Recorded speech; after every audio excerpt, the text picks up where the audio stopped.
Good morning. I'd like to call this meeting of the Board of Revision to order and acknowledge that we are in Treaty 1 territory, the home and traditional lands of the Anishinaabe, Ojibwe, Innu, Cree, and Dakota peoples, and the national homeland of the Red River Métis. Our treaty water comes from Shoal Lake, the 41st Nation Treaty 3 territory. We'll be hearing, I'd like to introduce our panel. I am chairing the panel today, and on Zoom with me is Bill Moretsky and Lynn Nesbitt. The City of Winnipeg Assessment Department is represented by Svetlana Scheibel, and our recording secretary is Dana Moshe. We'll be hearing applications for revision of the assessment rules in accordance with the Municipal Assessment Act. The matters for which revision is requested have been described in each application, and we will limit discussion to those matters. The statements that are made at this hearing are sworn testimony. Anyone speaking to the matters must be sworn in. Be advised that comparisons of assessments of properties are not considered evidence of market value by the Board of Revision. The Board of Revision is appointed annually by Council and is independent of it and the City Administration. It makes its decision on the basis of the evidence provided at the hearing and issues a written order that will be mailed to all parties as soon as possible. Please note that the board's decisions with respect to an application may be appealed to the Management of the Municipal Board if the matter pertains to assessed value or classification, or to the Court of King's Bench if the matter pertains to an application for exemption from taxation. And should you wish to appeal, the information on do so will be included with the board's order. With respect to the hearing process, I will confirm the points of appeal with your property to be addressed with each applicant following the swearing in. We will then have the assessment assessment followed by questions that the applicant may have, and then the applicant assessment followed by any questions. Each side will be given an opportunity to summarize and wish to do so. Once all the evidence about an application has been brought forward, the applicant may leave. The process will repeat for each item on the docket today. The session will close after all applications have been heard, and the board will deliberate in private and make its decisions. You receive the board's decision by written mail as soon as possible. As information, all hearings are live streamed, recorded, and will be part of the public record. We'll be hearing items 1 through 8 on our docket today. And Ms. Rochelle, you can please swear in Mr. Neufeld and the assessor, Mrs. Scheibel. Thank you. Madam Assessor, please state your full name. Svetlana Scheibel. And you affirm the evidence you're about to present is the truth, the whole truth, and nothing but the truth? Yes, I do. Thank you. Mr. Applicant, please state your full name. Rocky Neufeld. And you affirm the evidence you're about to present is the truth, the whole truth, and nothing but the truth? I do. Thank you. Ms. Scheibel, our first matter is 120 James Avenue, and when you're ready, you can proceed. File number 22-1968, roll number 13096197500, located at 120 James Avenue. Owner is Veritas Development Group Limited. We are valuing the property as it stands of January 1st, 2023, based on economic condition April 1st, 2021. This appeal is with respect to amount of assessed value and classification of property. Based on evidence in this report, it is assessor opinion that the market value of subject property as of April 1st, 2021 is 267,000, and that the 2023 assessed value should be confirmed.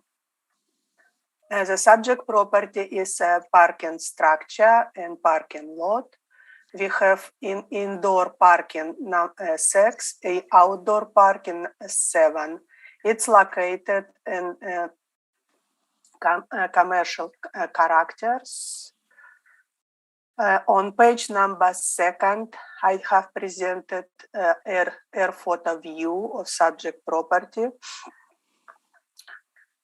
We're going to page number 3, more air view of subject property, 3, 4 more photo or subject properties. On page number 5, subject property zoning character sector. Intent to encourage a compatible, fine-grained mix of use rather than separation of use in the diverse areas. The building form is key in this sector, ranging from the compact massing of the Exchange Street to the monumental Tyndall stone building near the legislative buildings, to the engaging variety of buildings and structure at the forks. Urban design review is intended to reinforce the valued current built form, including enhanced pedestrian comfort. On page number 6, I have presented pair or repeat cell analysis for 7 properties. They was resale several months apart. Second resale I pick up between 2017 2019, close to reference date. Like look on my first resale comparable, it's 775 Henderson Avenue. It was sold first time in 2016, second time in 2018.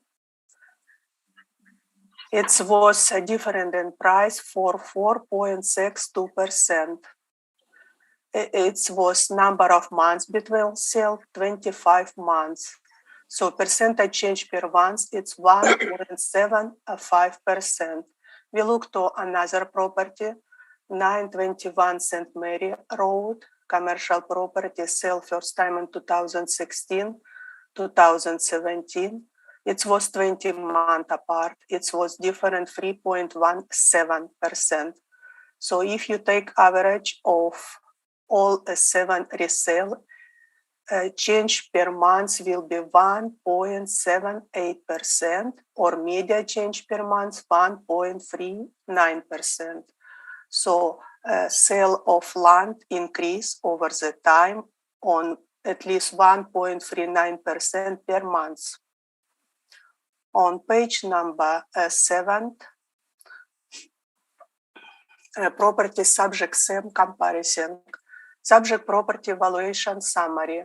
We assessed value at 267,000 for land area 6,940 square feet. So our assessed value per square foot, $38.47. Below we can see land sale comparables. I presented 7 sale comparables.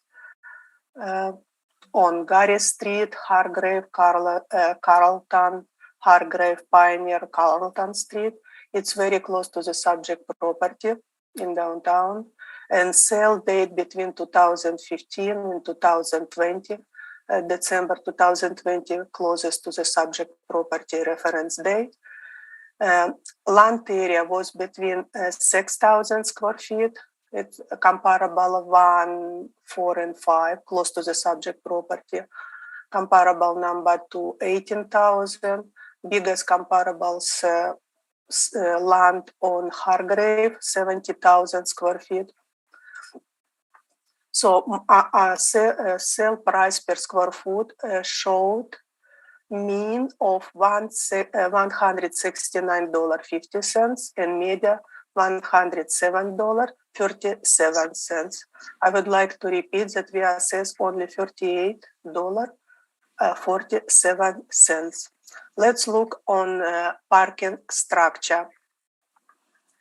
We have a 6 stall count. We assessed monthly net units per dollar per stall, $92. Our annual net rent, $6,624. We did apply a 7% capitalization rate. So our estimate market of parking structure, $95,000. Below we can see comparable property 2020 reported rental rate for parking structure. It's 15 comparables on Provincia, Taché, Fort, St. James, close to the subject property. And we can see stabilized net operating income per stall per month range between on King $61 and maximum something $396.32. We assess it's $92. It's fair. On my page number 9, more comparables property are actual gross parking structure rates as of April 1st, 2021. We can see monthly rent, variety monthly rent. I presented 37 comparables. St. James, let's see what St. James, one of comparables. To example, my comparables 22 located in St. James Avenue. They rented $240 per month.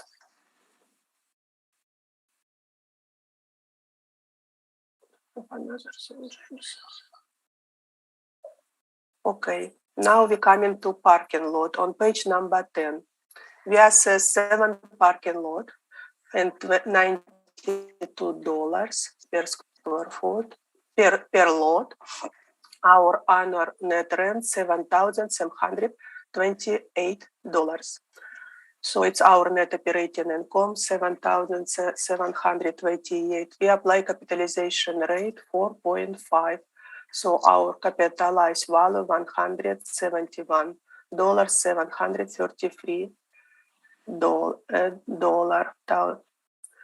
Comparable property 2020 report rental rate for surface parking presented below. I presented 14 comparables.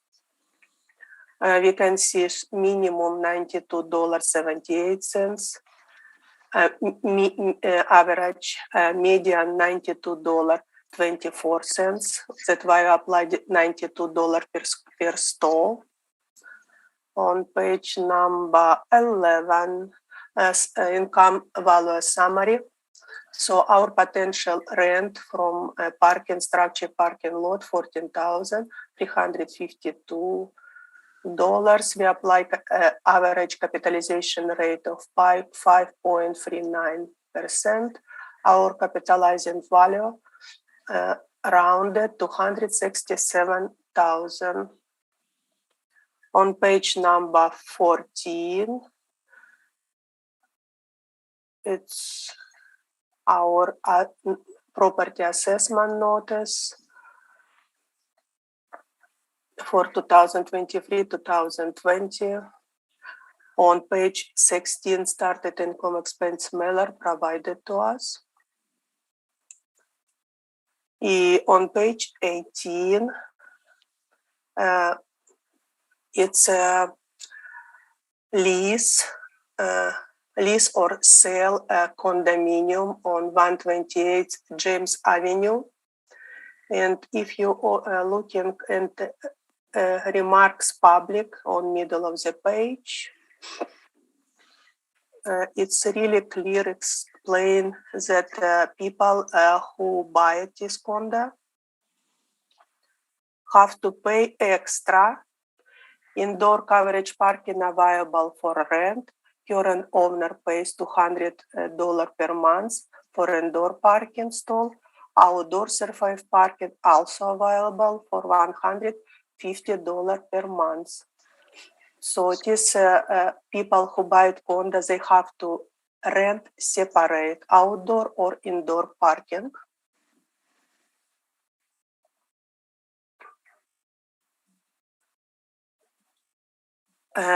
Also, I spoke to Verital Group at phone 204-942-4044 on September 1st, 2022 at 11:57. They have confirmed that parking stall condo owner can rent from 120 James Street for additional amount a month. Thank you. Any questions? Mr. Dufeld, any questions? Oh, yeah, sorry, I left my mute off. Actually, I just wanted to back this up to the beginning of the appeal, and maybe I missed it, but did we not file all 3 points of class and liability?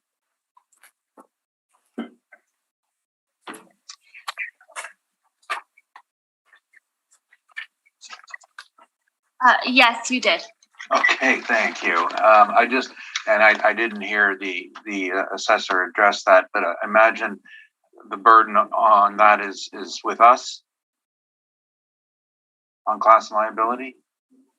Correct. You'll have your opportunity to argument for it. Now you're asking questions, Mr. Dufeld. Okay. No, it was just like the burden of proof on value is always on the assessor. Burden of proof on class and liability would be for the appellant, and so I'm just wondering about the process. If we're going to just keep the process the same as always, or you're going to break this up into class and liability. I think we'll, everything except rebuttal, if you have any, we'll present everything together. The assessor will be able to ask you questions, and so will we. Okay. I just, thank you. So I'll just go with the questions then. The subject property, I'm wondering if you could tell us what type of title it has.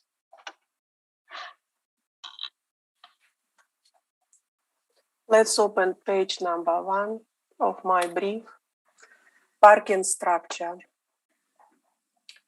It has indoor parking, 6 indoor parking, in outdoor parking number 7. It's on my page number 1 on property registration.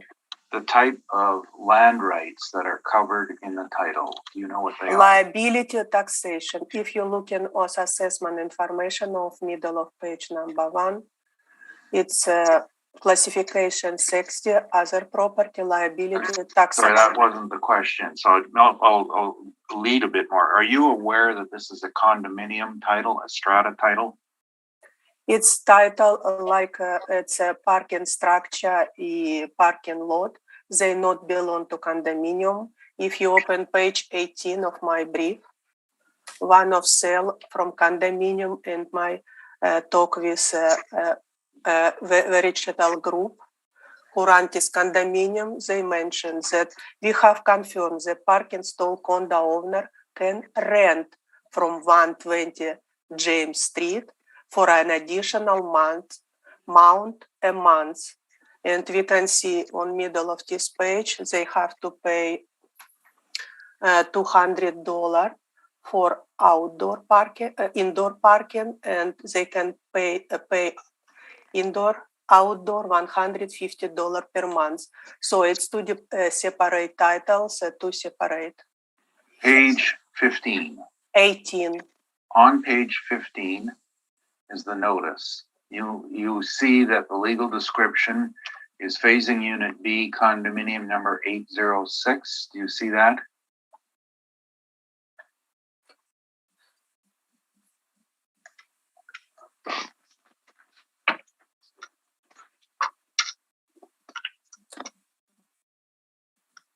But it's still separate. It's commercial property because you have to rent there. Everyone can rent outside and indoor parking. Well, that's not the question, but so you will, we have confirmed that it is a condominium unit. As such, what steps have you done to review the value based on the title rights? It's not condominium title. It's a commercial property. You don't think that says Taxable.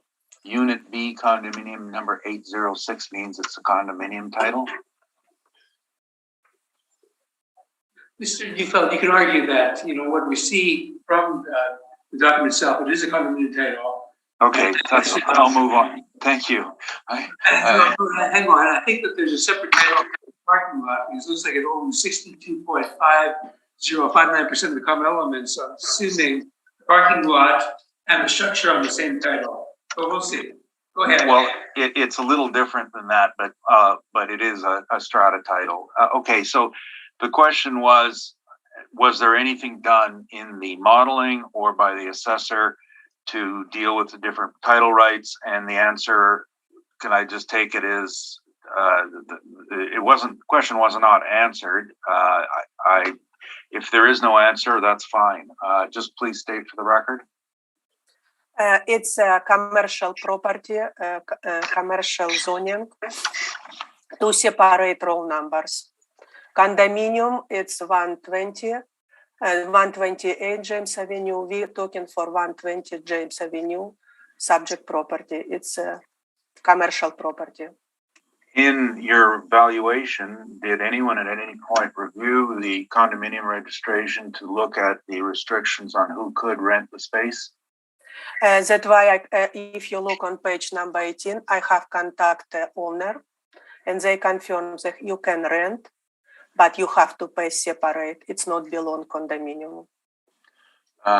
Wasn't renting, it was can you buy it? No, you cannot buy it. You cannot buy it a space. You can buy it condo to live, and you have to separate by monthly pay what you choose, indoor or outdoor stall. On that listing that you have on page 18, what is this a listing for? It's a listing before reference date.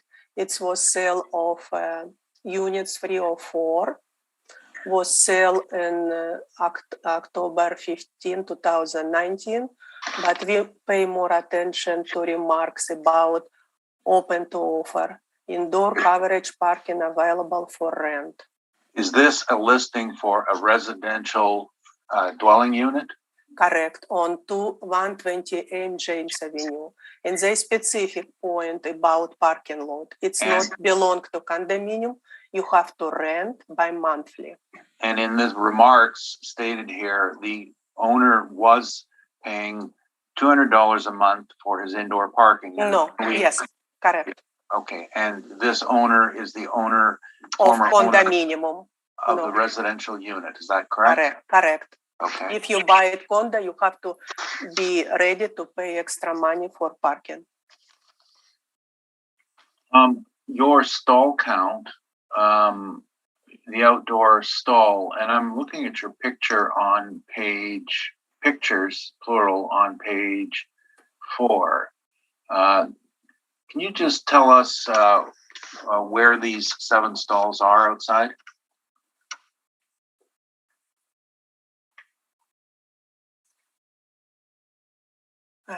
One, 2, 3, 4, 5, 6, 7. 7 stalls. I'm just looking, maybe I wasn't looking for the count, but perhaps you could describe where these are located. You can see on page number 4, it's already free car parking there. And we still have space for 4 car. So you're referring to the top picture? Top picture in bottom, it's more closer view.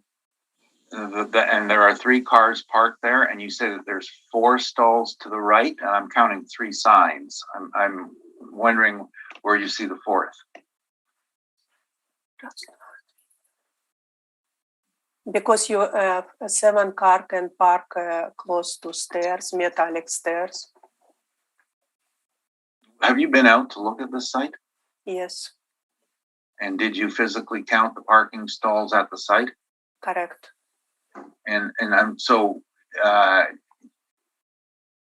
you're saying that 4 stalls, I don't know if I heard this correctly, 4 stalls are located to the right of the 3 cars on the top picture. Is that what you're saying? Correct. And there are 3 signs there, correct? On middle, on page number 4, we can see 1, 2, 3, 4, 5, 6, 7. 7 stalls. I'm asking about the stalls that are to the right of the 3 cars parked. Are there 3 signs or 4 signs? 4. 4 signs, and I'm counting 3. So maybe you could tell me where the 4th is. I see one in a shaded out area, one in a bit of a darkened area, and one on the stairwell itself. Where would the fourth be?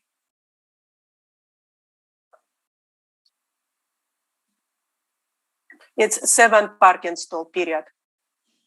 You can provide That's not the another question. evidence. And I'm, Mr. Chairman, I appreciate your patience. Answer the question. This is Nicolas pointing out there's 3 signs there, and he's asking you where the 4th sign, other than the 3 cars, where is it? I'd like the answer to that as well. Because these 3 cars spread on 4 parking spots.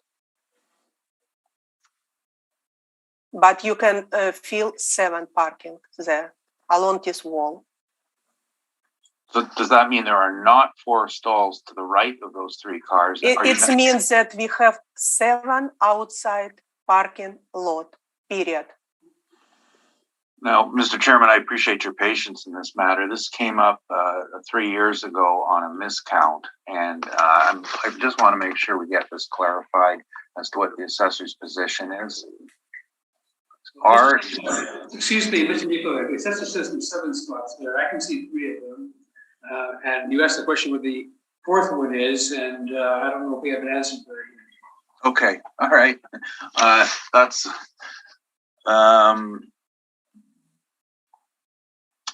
I'm moving on. Sorry.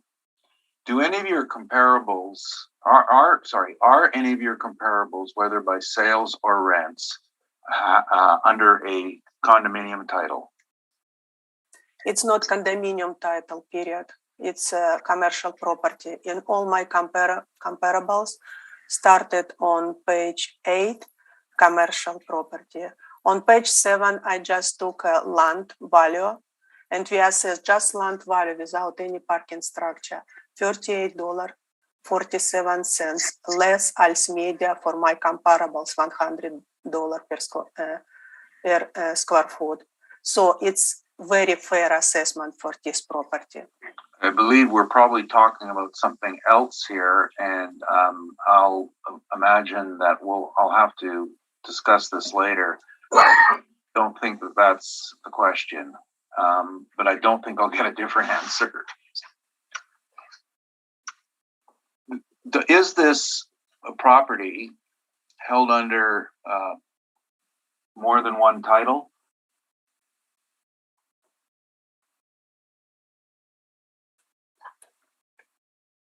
This property owner, Verital Development Group Limited. Is this a single title? I see you have 2 revenue streams with 2 different calculations, and my question would be, do each of these revenue streams represent a different titled interest, or are they for the same titled interest? They represent parking lot and parking structure. I present one set comparable for parking structure and another set comparable for parking lot. We evaluate, we apply different capitalization rate, 4.5% for parking lot and 7% for parking structure.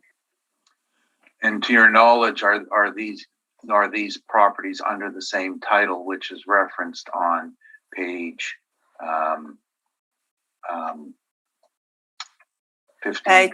These 2 streams, income stream belong to subject property, 120 James Avenue. Can they be sold separately and split up the way that you have referenced them on? I market estimation. I mentioned that it's a parking structure, parking lot. We assess different streams, but it's one title, one roll number, 120 James Avenue. Okay. And what are the restrictions on, do you know what the restrictions are on the sale of the subject property? No answer. Okay. In regard to the current parking bylaws, would this, to your knowledge, subject comply with it, or is it grandfathered? By law, it's a parking structure, parking lot. It's not office buildings. They have specific number of parking stall. I don't know what your question is. I'm referring to the current parking bylaw, which requires a single access point and no more backing into the back lane. I'm just wondering if you were aware of that. No answer. Okay. Your rent comparables on for indoor parking, I believe that they're page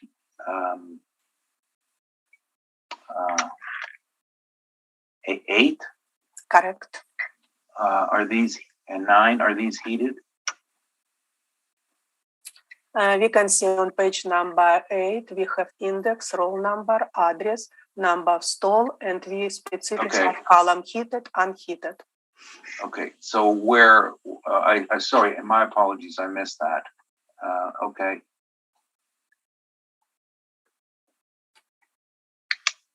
And for the purpose of this valuation, are you relying on the workup on page 11?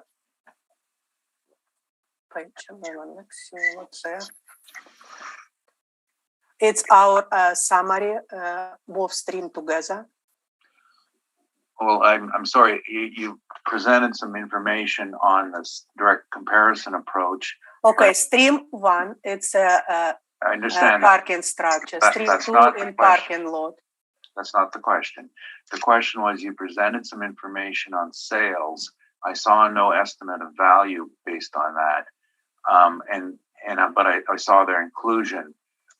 Has this evaluation been done by the assessment department based on the modeling shown on page 11?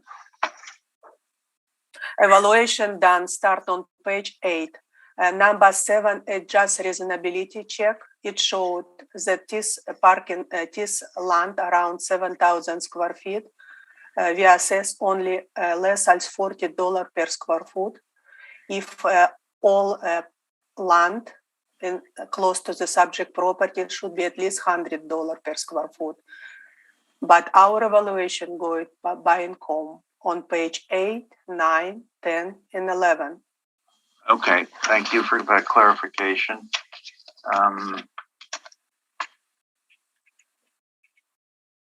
Those are my questions. Thank you. Mr. Moreski, do you have any questions? Yes, so you just provided 2 different methods of coming up with your estimated value then, one by taking the land value and the other by taking the income of the 2 indoor and outdoor parking streams? Correct. Okay. So you have the indoor and outdoor both at $92 a square foot. Correct. Per stall. But yeah, is that just kind of a blended thing then? Because you have demonstrated that those have different revenue capabilities. Because our comparables showed that unheated and heated parking structure has different monthly net units rent per stall. So it's model pickup 92 because it's unheated, similar with outdoor parking. Okay, so unheated, it's model driven. Unheated indoor is the same as outdoor then? For your, yes, it's same. Your presentation. Yes, correct. It's model driven, $92, but it support my comparables for both streams. Mm-hmm. Okay. Personally, if it was unheated, even if it was unheated, I prefer to park indoors rather than outside. But that's just me. Distinguish only and capitalization rate for structure. We take higher capitalization rate, 7%. Okay, I see. I understand that. Okay. No further questions, Mr. Chair. Thank you. Ms. Nisbet, any questions? No, thanks. I had the same question about covered and uncovered parking. Thank you. Thank you. Ms. Scheibel, I guess I'm still interested in the number of spots in the outdoor lot. Okay. And you said there were 7 and you've been there. You counted them? Correct. Because Mr. Neufeld has pointed out, I see that there's 1, 2, 3, 4, 5, 6. There are 7 signs if I'm looking at the top picture. So it looks like there are another 2 spots after the 3 cars and then one behind the stair as well. So that would be another 3 spots. That's 6, correct? And you said there's 7. And I'm just wondering, is the 7th spot, I'm just asking this, you were there. If you look in the next picture underneath, I see that there's a door and a car parked parallel in front of the door, and there's a green sign on that door. Is that the 7th spot there? If you're looking on page number 4, third car park across blue signs, it's Cherville, Wincher. So we can see, we can read a number of signs on the wall. Okay. 1, 2, 3 green, blue, and 3 green. 7 parking stall. So the blue one is a handicap spot? Is that what it is? Yes, it's already 4th car should be here. This 3 car just parking spreaded Okay, so on that's the your 4th 7th parking spot. spot. Okay. So my observation then is not correct then. It's not a spot behind the door. In the, Yeah, but these okay. signs on the wall, you can count these rectangle signs, green and blue, on middle and 3 green from both sides. It's 7 parking stall. Okay, thank you. That's my question. Okay, Mr. Ufeld, you can go ahead with your evidence. Thank you. The issues, sorry, it's bad working out of the office because the emails are crazy and they're all from the Board of Revision.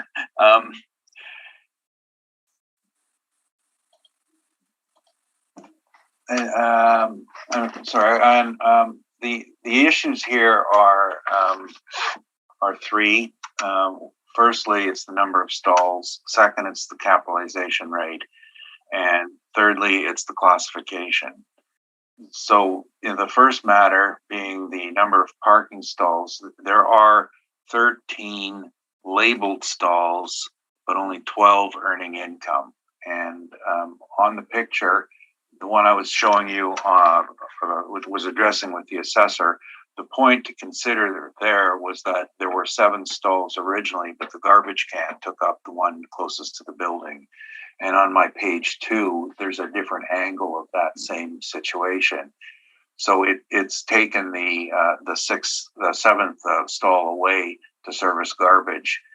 That car parking in the lane is not parking on the subject property, it's parking on the city right away. And you can note that in the picture above on page 2, the blue represents the lot line and it's 0 lot line.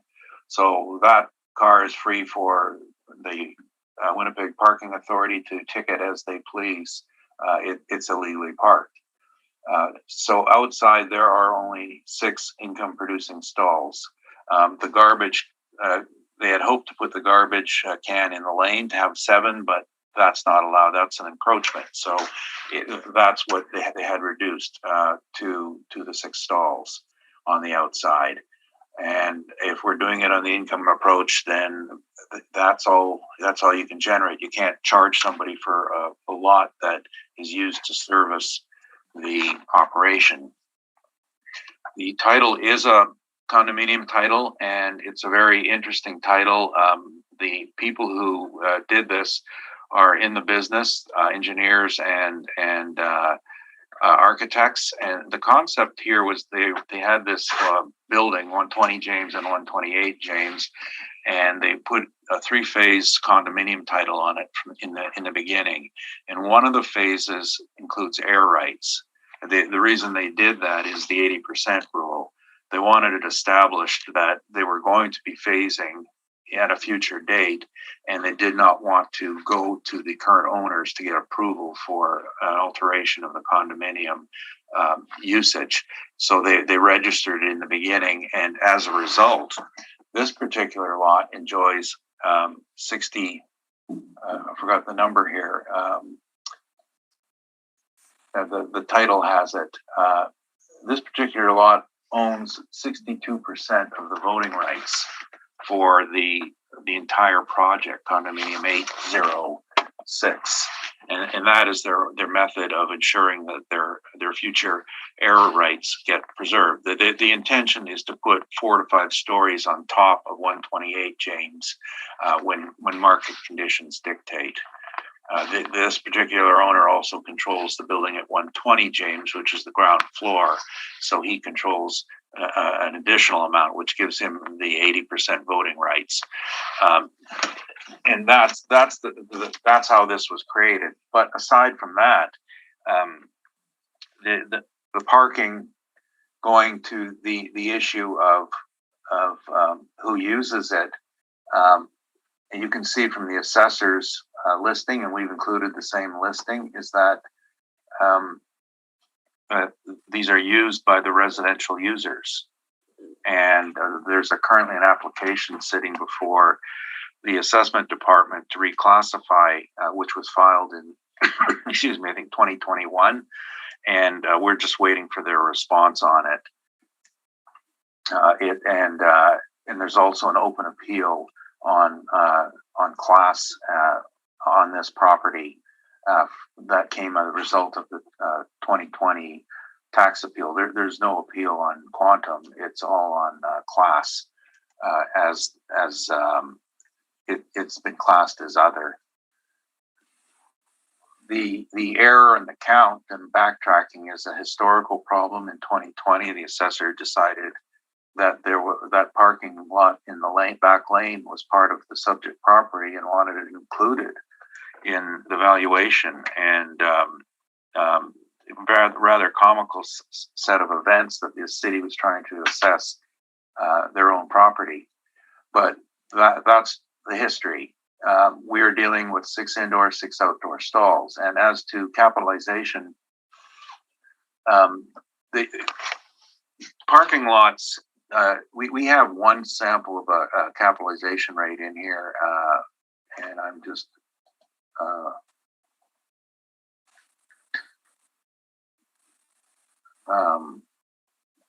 true capitalization rates of parking lots are actually rather rare, because most highest and best use of parking lots is a long-term hold for future development when market conditions change.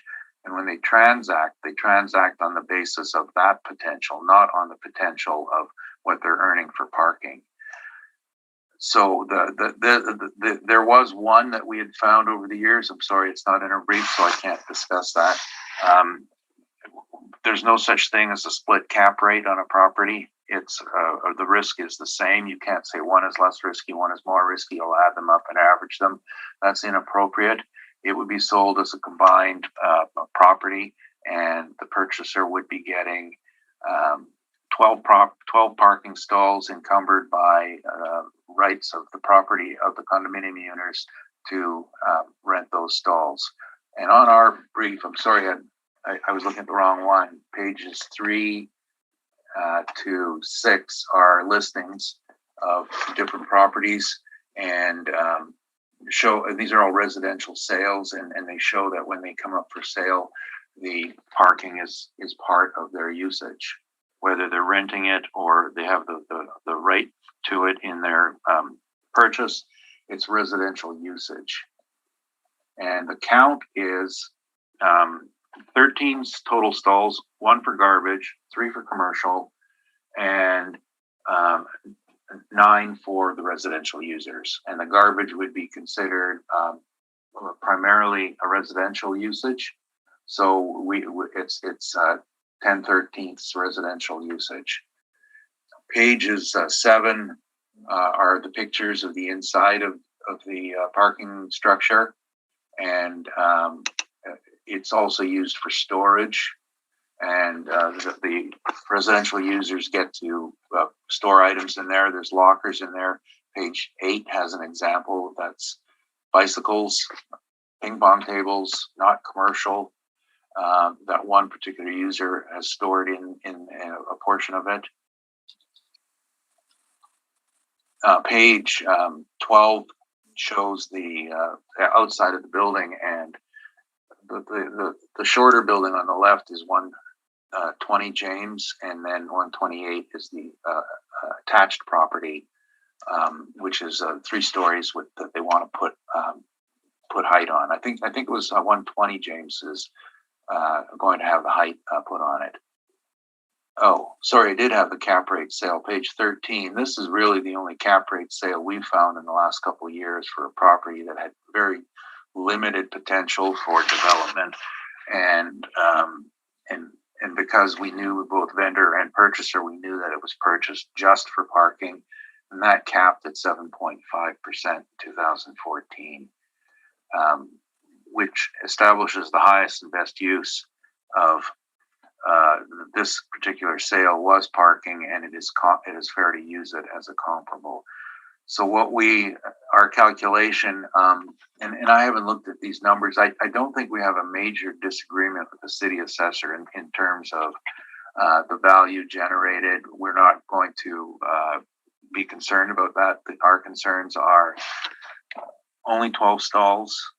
The cap rate has got to be the same for both inside and outside and reflect highest and best use. And the classification should, now in our workup page 1, this was before we got our count from the owner, and that was included in rebuttal. It's fair to put it in rebuttal as well. So we just have a minor change on that, and it's 10/13 of the value would be 20, and 3/13 would be class 60 other. That's my presentation.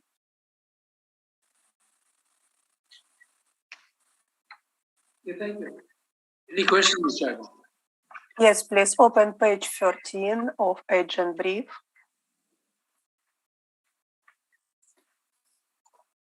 I have question. Would you agree that market for investment property change over time? Would you? As a general rule, they change over time, yes. And next question, rate of return for competitive investment change over time, don't they?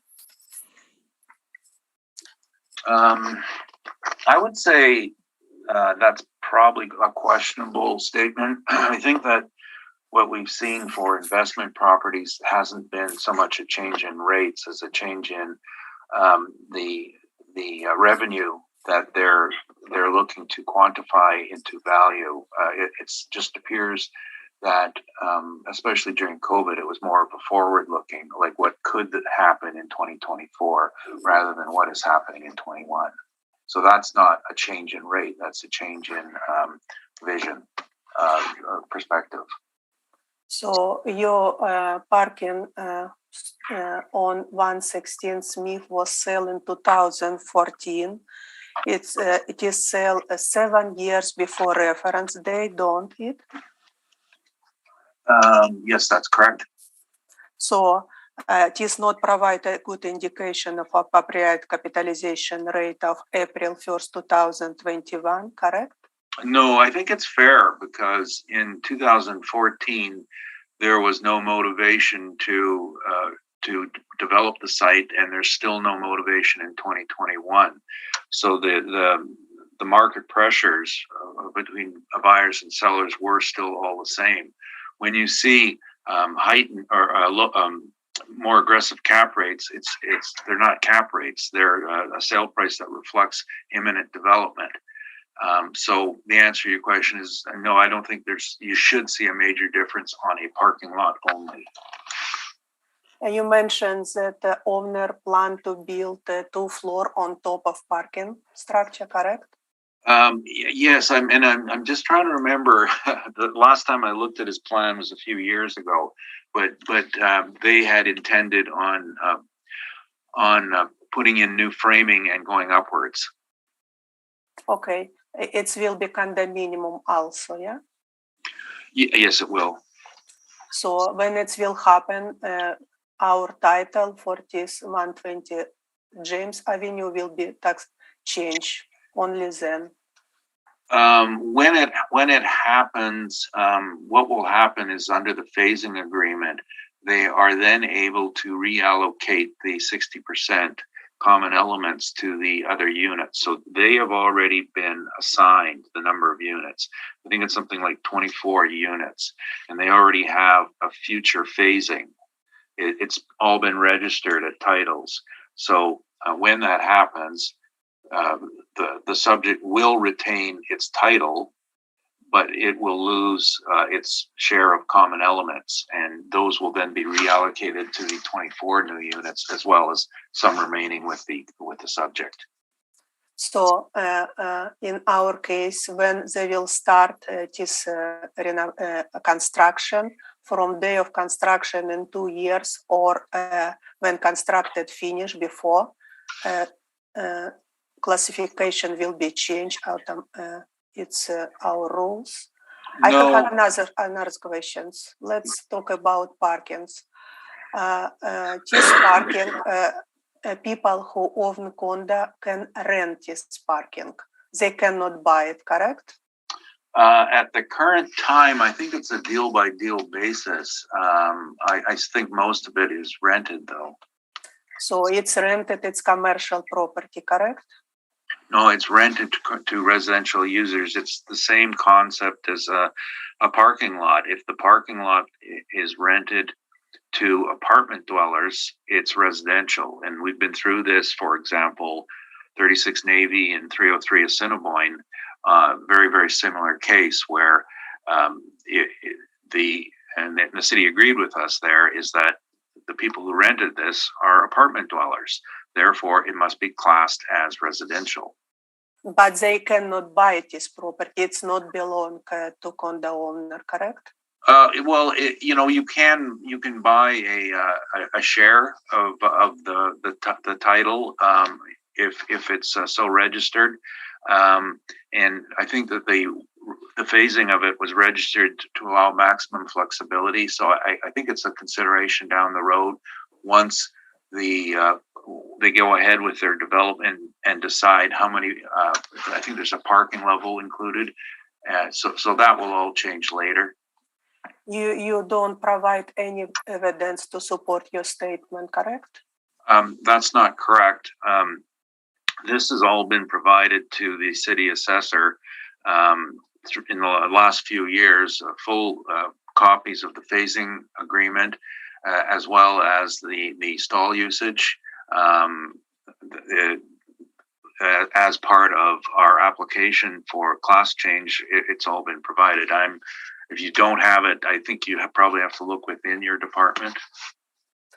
By the end of the day, owner of this property collect rent for condo owner. It's his income, correct? It's income producing property. He collects an income, and the question then remains is how much of it should actually be considered for parking, and how much of it is other non-taxable income for other services. No further questions. Thank you. Ms. Nesbitt, do you have any questions? No questions. Thank you, Mr. Chair.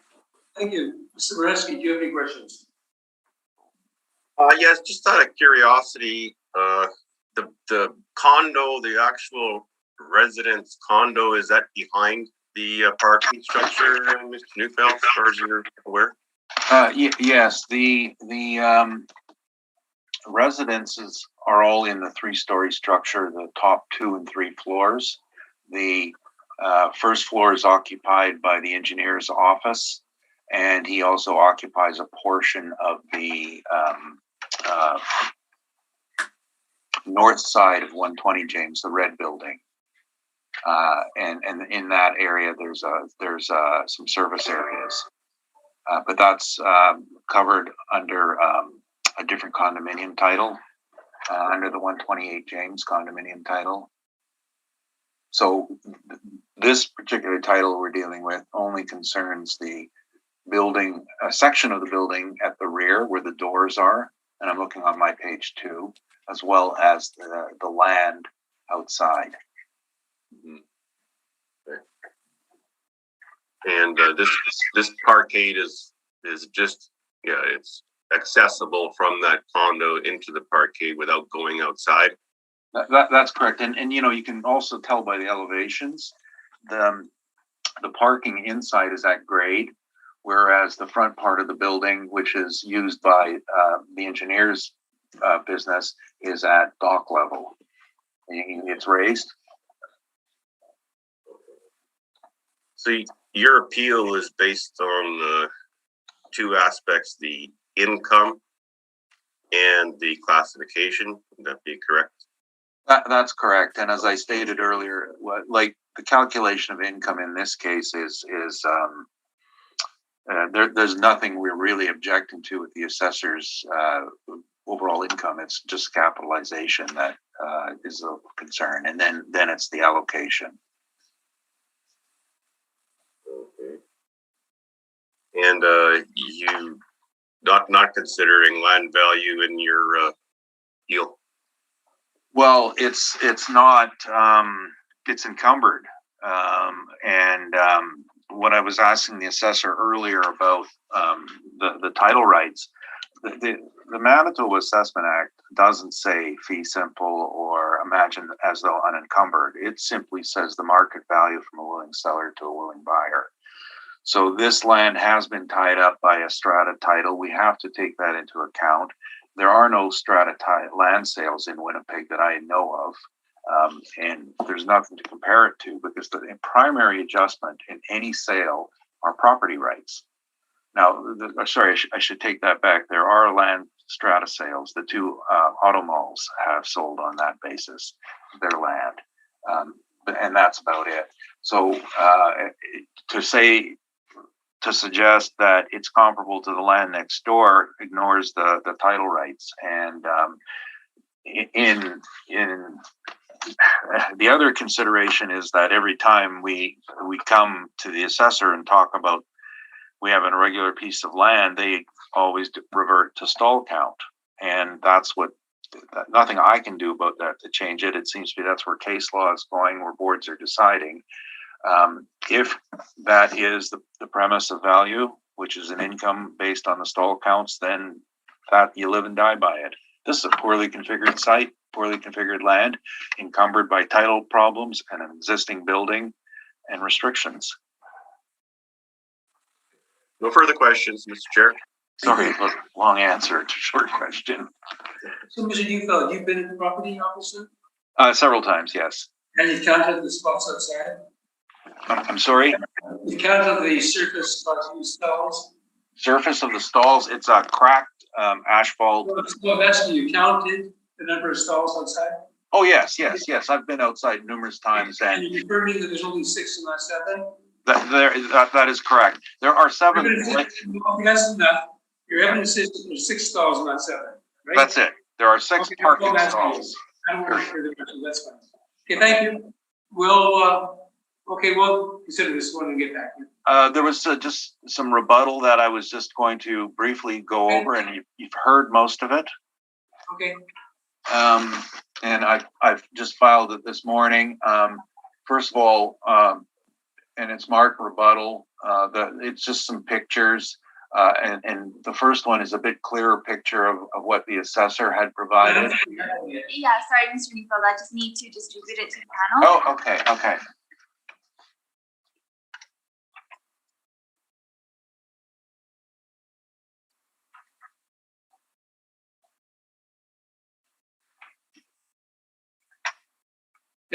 got it now. Okay.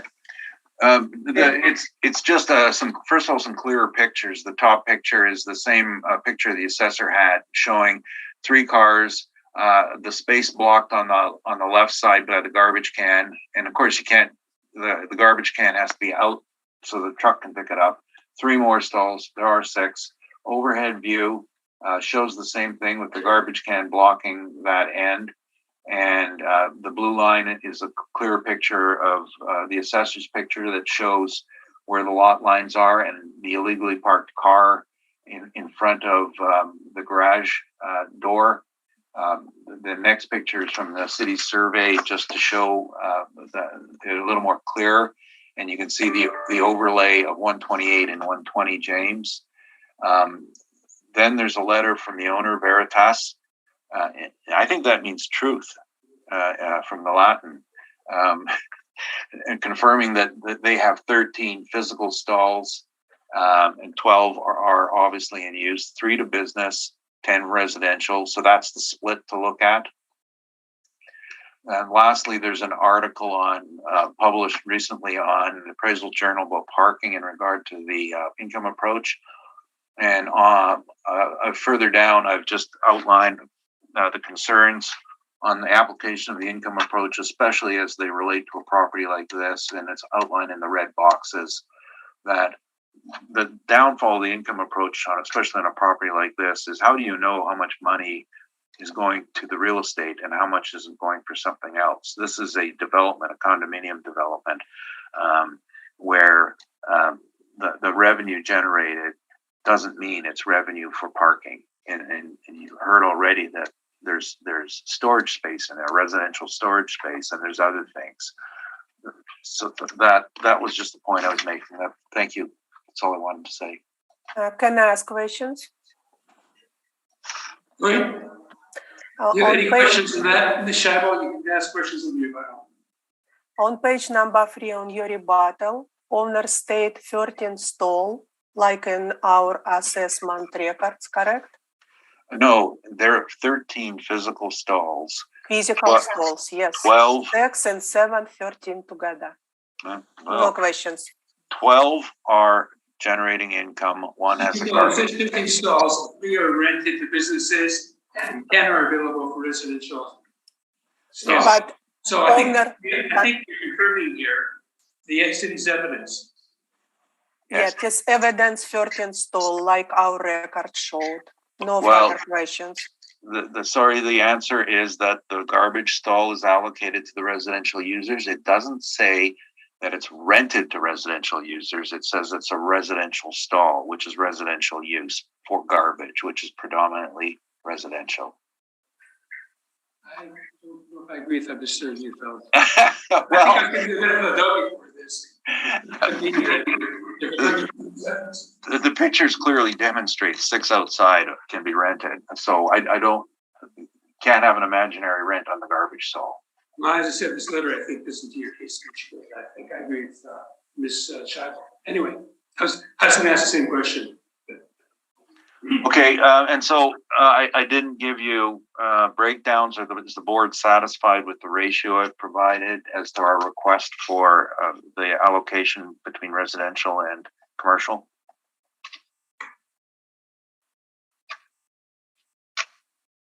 Any other questions, Ms. Scheibel? No questions.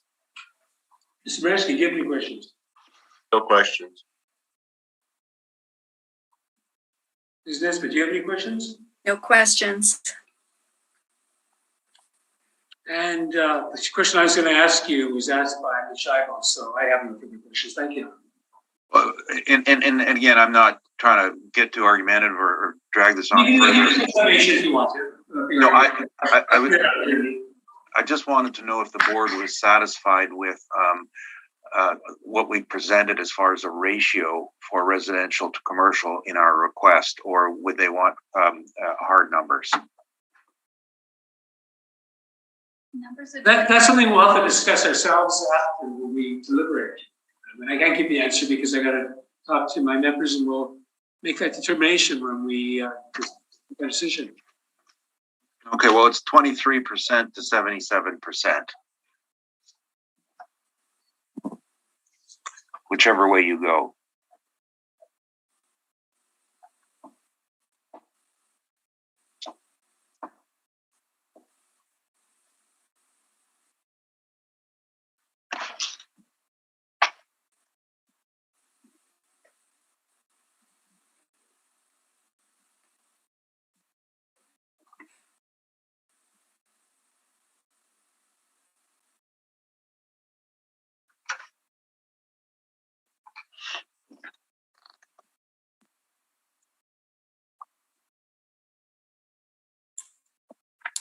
Okay, thank you.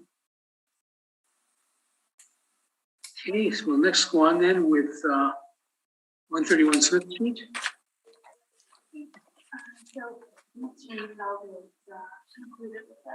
Yes. So 131 Smith Street, the applicant for that is not present at this time. Okay, we'll stand it down then. And I think the applicant also is on the next property as well.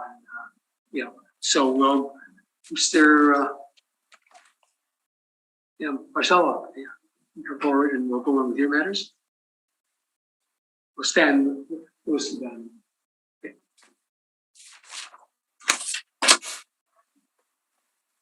Please state your full name. Marcelo. You are from the represent Thank you. Okay, Mr. Novello, thank you. So Ms. Scheiber, we'll go on now with 35 Albert Street, and when you're ready, you can proceed.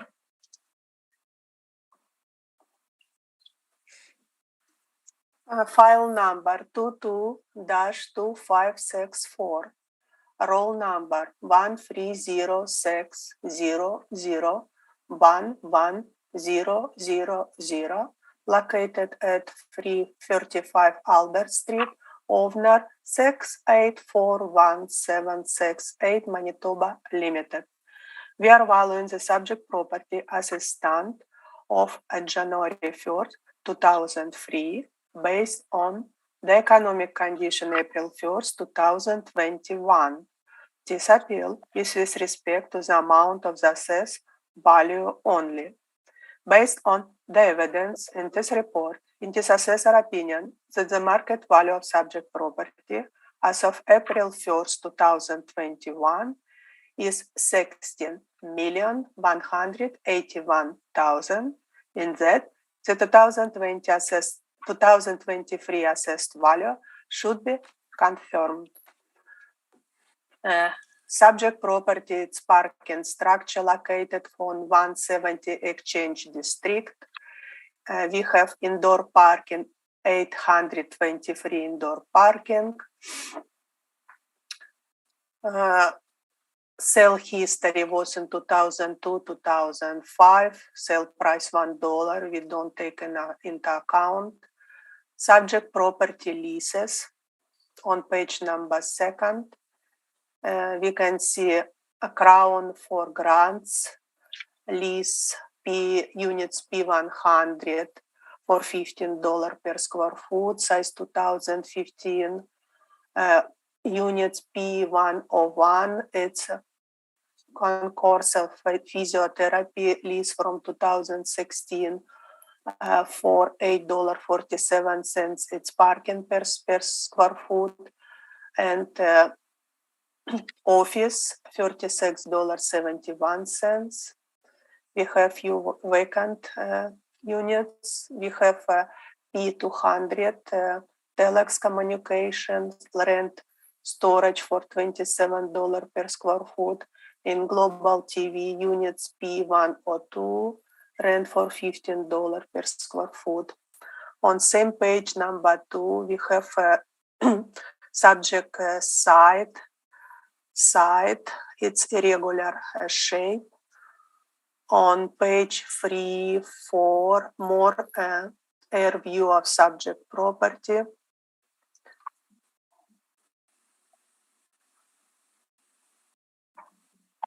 It's a 7-floor building. On page number 5, we have office space. 3,107 square feet. We assess at $20.68 per square foot. We also apply vacancy loss 10%, expenses 3%, and shortfall $15 per square foot on vacant space of 10% vacancy. In our capitalization rate, 6%. So our capitalized value around $875,000. On page number 6, I have presented several rent rate comparables for office space on Main Street, 360 Main Street, 375 Main Street, 201 Portridge. In our mean came across $20.30 and media $20. We applied $20.68, very close to mean of my presented comparables. It's fair. On page number 7, let's look outside sources. Cushman and Wakefield showed Weight average $22.14 per square foot. We apply Les Als 21. Also, they showed vacancy 9%. I look for last column. And 3 years average, we apply 10%. Mean 20. Weight average $20.27 and media $20. Lucan and Johnson report, they showed vacancy 9.7%.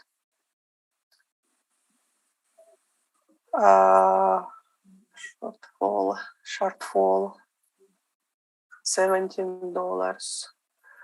So our assessment, 1 second, Les Als $21 with our shortfall $15 per square foot. It's close to in range with outside sources. On page number 8, we have parking structure.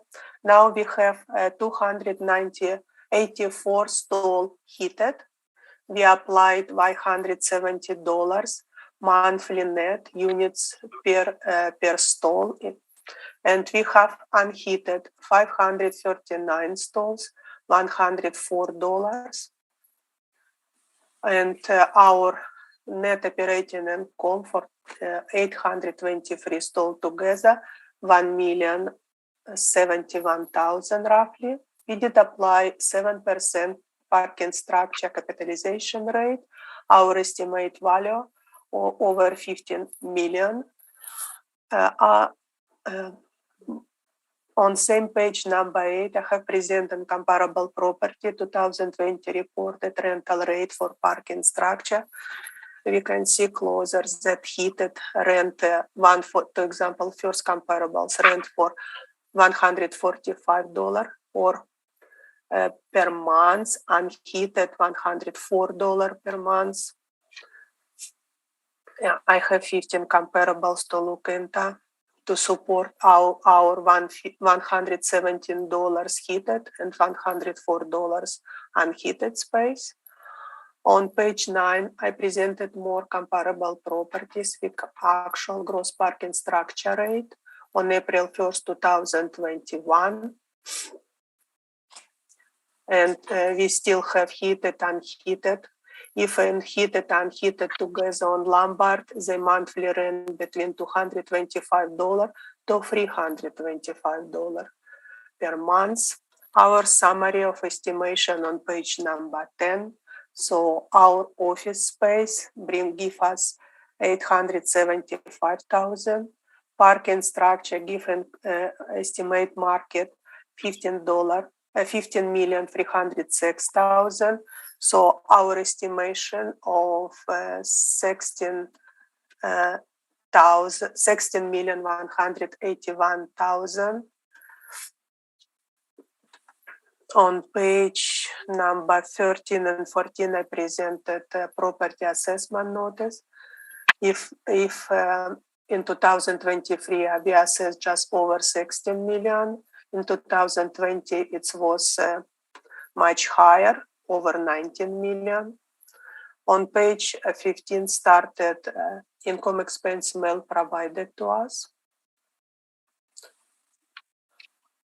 And we can see that indoor parking, 269, and they rent for $350 ransom.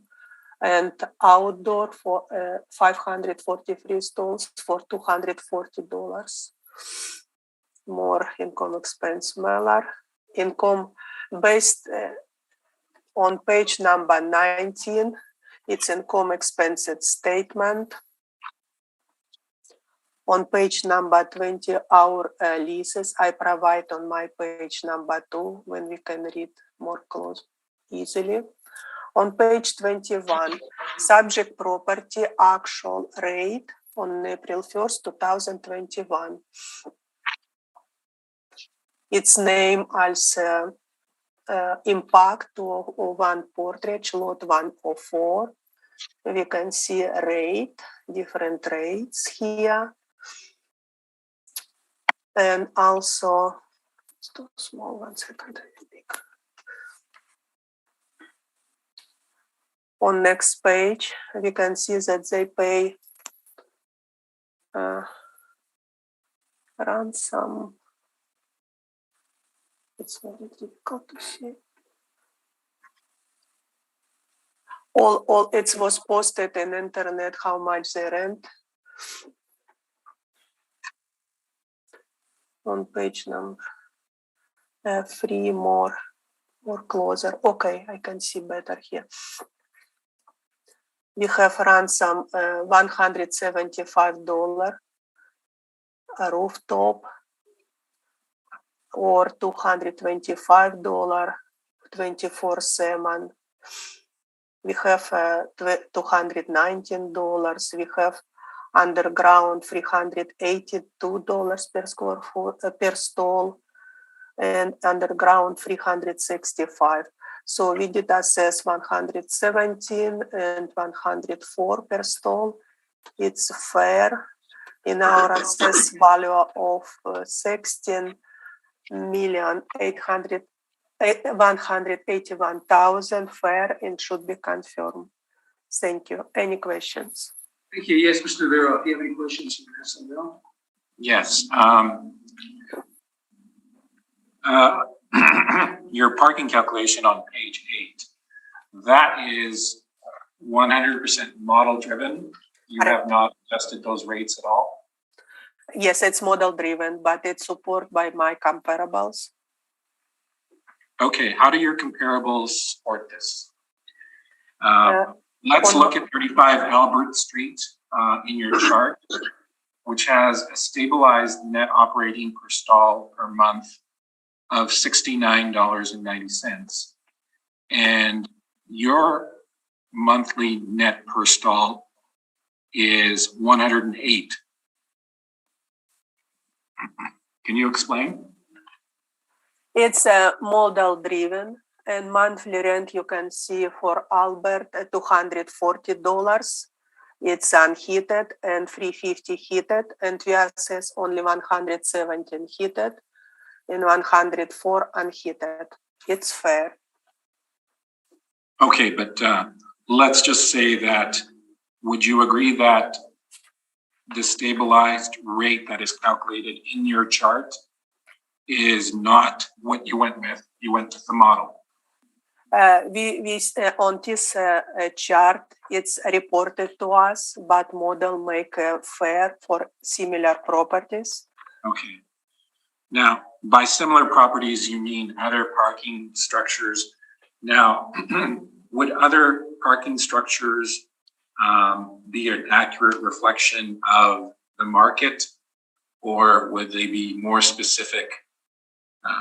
I guess what I'm trying to say is, isn't the income from the property itself the best measure of what the market is? Income for property itself, it's more a business assessment. We assess property, and I presented 15 comparables on page number 5, on page number 8, and 37 comparables on page number 9. So from this over 50 parkings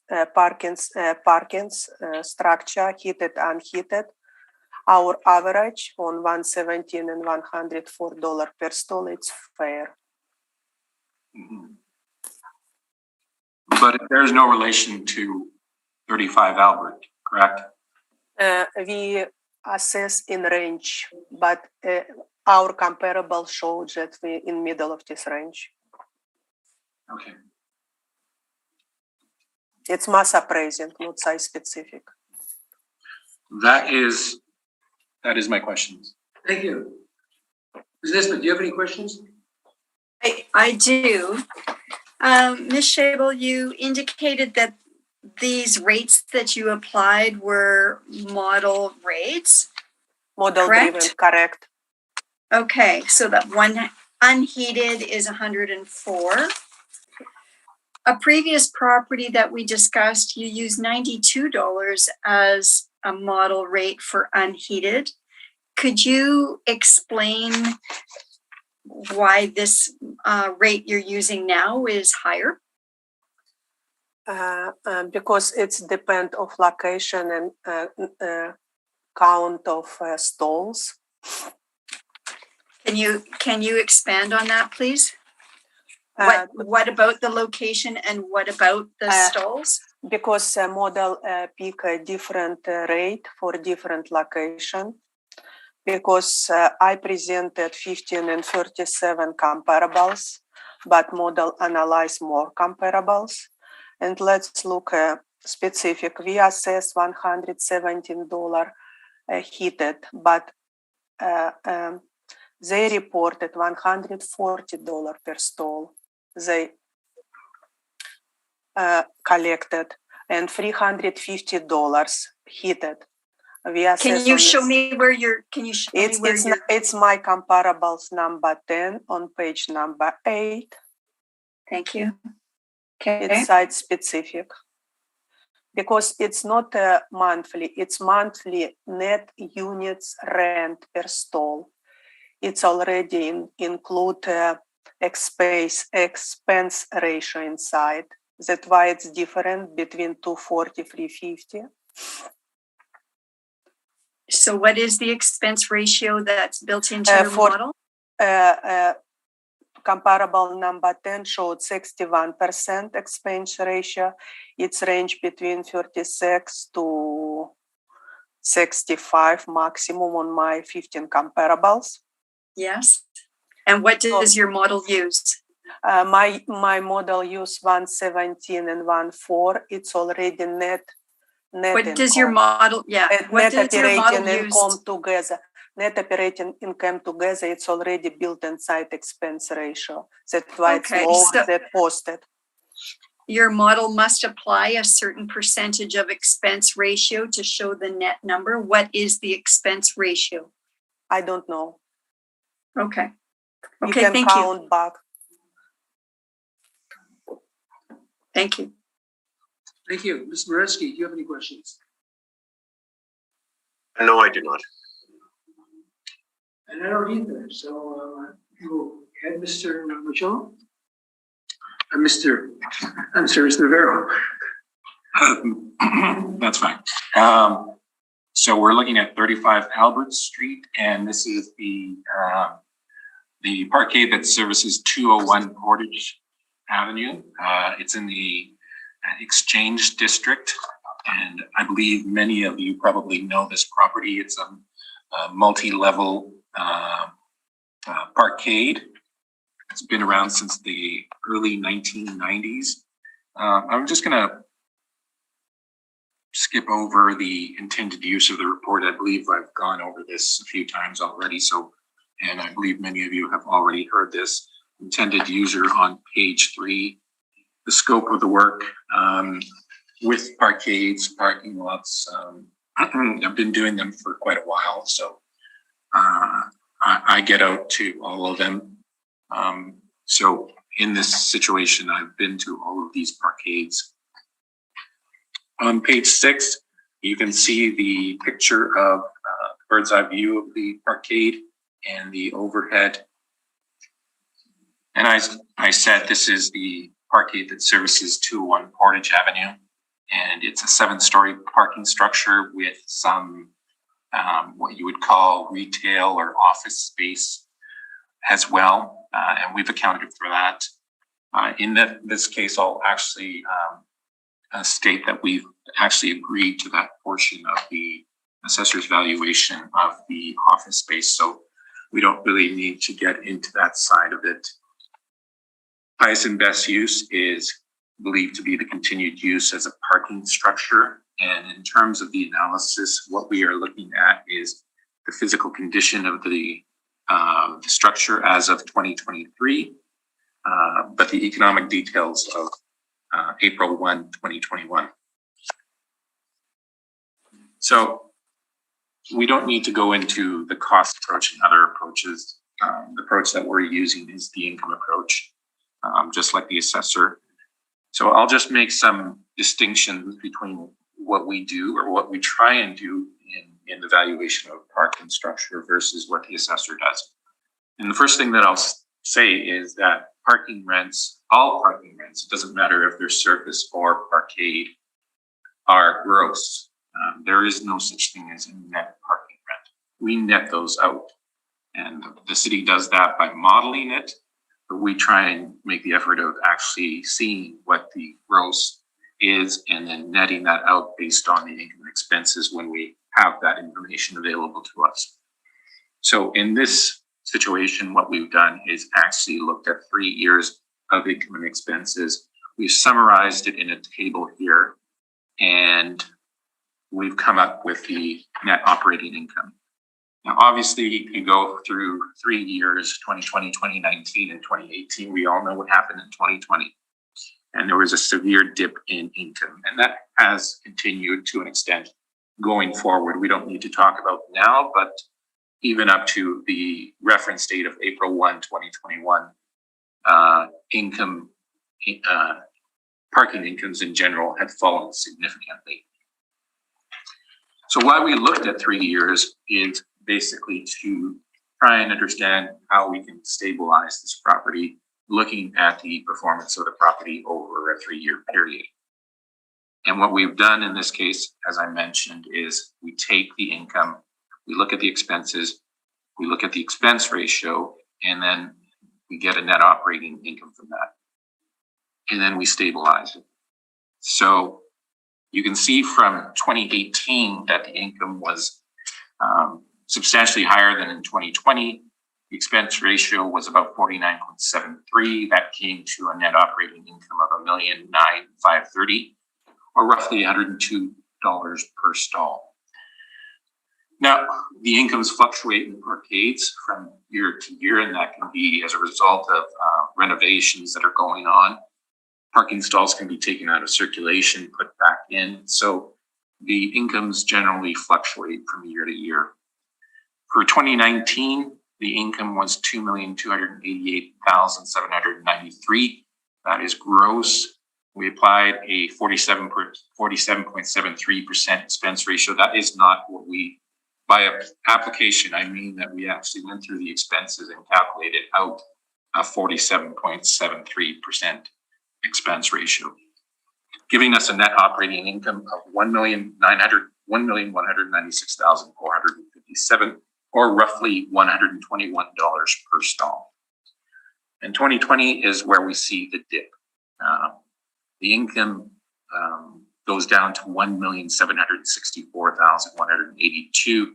The expense ratio rises to 55.49%. Now that expense ratio, the expenses are remaining relatively constant for the most part through these years. What's happening is that the income is falling, and that's why the expense ratio is rising. So we get a net operating income of $785,302. That is roughly $80 per stall. That is not where we stabilized it. We stabilized the gross income at $1,956,361, and the expenses that we applied are 52% as opposed to 55%. That is $1,117,308, or roughly, I'll go through the calculation here. So if we take our stabilized income of $1,956,361 minus our expenses of $1,017,308, that is a 52% expense ratio, giving us a net operating income of $939,053, or roughly $95 per stall monthly. Now, if we capitalize that value based on 7%, and for this property, we haven't adjusted the capitalization rate, that gives us an income of, or a value of $13,415,043. As mentioned, we did not question the capitalized office income, so we have not adjusted that. So what we have here is the, on page 11, we have the combined income stream of the parkade, which is $13,415,000 rounded, and $875,000 from the office income, giving us total of $14,290,000. And that is what we are asking the board to reduce the 2023 assessment to. The remainder of the brief is the income and expenses that we've looked at, and we've provided the years that we've looked at. So I am open for questions. Thank you, Mr. Navarro. Michelle, any questions? Yes, please. Open page 10 of agent brief. Could you explain, please, income for parking garage in 2020? Income 1,764,000. When you find this number?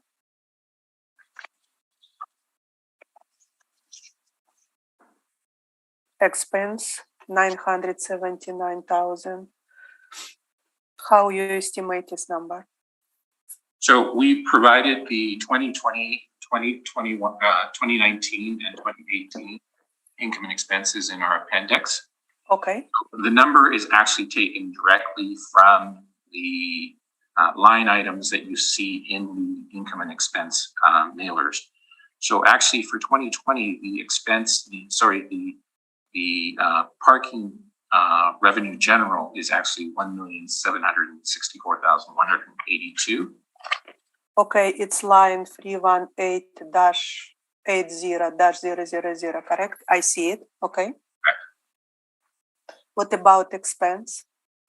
Expenses are the summarization of the expenses in that report.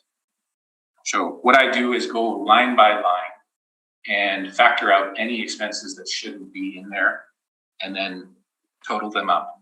So in summary, that chart is basically saying that they had about $978,880 in expenses. Let's go line by line. Excuse me, Mr. Chair, I don't know what page we're on here, what they're looking at. Yeah. We're looking at, I believe, page 22. Are we not, Mr. Michello? Mr. Yeah.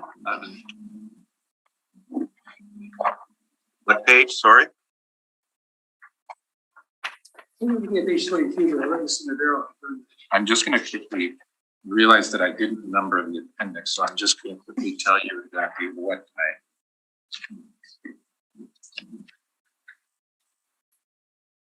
Okay, well, the page I've got is outlined December 31st, 2020.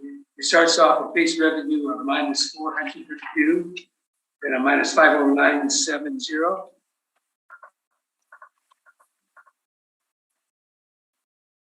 Yeah, okay. It shows my as number 22, Bill. Yes, page 22, exactly. 22 of the PDF. Yes. We establish income. It's You'll see line that 3180. Let's establish expenses. What you count?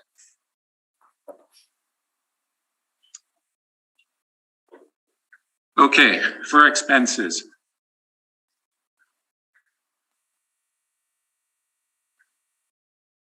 We have management fees of 108,514. Business taxes, property taxes. How you distinguish management fee from parkade in office building? Sorry? How you distinguish between office space and parking management fee? Well, there is no distinction in there. However,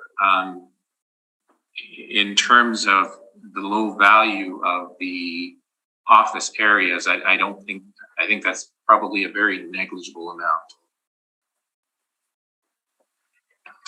So your expense of 979,000 include office management fee as well? Yes, yes. I do not include property tax appeals. Salaries and wages are included. So is contract, insurance, natural gas, electricity, water, sewer, security services, that is routine and non-routine, telephone, postage are all part of the administerial expenses. Audit, bank charges, janitorial, cleaning windows, interior and exterior, plumbing, maintenance equipment, HVAC, doors, electrical lighting, signs again, painting and decorating, elevator maintenance, not routine, supplies and equipment, fire, life safety, communications, snow removal, parking lot repairs, parking lot non-routine repairs are not included. And also I will note that the property taxes, 447. Okay, yeah, that's good. That Thank is you. what I. And again, that is summarized in the chart on page 10. No further questions. Mr. Boreski, any questions? I do not. Is this, do you have any questions? Yeah, just for my own clarification, when you do stabilize, and I appreciate the numbers that you've pulled out of the various reports, but how do you arrive at the stabilized? Is it just a straight average? What is it? No, if it was a straight average, I can give you what the straight average. No, I used the straight average and I couldn't get it. So Yeah. So I guess I knew that, but how did you arrive at the No, it's weighted more stabilized? on 2020. And that's why we come up with a different value than the average. So it is more of a weighted average. And how is it weighted? Well, so what I did was effectively I averaged out the 2 previous years and then compared that to 2020. That is how I did it. Yeah. So if I would have just averaged them out, obviously I would have been giving more significance to, for example, The other numbers, right? Yeah, just out of, I'm just going to average them out just to show you like the effect of that.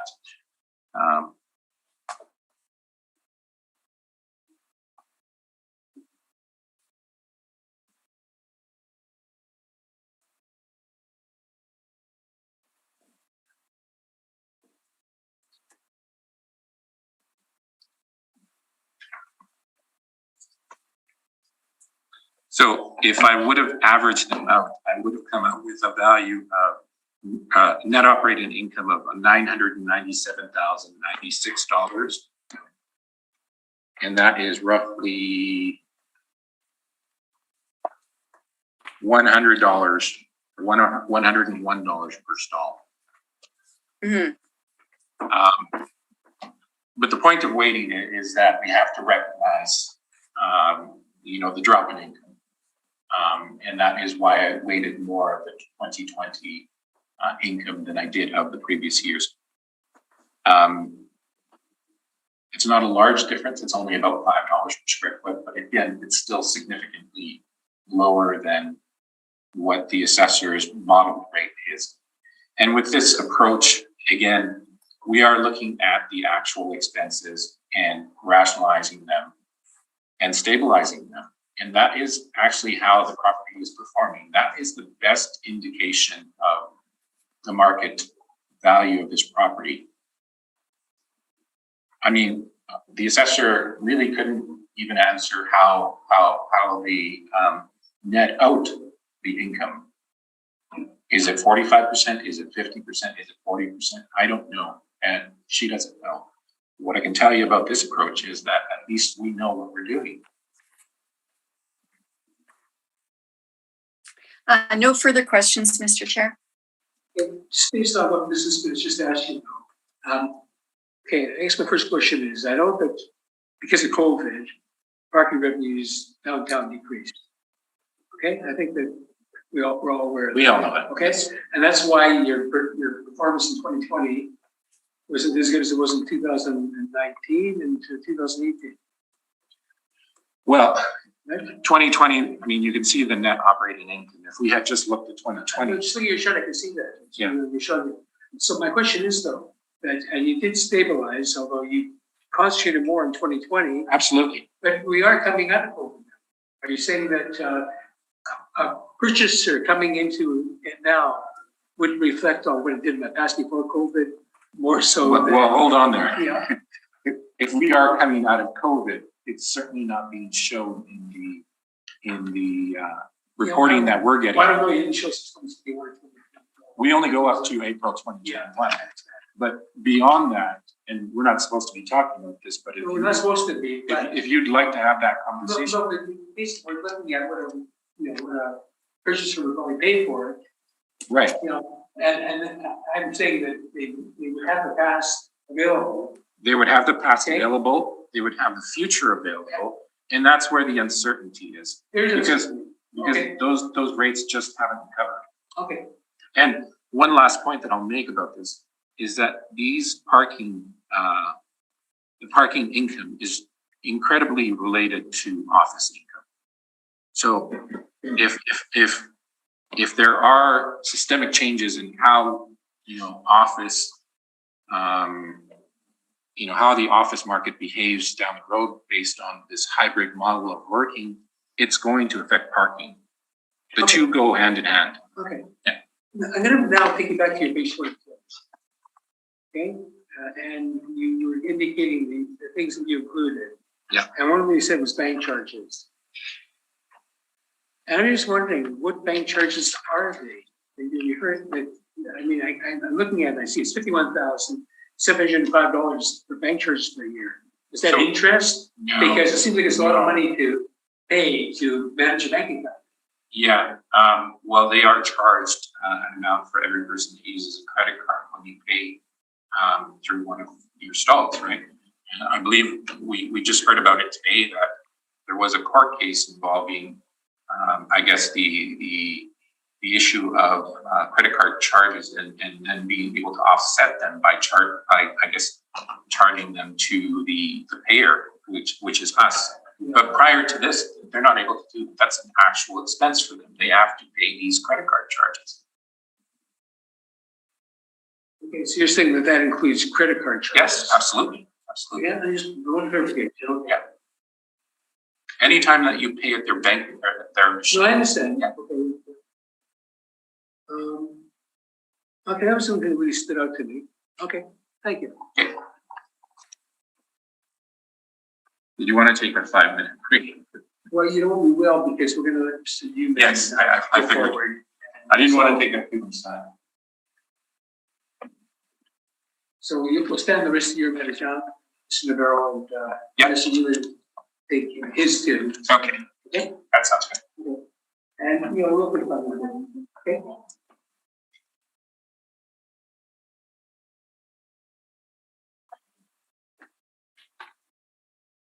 We're reconvening this morning's hearing, and Mr. Newman is now present. Swear Mr. Newman in. Please state your full name Mark Newman? and you have affirmed the evidence you present the truth, the whole truth, and nothing but the truth. I do. Morning, Mr. Newman. Good morning. Ms. Scheibel, you can proceed with your brief on 330 Smith Street next.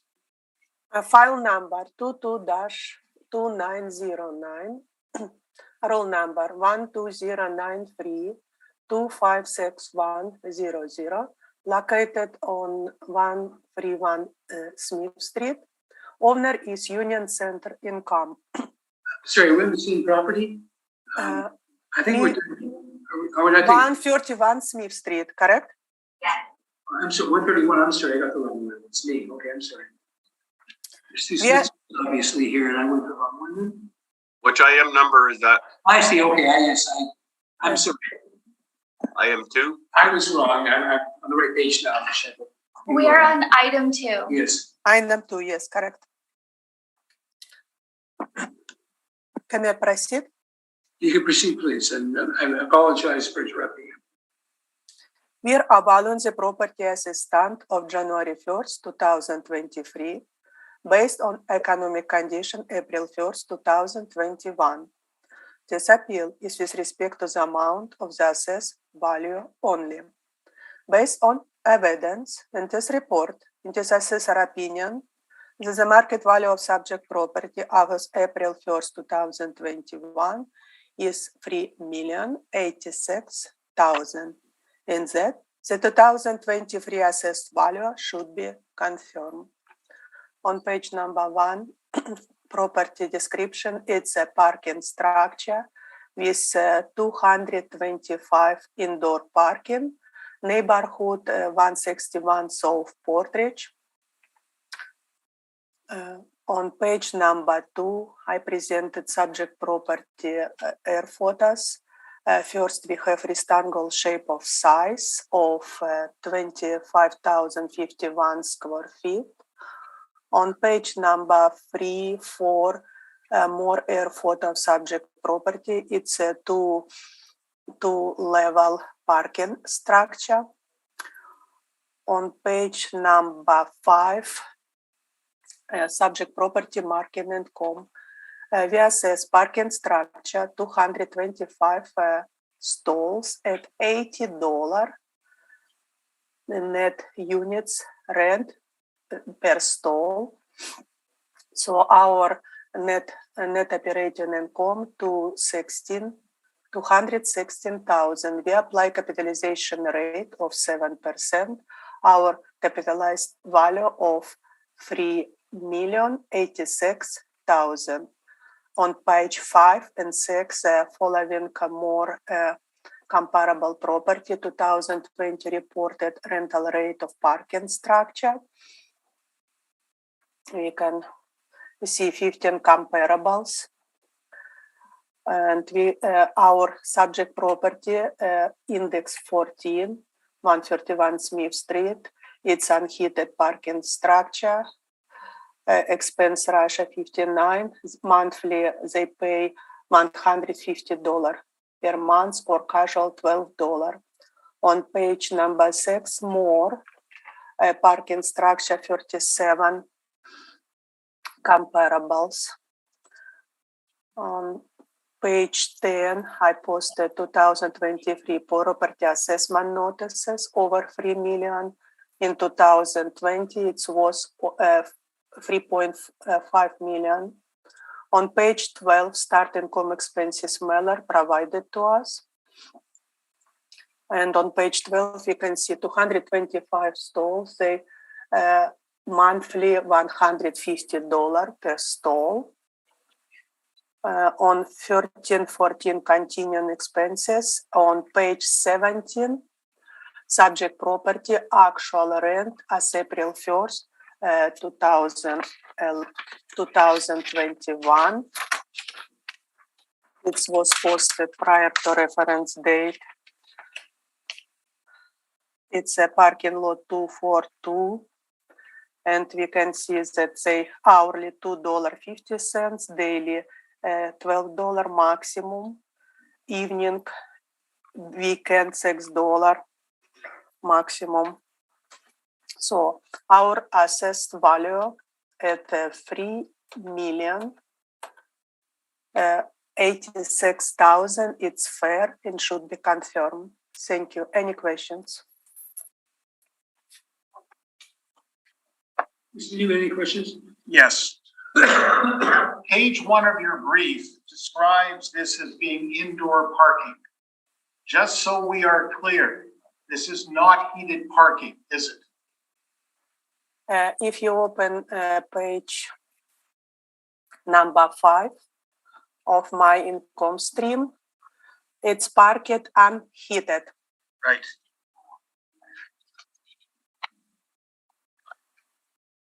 So then when we look to page 5, you're using a net rate of $80 per stall. Where does that come from? It's model driven, $80 per stall. It's already expense ratio account. Inter.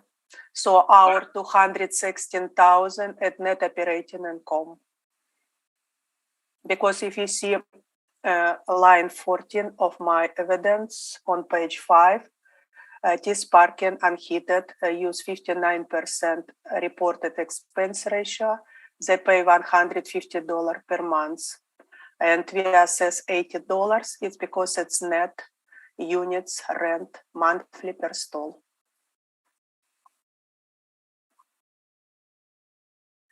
So you're saying that, did I understand you correctly to say that $80, or based on the monthly rate of $150 a stall, $80 represents the net operating income? Does that mean there's about 47% expense ratio? It's something close to it on page number 5. Total number of parking stall. Parking rate estimated as rent to owner and include all expense adjustments. Yes, I know, but my question is, are you telling us the expense ratio is 47%, or do you know?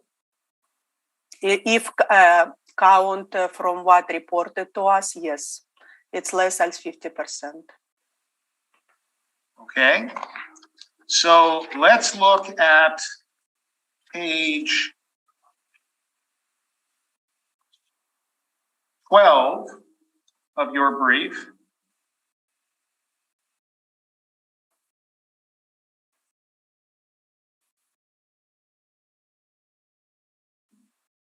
So that shows the revenue of $315,000. It shows the net operating income of $129,000. Doesn't that tell us that the expense ratio is 59%? If you look on my page number 5, it showed expense ratio reported to us 59%, correct?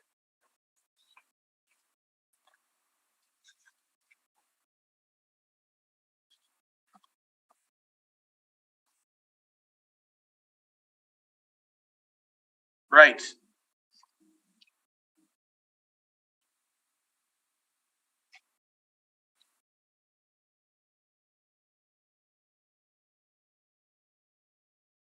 Are there different rates for different parking structures under the model? Correct. I'm sorry, is that a yes? Correct, yes. Okay, thank you. And what are those different rates for different parking structures in downtown Winnipeg? For site-specific, $80 per stall per month net. What are the other rates and the other locations? It's not subject property. It's broad questions. But I'm asking you what the rates are for other parking structures in downtown Winnipeg. Rates, if you open page number 6 of my 37 comparables, you can see a monthly rates variable variety from 37 comparables depend it's heated, unheated space, and different expense ratio showed on page number 5. So it should be different. It will be different for each parking structure. But that's not my question. My question is, what are the model rates for different structures in downtown Winnipeg? My answer again, it's different model rates for different parking. For site-specific subject property, $80 per stall per month net. After all expense adjustment.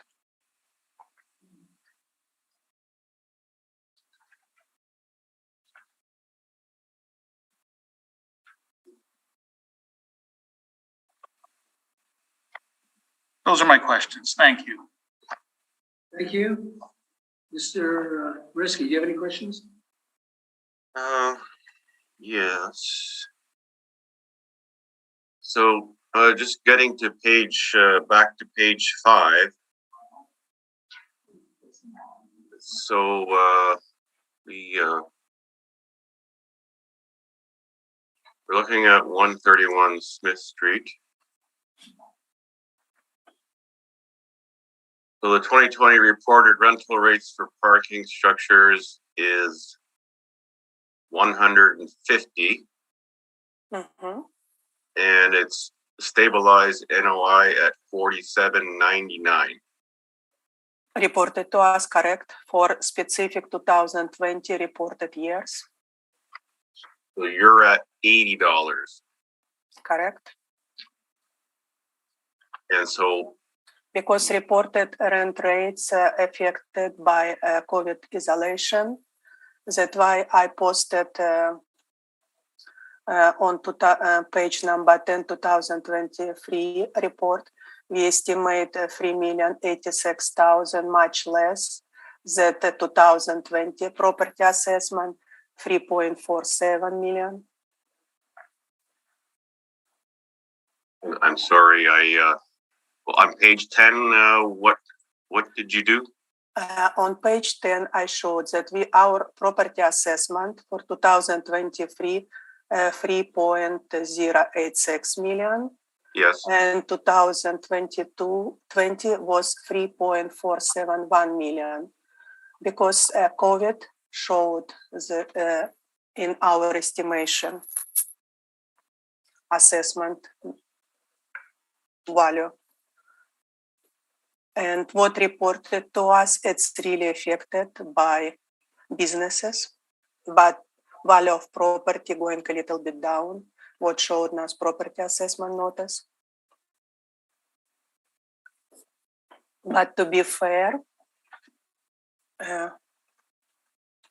we put a 7% capitalization rate for parking structure to account all revenue for different parking structure during COVID. I'm sorry, I'm just not understanding the explanation for the difference. Again, I'm sorry, I'm gonna have difference. to explain to me again. $80 per stall with expense adjustment. It's a model, mass model driven numbers. Okay. My evidence, 15 comparables below, showed that expense ratio can be between 37% to 65%. Mm-hmm. It's broad range. Plus, we can see monthly rent from what laws here, $105 to $350 per stall. If it's heated or not unheated, it's affected. And we have different stabilizing net operating income per stall per month reported to us. It's range from $61.39 to $197 per stall. Net operating, we apply 80, it's inside presented range reported to us.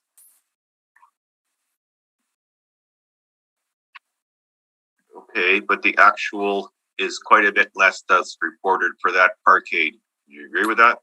Correct. Okay. Thank you. No more questions. Oh, sorry, Mason. Oh, sorry, I had a couple more.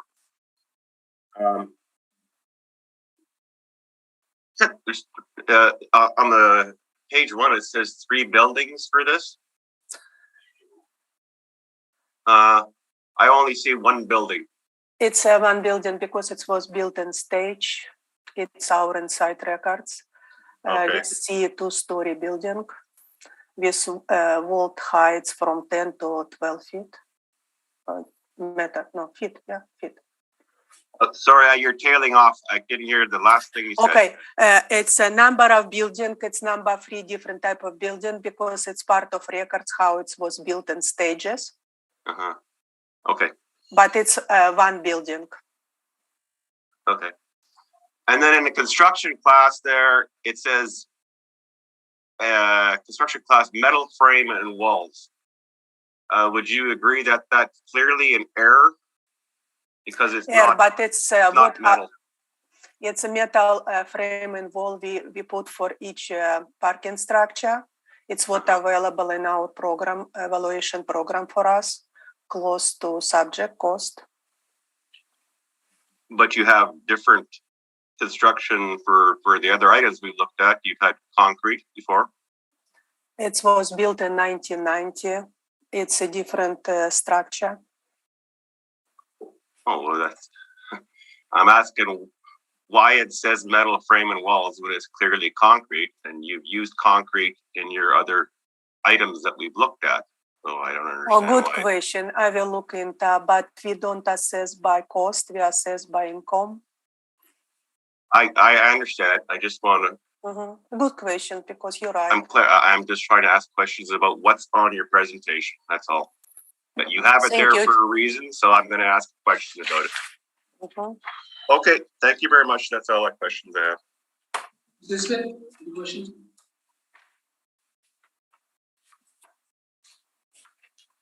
Ms. Nisbet, do you have any questions? You are muted, Ms. Nesbitt. Sorry, I was muted. I do have a question. I'm looking at page 17, subject property actual rates.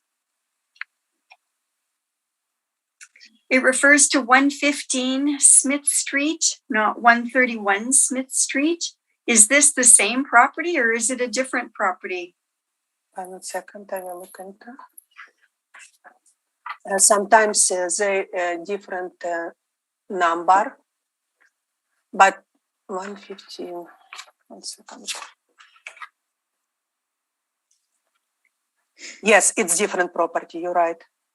Good So catch. this, It's different, yeah, because we have Okay. for like on my page number 514, we have different actual rent. I missed this part. Sorry. Yeah, it's wrong. okay. So, okay. 115. All right. The 2018 or 2020 assessment you provided was 3,471,000. Was that reduced at the Board of Revision or was it confirmed? I cannot say. I need to look in my records. Thank you.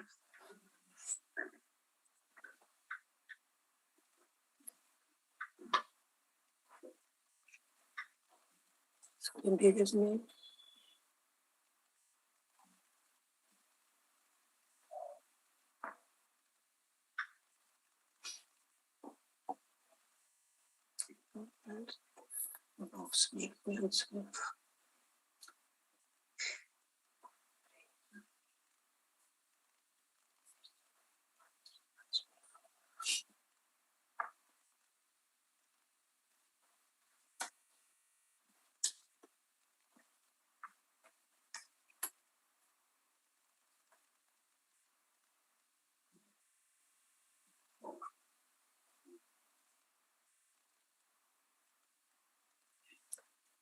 This value was confirmed by Board of Revision. It was confirmed at 3,471,000. Correct. Thank you so much. That's all my questions. Thank you. I've got a question. I'm looking at your page number, I guess it's 5, where you've determined the value. And you have 225 stall count and $80, I guess, net income from each stall on a monthly basis. And so that's assuming then the city's, I know this is all model, but that assumes that every one of these stalls is rented. Is that correct? Like, doesn't give any room for vacancy? Because vacancy it's already parking rent estimate are net to owner and include all expense adjustment. We instead of vacancy, we adjust the expense ratio behind the scene. That's why if they reported 150 per month, we apply only 80 because all expenses adjusted inside already. Okay, because I see you have a 225 count and it's $80. So you say that your dollars takes into account vacancies. It's not shown separately because of that. That's your. And it is stabilized net operating income would report it to us for 15 properties. It is $80 inside this range. We now our assessment fair and distribute eventually between each owner, each property. I understand, but so your answer is though that vacancies are reflected in the $80 that you're netting. Correct. Do you have any idea what the vacancy factor might No. have been because of COVID? No, I don't notice. Because it looks like it assumes all responsibility. It's how our mass appraising estimate. We Okay. use two parameter, $80 at 7%. Okay, Mr. Newman, you can go ahead with your evidence. Can I ask a question of the assessor arising out of Ms. Nesbitt's questions? If it's something you can't do with evidence, Okay, I can do it with evidence. and I can do it I with think my that's probably a evidence. better way. All right, Okay. so let me start there then, so I don't forget. Okay. Ms. Nesbitt asked a question about whether the $3,471,000, the 2020 assessment, was confirmed at the Board of Revision. I will say to the panel simply that the ultimate value for this parking structure for the 2020 cycle was $3,066,000.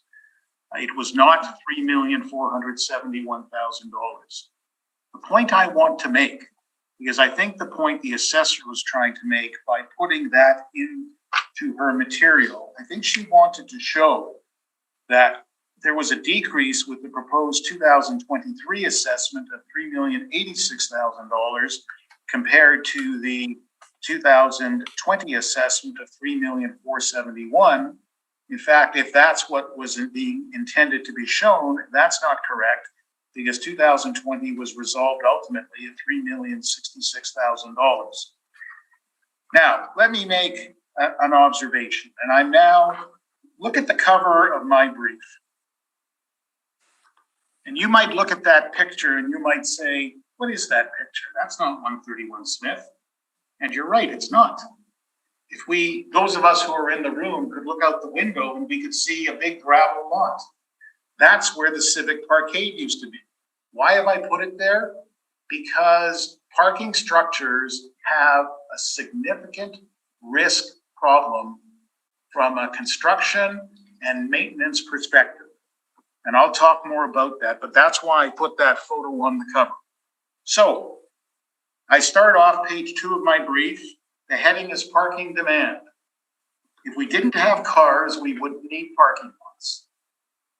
If demand for parking is reduced, then we need fewer parking lots or fewer parking stalls. I noticed that 2 of the panel members are attending this meeting virtually. That means they're not using parking stalls downtown to be here. I will speak more about that, but the reality is that the population of downtown Winnipeg is very much diminished. And that is because of COVID, of course, and that is something I'll suggest is not going to change. This parking structure is located on the periphery of the downtown business core. Parking lots are successful or have business depending on where they're located. The greater their proximity to what I call demand generators, the greater the volume of business they will do, the greater the rate they can charge. Parking structures that are on the periphery have less demand, therefore less business, therefore they cannot charge as much. Page 3. So what the assessor has done here is for 2023 is set the net operating income at $216,000. I show you the financial performance of the property in 2018, in 2019, and in 2020.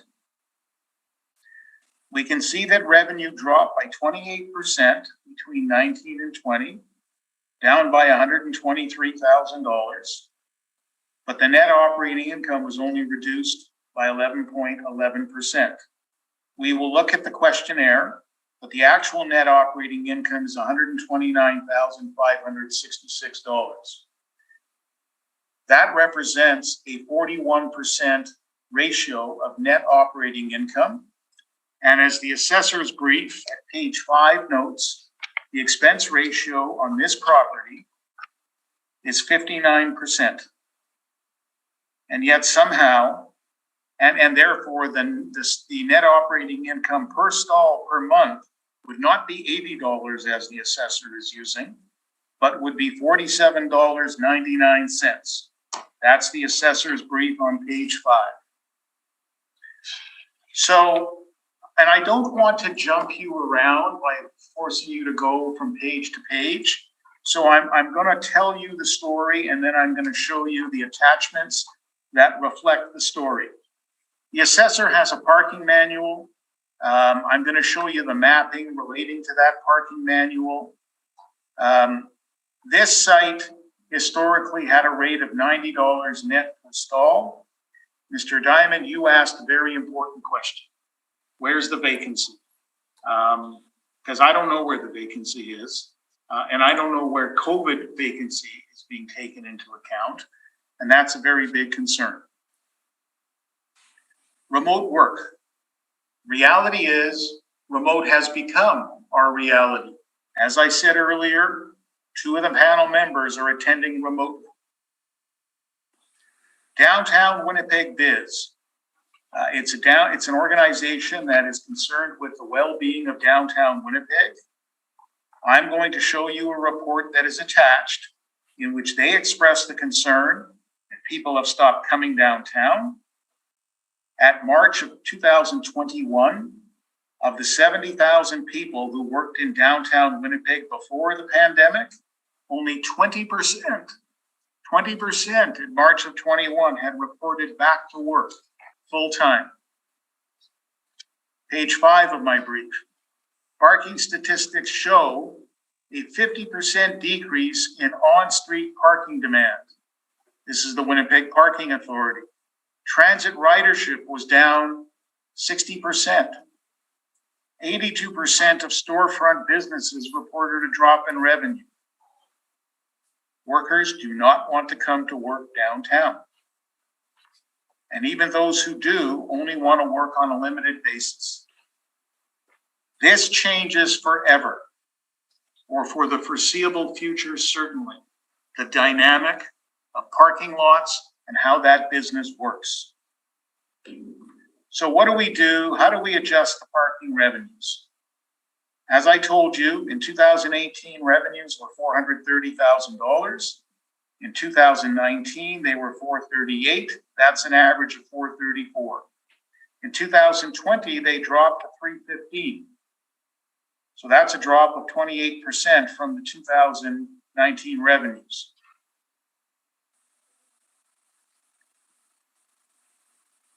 We believe the $216,000 of net operating income proposed by the assessor is excessive. We know that through April 1 of 2021, matters had not improved in downtown Winnipeg. I come back to the concept of what are the demand generators? The reality is they are the office buildings of downtown Winnipeg. And when people are not in those office buildings, especially when you are on a peripheral location, like this parking structure is, it's on Broadway, it's on the edge of downtown. It's not in the downtown core where all the office buildings are. The demand will be less. I want to talk to you for a minute about the nature of parking structures. They are inherently susceptible to structural failure.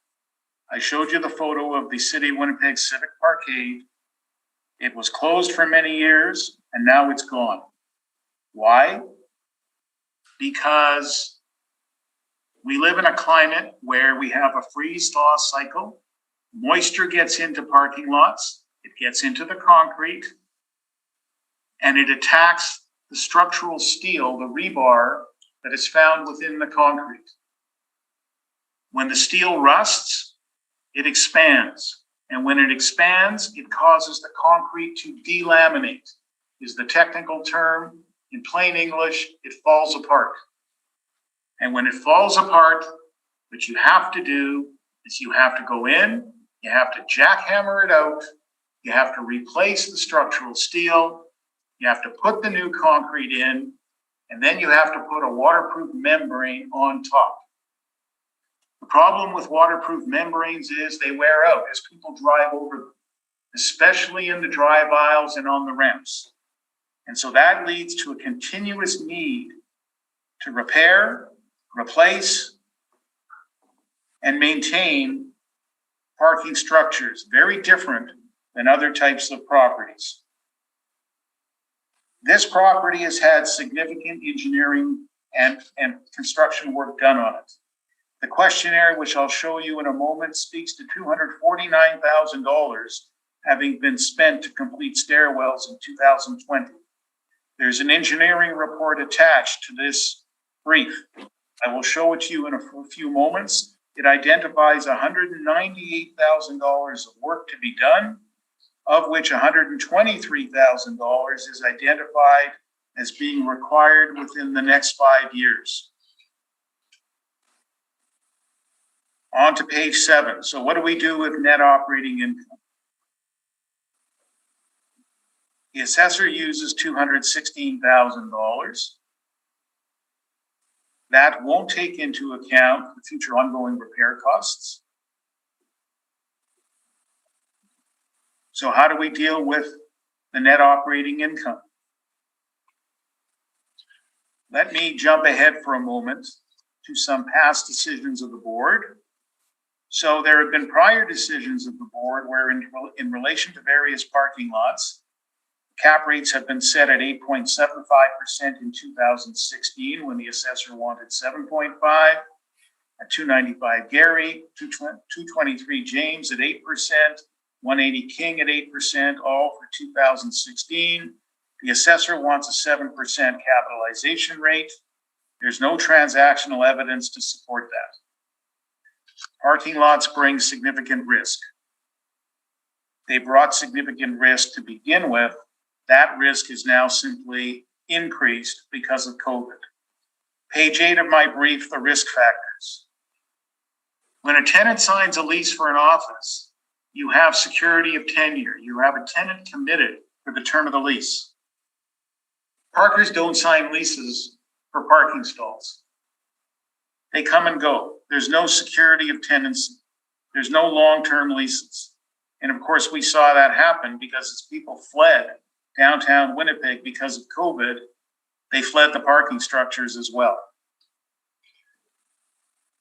The city doesn't seem to make a distinction between the age of the parking structure in terms of the rate it generates. That is illogical to me. Parking structures have an economic lifespan. The older the structure, the greater the risk to a purchaser.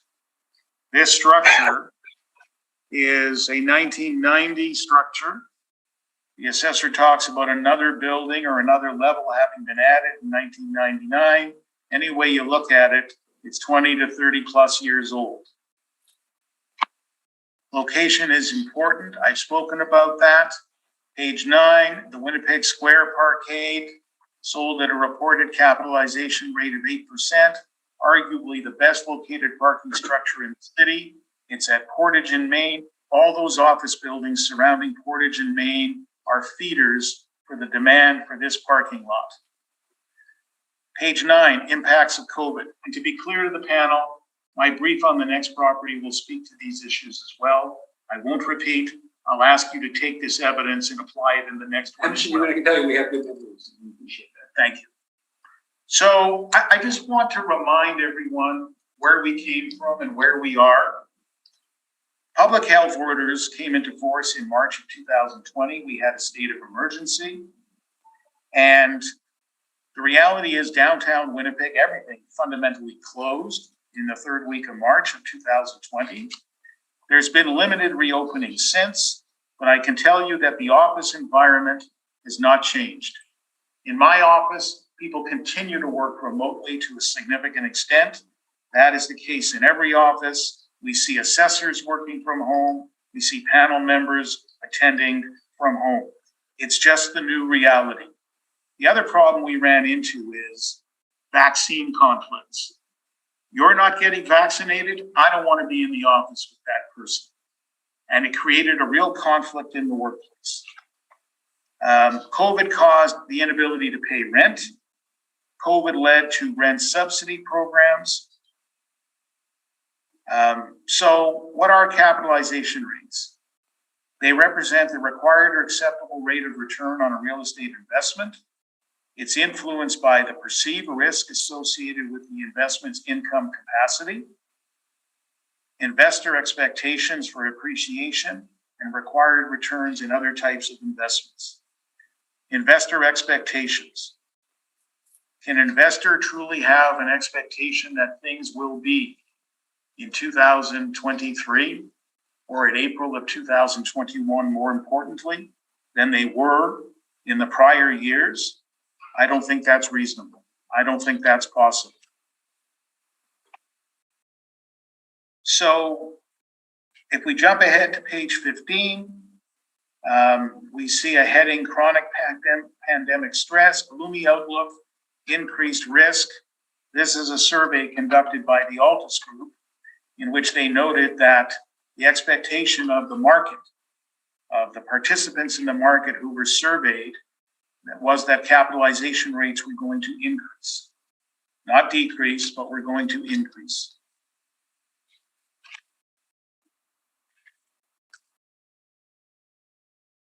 So let's jump ahead to page 20.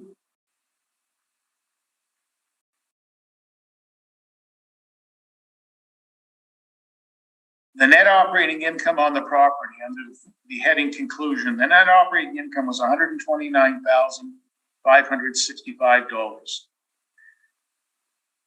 There's no assurance that the revenues will increase in any significant way in 2021.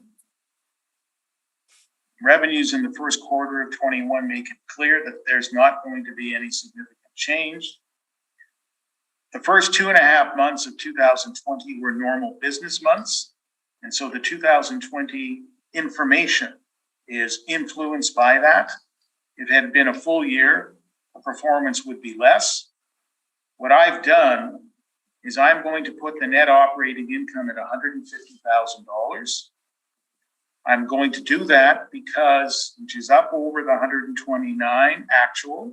I'm going to do that because I'm going to take into account a possibility of some improvement, but at the same time, there's $198,000 of repairs that needs to be done. That's going to impact the cash flow. And the other thing I'm going to do is I'm going to increase the capitalization rate to 8%, because I think at April 1 of 2021, no investor can be comfortable that a capitalization rate of 7%, which may have been the rate in 2020, is still a reasonable rate. So let me now show you the attachments. Page 22 is the mapping from the assessor's manual. So the green area is the downtown area. And if you go to the next page, you'll see in the lower half of the page, parking income. And you'll see that parking structures unheated, the last item in that lower box, are shown as having a rate ranging from $56 to $104.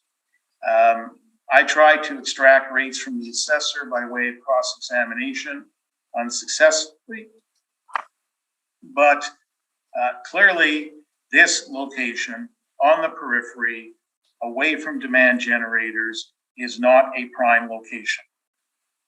I will also say that I don't accept the net operating income. Page 24 is the questionnaire for 2020.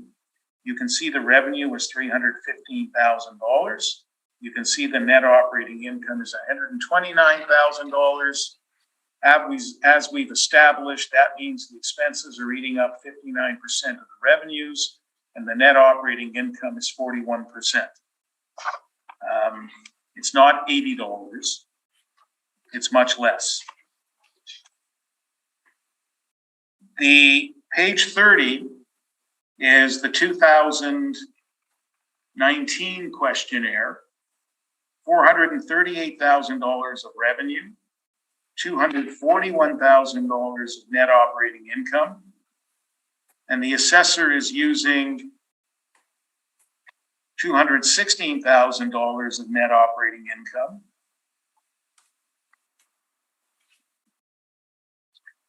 So that would suggest that in that year, there was an expense ratio approximating 45%.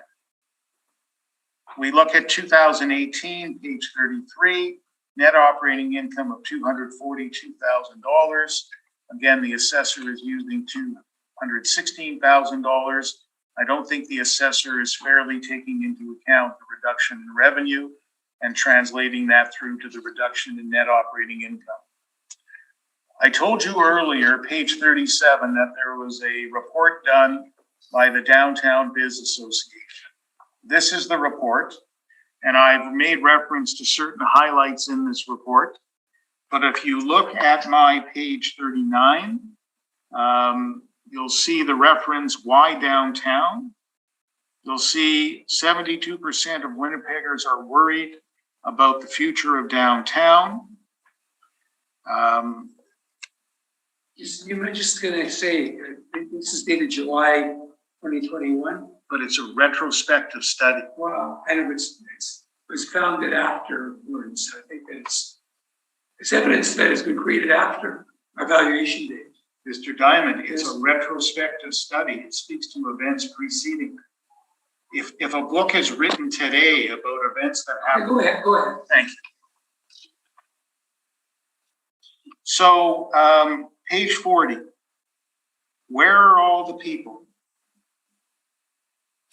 And it says COVID-19 has hit centers across Canada hardest.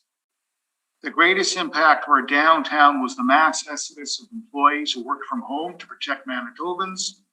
Approximately 70,000 people worked in downtown Winnipeg pre-pandemic, and more than a year later, only 20% have returned. Returned full time, it says. Yes, full time. Yeah, I acknowledge that.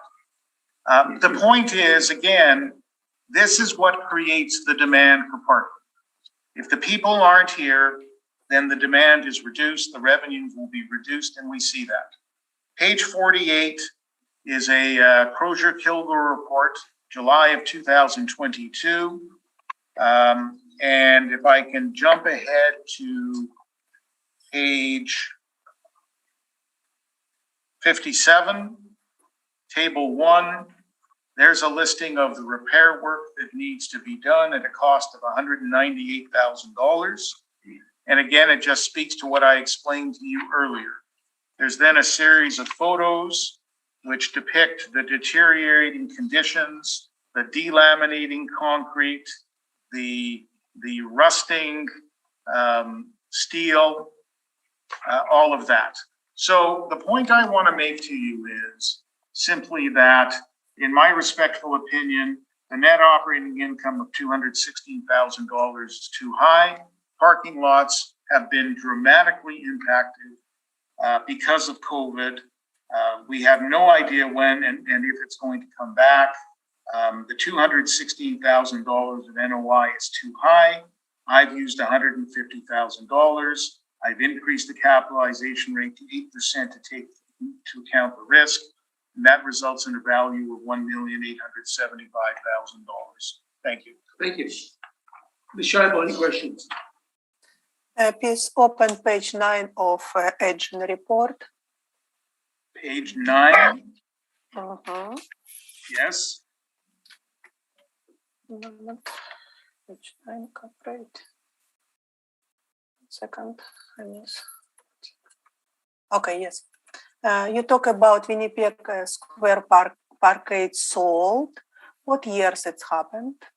That happened, I believe, in 2000. Bear with me a moment. I think 2012. So in 2012, estimated capitalization rate 8%, correct?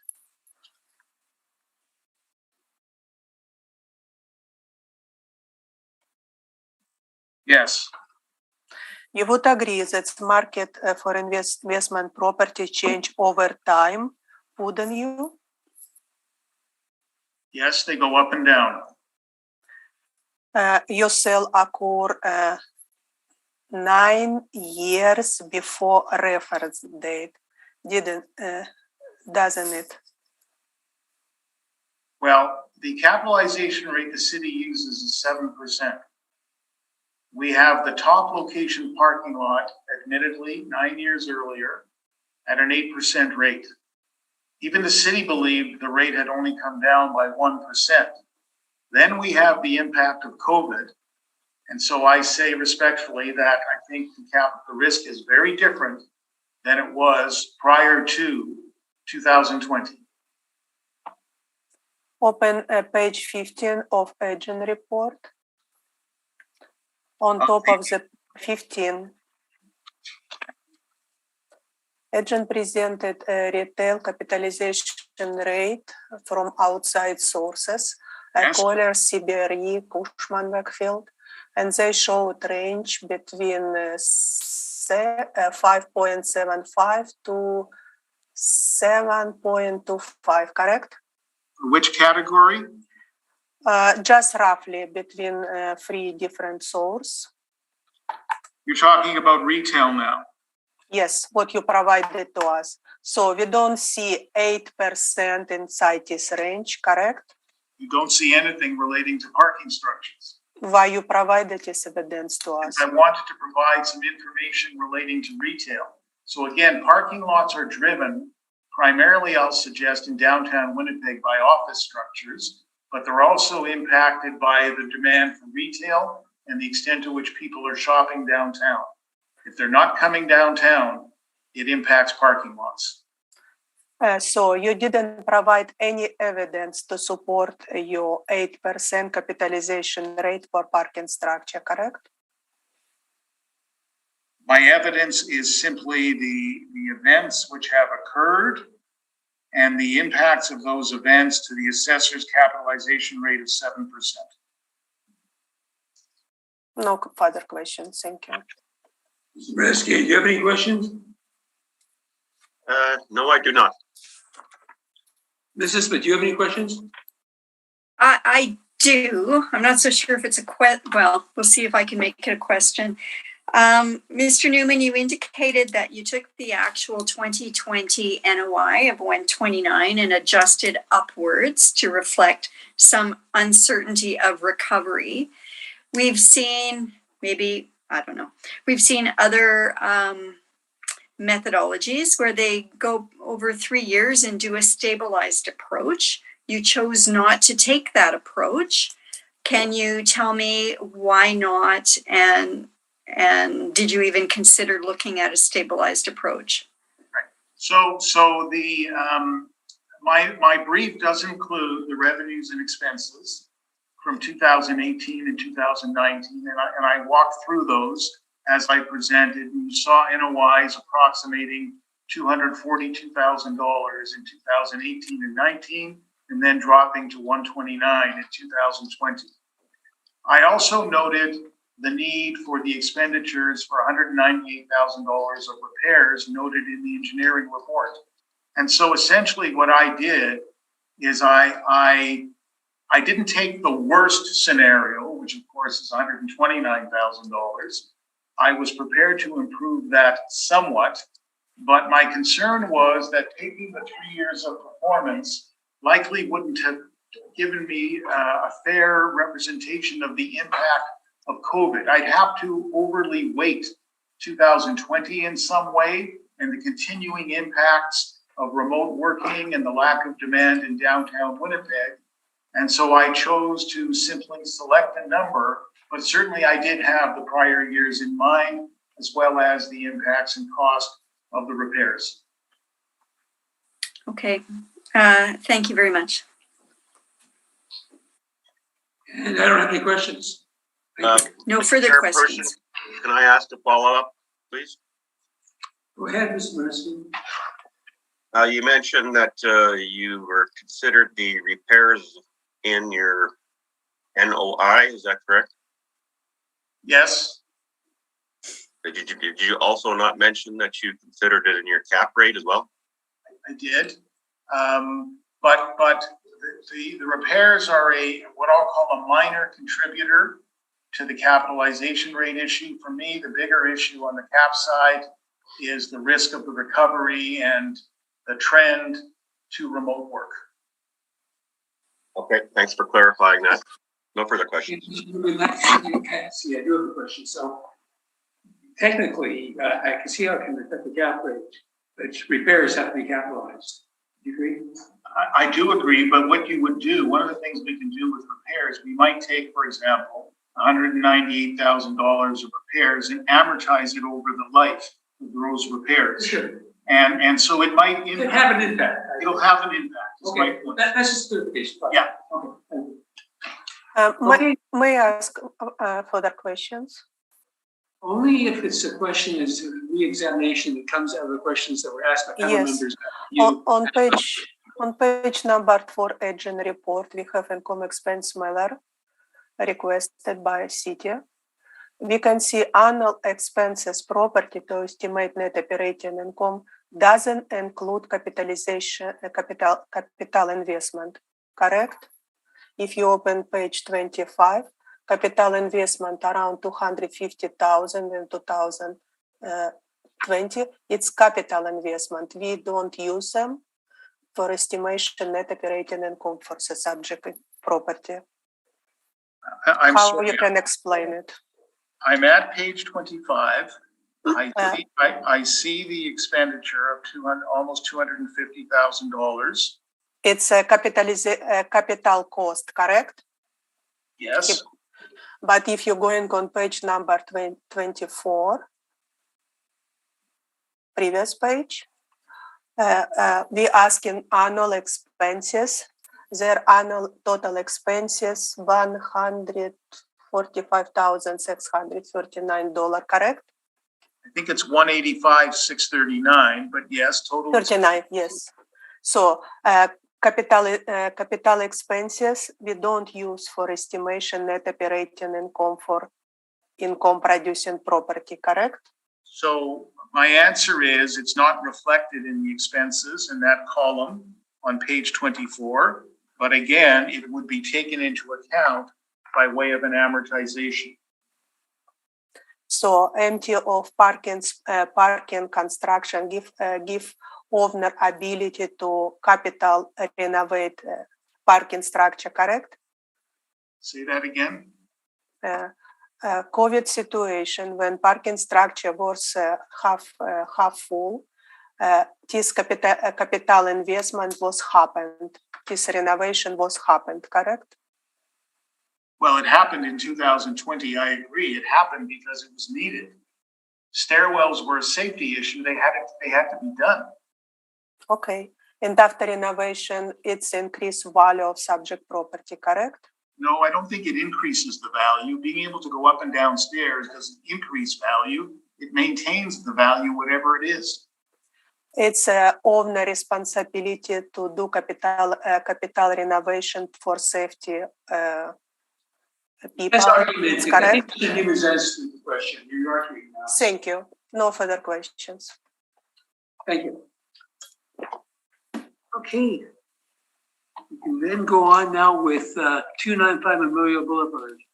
Michelle, when you're ready.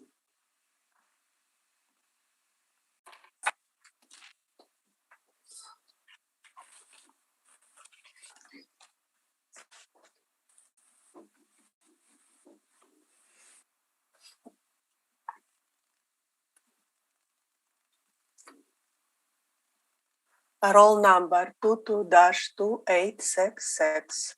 Roll number 12091533500. Location is 295 Memorial Boulevard. Owner is Hift Parkgate Limited. We are valuing the property as a stand of January 1st, 2023. Based on the economic condition April 1st, 2021. This appeal is with respect to the amount of the assessed value only. Based on the evidence in this report, in this assessor opinion, that the market value of subject property as of April 1st, 2021 is $10,000,000 $846,000. In that, the 2023 assessed value should be confirmed. The subject property is a parking structure, have 750 indoor parking, land area on around 64,000 square feet. On page number 2, we can see shape of parking size, irregular shape. Also, the subject property has lease for 1,720 square feet of from 2020 for $27.78. It's a garage located on roof. You can see better photo, more photo of page number 3, 4, and on page number 5 you can see on roof we have auto repair garage. More view from street to entrance to this building, and on page number 6 view of garage. On page number 7, subject property has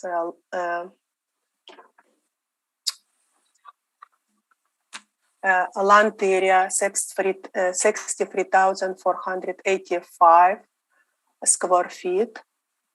Let's just assess, check how much land costed. If you assess land value assess 5.599 million, so our assessment $88.90. Below we can see 6 land sale comparables in same neighborhood, 161 South Portridge, 1 to 6, and 3, 4, and 5, and 171, 170 Exchange District. Our mean for sale, land sale comparables from $171.60 in media, $96.07. We did assess land value of $88. Now we're going straight to market income of subject property on page number 8. It's a parking structure, unheated, 750 stalls. We assess it's $80 per stall with net to owner and include all expense adjustment. Our net operating income, $720,000. We apply 7% capitalization rate. Our estimate value of parking structure, $10,286,000. Below we can see 15 comparable property, 2020 reported rental rate for parking structure. We already saw in previous briefs. In more, 37 comparables, actual gross parking structure rate as of April 1st, 2021. On page number 10, we will estimate value of garage, service garage on the roof. It's 2,820 square feet. We assess it's $14.65 per square foot. We apply 2% vacancy loss, 3% expenses, and shortfall $6 per square foot on 2% vacancy loss. Our capitalization rate 6.95%. Our estimate value of garage $560,000. Below we can see comparable properties. 2020 reported rental rate for vehicle service garage. Average of 10 comparables, $14.65. Model peak average $14.65. Weight average $12.22 and media $12.63 of my 10 comparables.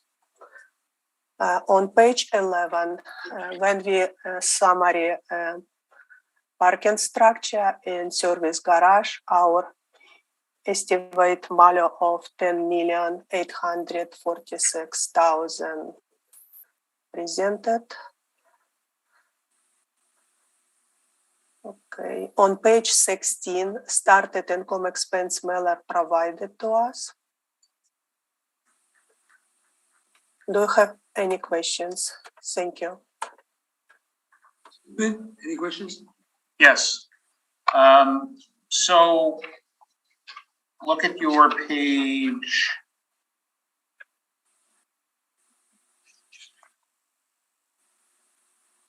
Your page 5. The upper photo shows the service garage. It's on the roof of the parking structure, correct? Correct. And if we look at your page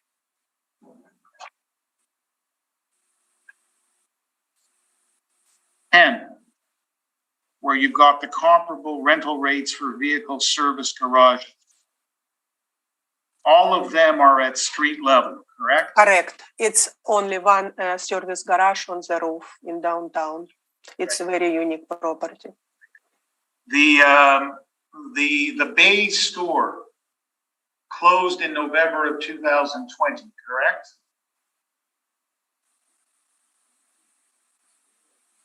Possible. The Bay is closed right now. Yes, correct.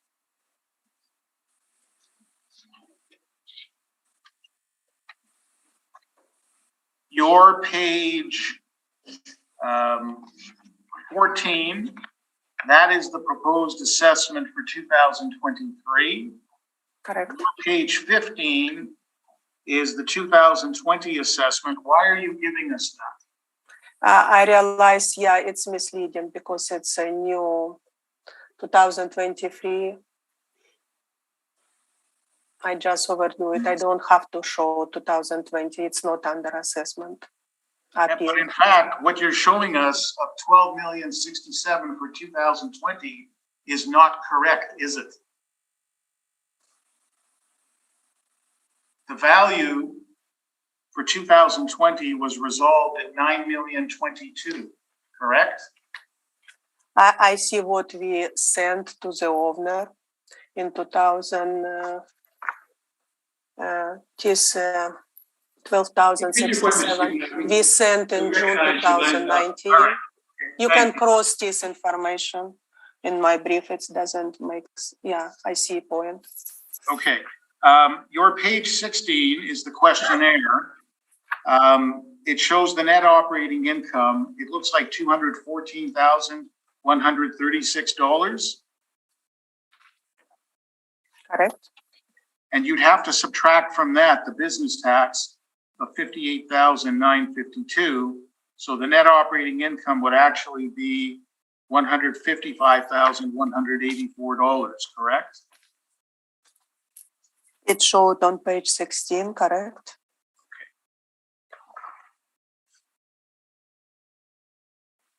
And in fact, just to be clear, this questionnaire that you've put in, this is actually the 2021 questionnaire, isn't it? Yes. Yes.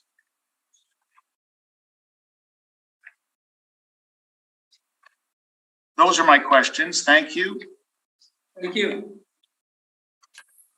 Ms. Nesbitt, do you have any questions? No, I have no questions. Thank you. Thank you. Mr. Reski, do you have any questions? Yeah, you again provided some information on the value of the land. I'm just curious as to the reasoning for doing that, since the land value was quite a bit less than what you had derived with the income approach. Correct. It's a land value what inside our system, and our report showed how we assess land under this parking structure. Yeah. So it's just a reasonability check. Just what? Sorry. Reasonability check, it's fair. It's with media of my comparables 96. We assess it's $99. It's fair. It's a fair illustration of the land value. Correct. So what does that have to do with? Because 2021 was affected by COVID. Uh-huh. In income reported to us much lower than it's supposed to be, was collected years before. That's why I did land value to make sure we're on the right path. Okay. But those, okay, well, let's look at it a little bit then. Those land sales comparables, you say are supporting your square foot rate of 88.19. Correct. Now this also has a pretty large parkade on it. So if you just looked at the land, would you not then have to look at demolition of that parkade as well? Yeah, it can be built inside, because if you see comparable number 2, it's 70,000 square feet land, similar to subject property. They sell for $96.98, and we assess 88. It will be demolition cost built in. So that one on 242 Hargrave was a demolition? No, it's a park. It's a land. Was sold in 2016. Because parking on it when it was sold? No. So it was already demolished then? Or it's just land, it's just vacant land? But it's much higher than we assess.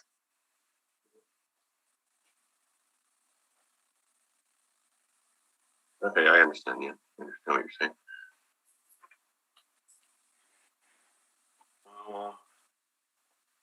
Okay, I have no further questions. Thank you. I don't have any questions.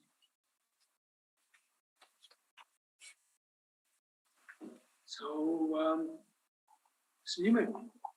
So let me again start where Mr. Moretsky finished off.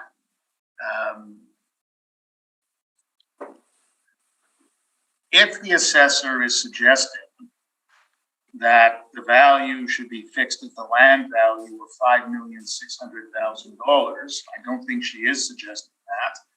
And like Mr. Moretsky, I'm not sure why this was put there.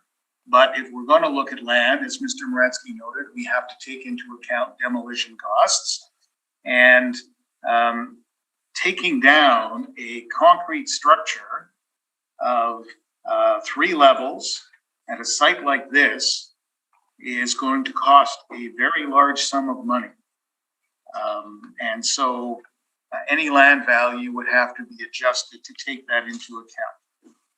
But more importantly, and again, conceptually, much of what I said to you on the prior property is going to apply here as well. The detail is going to be different. Again, you've got on the cover the Civic Parkade, simply to make the point that these structures are inherently susceptible to problems.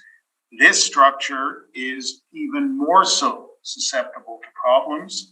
It is 1954, originally built, 1964, a level added.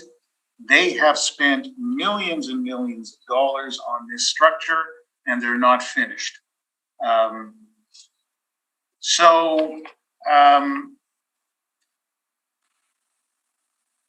Let's talk about page 3 of my brief. There is the revenues in 2018, $1,476,000. In 2019, $1,652,000. 2020 is down to $922,000. The assessor has put in the 2021 questionnaire, and the revenue is $664,000. It is way down. It has continued to be way down, and it is for all the same reasons I articulated to you earlier. This lot is on the periphery of downtown. To the extent the Bay store was a demand generator for it. The Bay store closed in November of 2020. And so whatever demand it would generate is no longer being generated. And so at the end of the day, notwithstanding this drop in revenue of 44%, $729,000 between 2019 and 2020,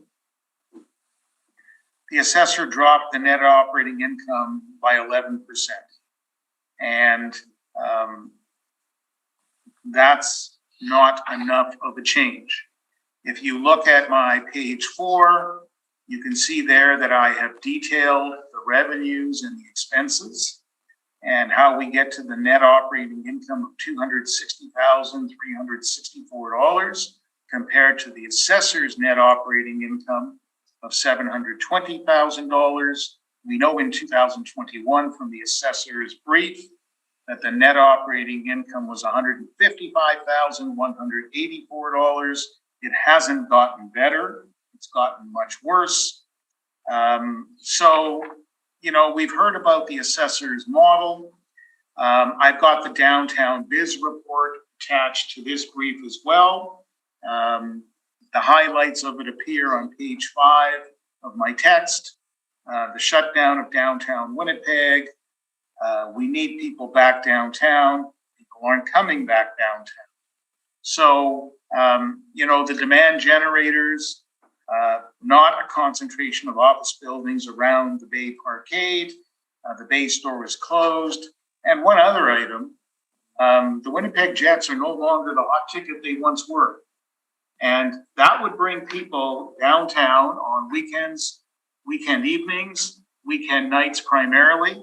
That would create some parking revenue for many of the lots in the area, but not this one. I'll also make note of the fact, and I should have noted it in the context of the prior property, but I make note of it here, not attached to the walkway system.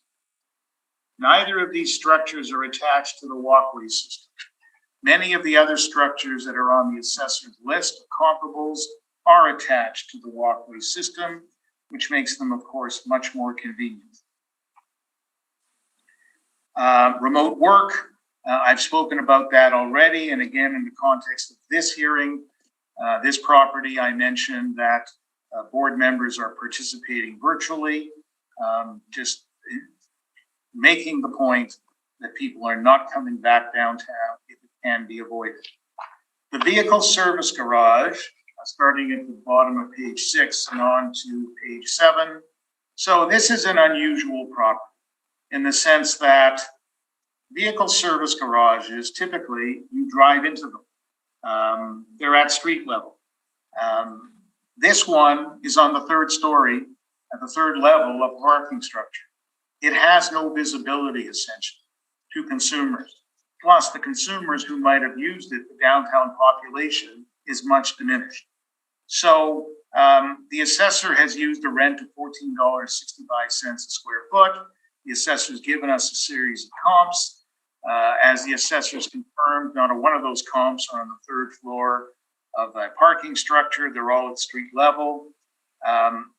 Many service garages are located on major thoroughfares, but some aren't. And so if you look at the bottom of my page 7, I list a series of parking garages that are not listed on major traffic thoroughfares. Pembina is arguably, but you can see that there are many rates below the $14.65 the assessor has used, taking into account the locational disadvantage. I'm using $10 a square foot, and you'll see the calculation ultimately. Parking structures, inherent wear and tear. You've heard me on that point. If you look at my page 9, here is the work that remains to be done on this parking structure. It's identified, again, concrete areas of concrete delamination have to be identified, removed, new concrete, new drains, waterproof membrane, the floor slab. So you might know that the Bay store had a large enclosed loading dock area with big garage type, almost hangar sized doors opening out onto Memorial Boulevard. That area is actually not available for parking, but the end result is that the third level of the parking structure is actually over the bay store loading dock area. That floor slab needs to be replaced. It hasn't been done yet. The ceiling beams have to be shored up. So my point is there's a lot of work to be done. They budgeted $877,000 for the work to be done by the end of this year, $341,000 for the work to be done through next year. That's $1,218,000 of work to be done. Got to be taken into account. No purchaser would ignore it. So what have I done? What I've done is, again, we know that we have a net operating income of $260,000 in 2020. We have $155,000 in 2021 from the assessor's brief. On page 10, I'm putting the net operating income at $400,000 compared to the assessor's $720,000. I think that is a very reasonable setting of the rate. It assumes the potential for some return. It's not there yet. It may never come to be, but that risk of return is a risk. And that leads me in turn to make an adjustment to the capitalization rate as well. And I move that to 8%.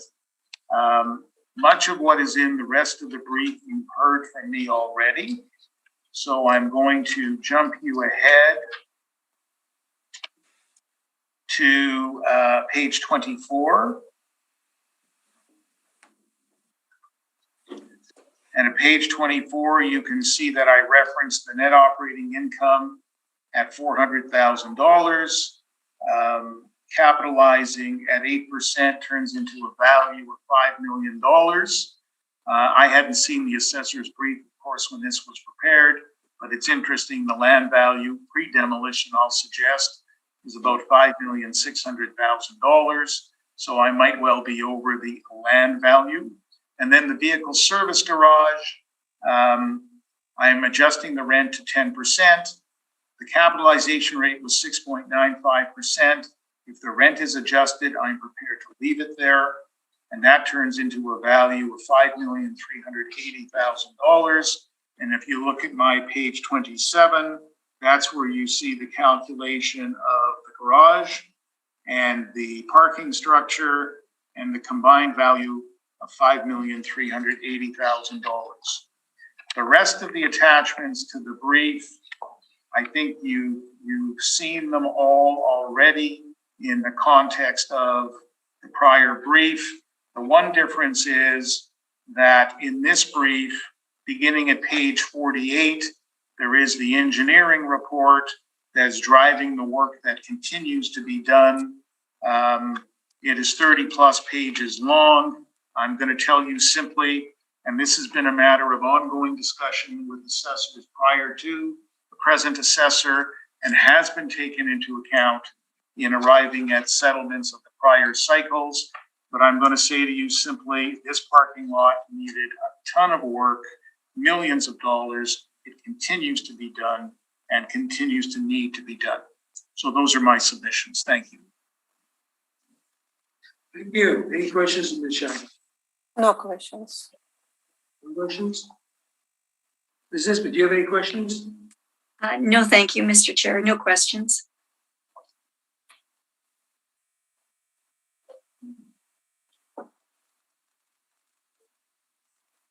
Okay, I don't either. Thank you, Mr. Newman. Did you ask me if I had any questions? Yes, sure. Please ask any question you have. Yeah. 750 stalls is, would that be accurate according to your assessment, Mr. Newman? The answer is, it is accurate, subject only to one consideration. At one point, the number of stalls was higher, but they have had to close off the areas located above the bay loading dock because of the lack of structural integrity of that area. which is why the roof and the beams need to be repaired. The thing that happens though is that as they do work, of course, you have stalls that are taken out of service in order for them to do the work. So that in many ways is a rotating number, which will go up and down as the work is done. But that's another reason why the income, the net operating income and the capitalization rate have to be looked at carefully, because that's another factor.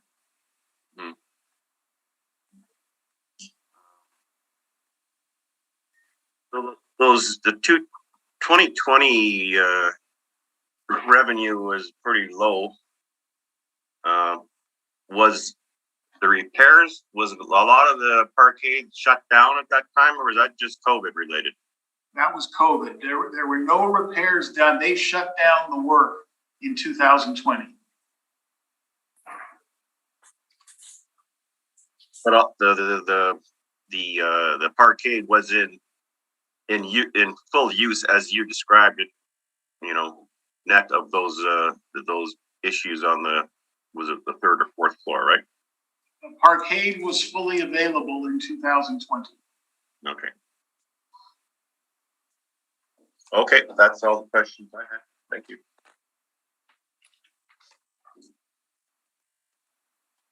Thank you. Thank you, everyone. Good day to the panel. Thank you. Can we take a break? Yeah, we're going to take a break right now. I'm going to need about 15 minutes. I got to run into more for I need it. Sorry, I was just gonna ask, do you wanna take a break or did you wanna break for lunch? It's already 12:15. What's the consensus here? People like to break for lunch, or I can go with 15 minutes if everybody else is good for that, or we can actually break for lunch if that's what's wanted. My preference is to push through. I'm trying to get away this afternoon, so I don't really want to take some time and then, but my plans can change. Can we at least have 30 minutes? We still have 4 property to go through. Yeah, it should be faster. Once we did the first one, I think the same argument's gonna probably ensue for each of them, I'm assuming, but I'm hoping they're gonna go faster, but yeah, we're gonna be a while yet. I would prefer to just keep going since you can take your. So 15 minutes? 15 minutes then, I Okay. can just run this. Put my meter. Thank you. Thank you. Thanks. And I'm one of the biggest library stuff. What about your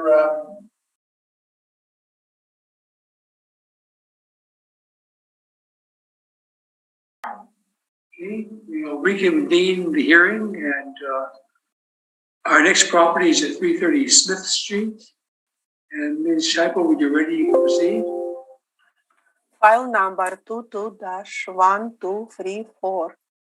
Roll number is 130-52181-000. Subject property located at 330 Smith Street. Owner Sazi Holding Limited. We are valuing the property as it stands of January 1st, 2023, based on the economic condition April 1st, 2021. This appeal is with respect to the amount of the assessed value only. Based on the evidence in this report, it is assessor opinion that the market value of subject property as of April 1st, 2021, 6,782,000, and that the 2023 assessed value should be confirmed. The subject property is parking structure built in 1980 and located in land area 29,237 square feet. We have 430 indoor parking. On page number 2, I presented the subject property picture, air photos. We have a land size, corner of Ellis and Smith. On page 3 through 4, more photo of subject property. It's 4 five-level structure. Parking structure income, market income presented on page number 5. We have unheated 400 free stalls, and we have 27 unheated parking stalls. So together 430 stalls. We assess it's $92 per stall per month per units. Include all expenses adjustment. So our net operating income came across $474,720. We did apply 7% capitalization rate. In our capitalized value, $6,782,000. On same page number 5, I have presented comparable property 2020 reported rental rate for parking structure, 15 comparables. Smith, it's Smith, it's index number 15. It's reported 430 unheated stalls. Expense ratio, they reported 58%. Monthly rent $192 or casual $12, and stabilized net operating income reported to us $43.02. On page number 6, I presented comparable properties actual gross parking structure rate as of April 1st, 2021. It's 37 comparables. 330 Smith is here. Wait a second.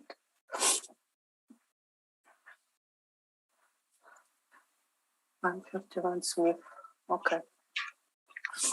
On page number 10, it's a property assessment notice we sent in 2003 for 2003, and we have income expense mailer presented to us from starts page 12.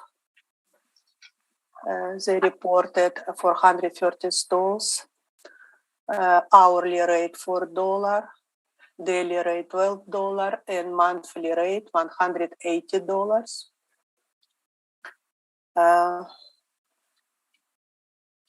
First report was in 2021 years.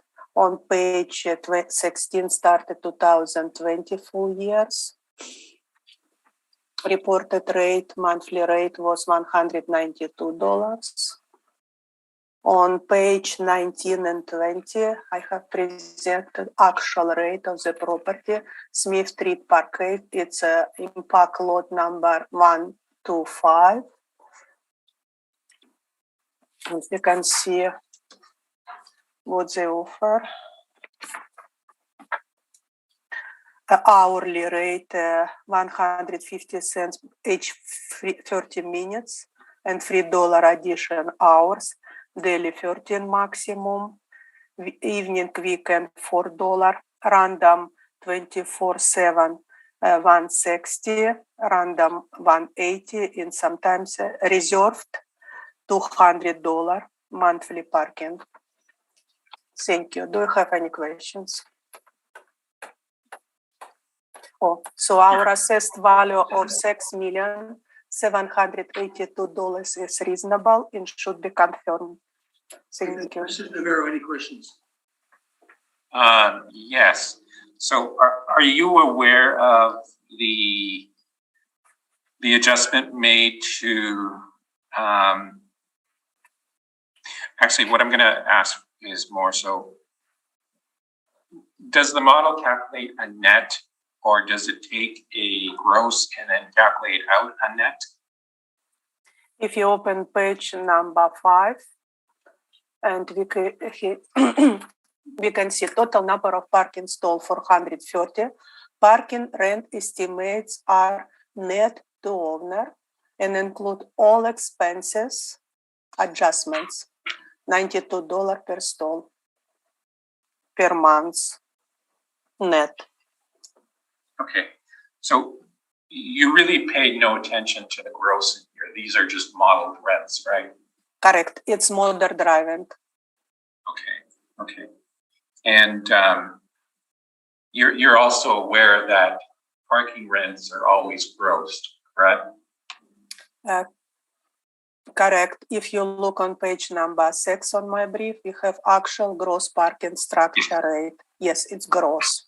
Okay. But on page number 5, we have 15 comparables. Last column stabilized net operating income dollar per stall per month. Our $92 inside range presented from 15 comparables. It's reasonable. And you've been in this parkade? 1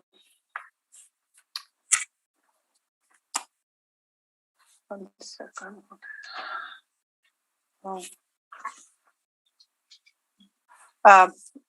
Although I have not inspected it, the subject property, I am able to completely accurately describe is based on data we have on file. That's fine. Those are my questions. Thank you. Thank you. Mr. Reski, do you have any questions? Yeah, just again on page 5, the stabilized rate for 330 Smith Street is $43.02 a stall. Correct. It's reported to us, but when you look Reported, yeah, that's significantly 15. less again than your monthly net unit that you have provided. Yeah, but it showed range between 43 and 135. So on our $92, it's fair and reasonable. Yes, I just in respect to the actual expenses, there is quite a discrepancy, correct? Correct. Thank you. No further questions. Ms. Nisbet, any questions? No, thank you. I had the same question about index 15. Okay, thank you. And I have no questions. So, Mr. Rivero, you can proceed. Okay, so in order to speed this up, I think some of the issues are similar to a property that we had before. So, and you'll see some consistencies in the parking lot appeals that we see going forward. So we'll try and speed this process up. So this is 330 Smith Street. And again, this is a 430 stall parkade on Smith Street, just between Portage Avenue and Ellis Avenue on the west side, across from the Marlborough Hotel. I can say that there are 430 stalls here, at least at my last count, and I have been at this parkade. And those numbers do fluctuate over time because, again, there are parking stalls being taken out of commission and back into use, depending on what type of repairs are going on in parkade. And the parkade repairs tend to be quite consistent. It's not like buildings where, you know, you may see work being done every 5-10 years. Parking lot or parkade repairs tend to be ongoing for the most part. 6 is the overhead pictures and the general location. And I will just skip to highest and best use on page 8. Again, the highest and best use is believed to be its current use.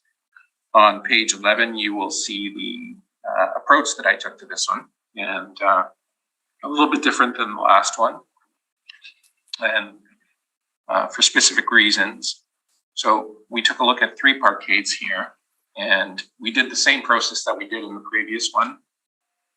We calculated out the income and expenses over 3 years, stabilized them, and they're presented here as is. Actually, they're not stabilized here. They are just averaged out.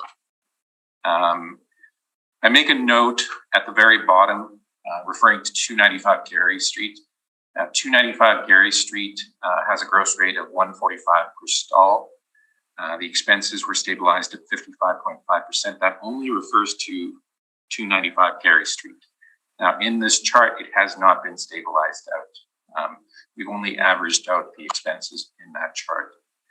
But the reason for doing that is effectively, if you turn over to the next page, you'll see that we had the 2020 INE That's the income and expenses. And we were able to, chart those out fairly easily. However, we did not have the 2019 and 2018. So because of that, we weren't able to do the fulsome analysis that we were able to do on the previous property.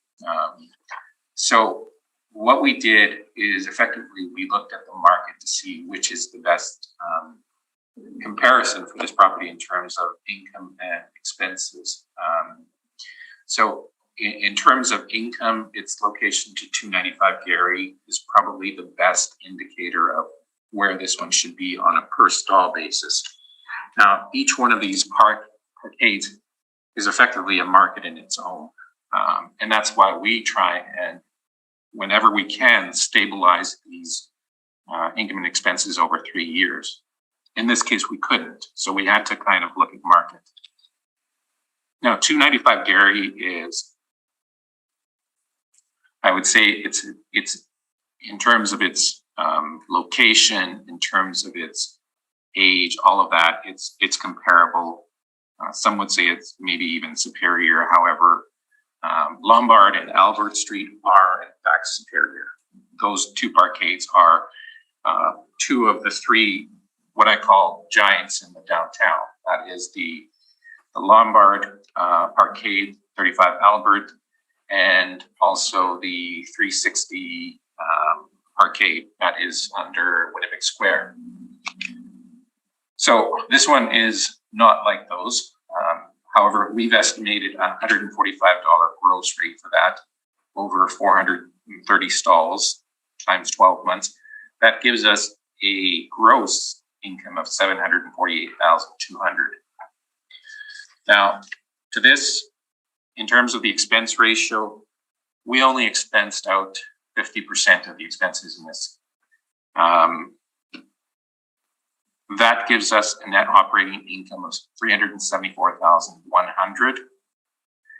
And we've divided that by the 7% cap rate. We haven't adjusted the cap rate. We've taken out what we think is, you have two ways of doing this. You can either attack the cap rate or you can attack the income. Our option has been to attack the income, because that is actually something that we can look at and say, okay, the income is being affected. We can look at numbers and at least try and justify them.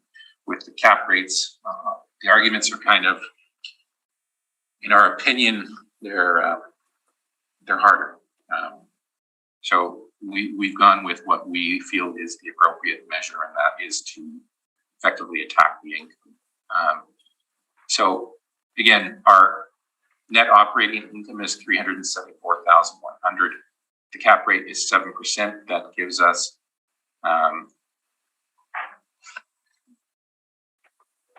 just going to calculate, and I think there is an error there.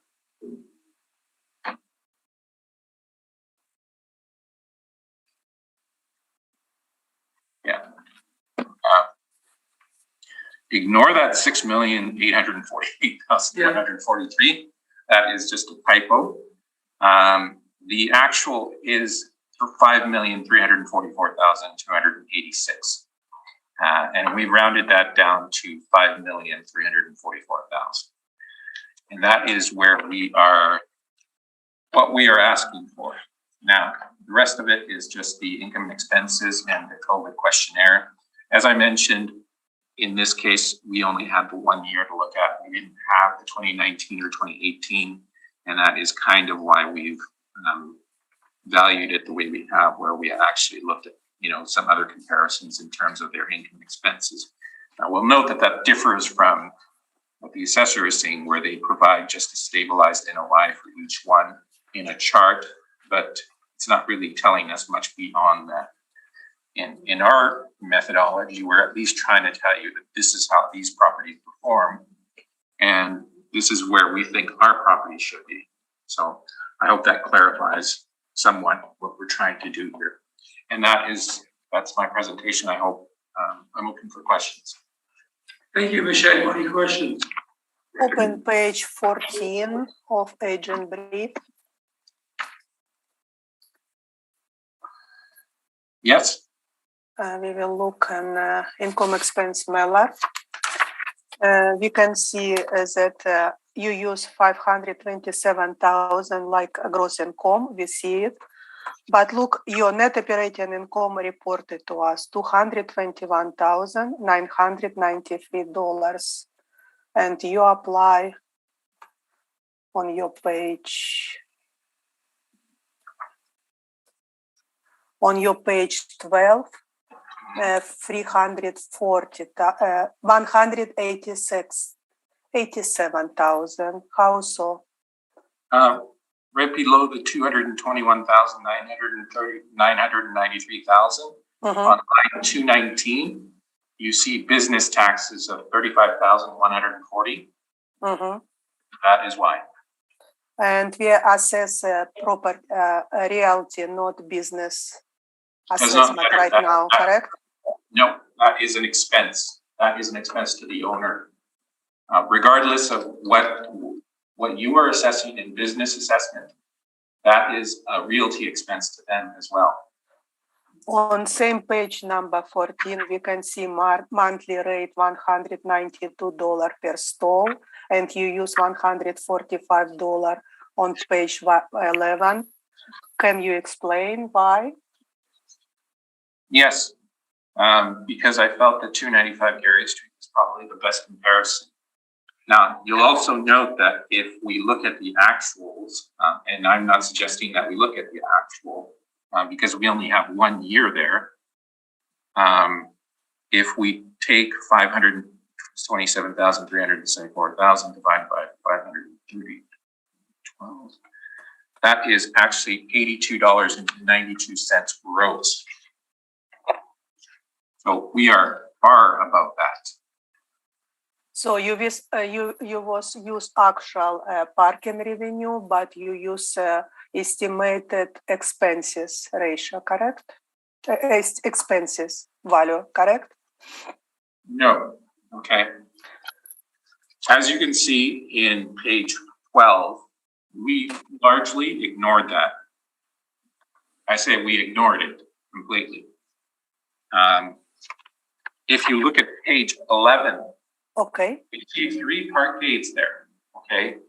And we analyze their performance. So we go through their income and expenses over 3 years. And I make the decision as to which one I think is the best comparison to our property.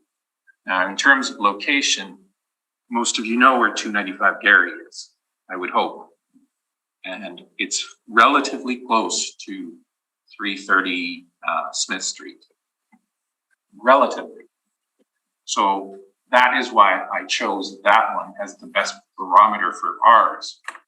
Because in terms of location, it likely is performing similar to ours. So that one has a gross of 145 after being stabilized. We'll get into that property later because, again, we did a fairly detailed analysis of that one as well. That being said, that is why I chose $145. And again, it is far above what actually happened in 2020 for our subjects. So I feel that the gross rate that I've applied is fair. And you use $145 and they report $192, and you apply 50% expense ratio, correct? I applied $145 to 430 parking stalls, right? Okay, minus. And I applied an expense ratio of 50% to it. Okay, but if you, let's do another estimation. If you use $192, what reported to us to gross, multiply by 430 in 12 months, it will be around 990,000. We can reduce 50%, it will be around 496,000. You apply capitalization rate, subject 7%, subject property will be over 7 million, correct? No, you're just throwing numbers at the wall here. Why would I choose $195? Because when you open page number 14, reported to us gross rent, $192. for 430 stalls for 12 months, it will be not 748,000, it will be 990,000. We can remove 50% expenses. Let me finish, please. It will be 495,000, and we will apply capitalization rate of 7%. It's 7 million assessed value of subject property, site specific, reported to us. Okay, so I will say that that is 100% wrong. And for the specific reasons that you're not taking into account occupancy there. You're assuming $192 per month per stall. That is 100% occupancy, 24/7, 30 days a month. Now, what parkade performs at that level? And we remove 50% expense ratio. We apply expense ratio 50%. Okay, but what are you doing on the occupancy? It's 50% include occupancy, all expenses together. No, it's ratio. It does not. Occupancy is different. And that is why we go through the exercise of stabilizing properties over 3 years. That way we can actually look at the performance of the property and see exactly what type of occupancy is there. With your approach of just taking standard 192 monthly rate, you're assuming 100% occupancy all of the time. There is not a single parkade in Winnipeg that performs at that level. It cannot happen. So your approach is completely wrong. You're not taking into account occupancy.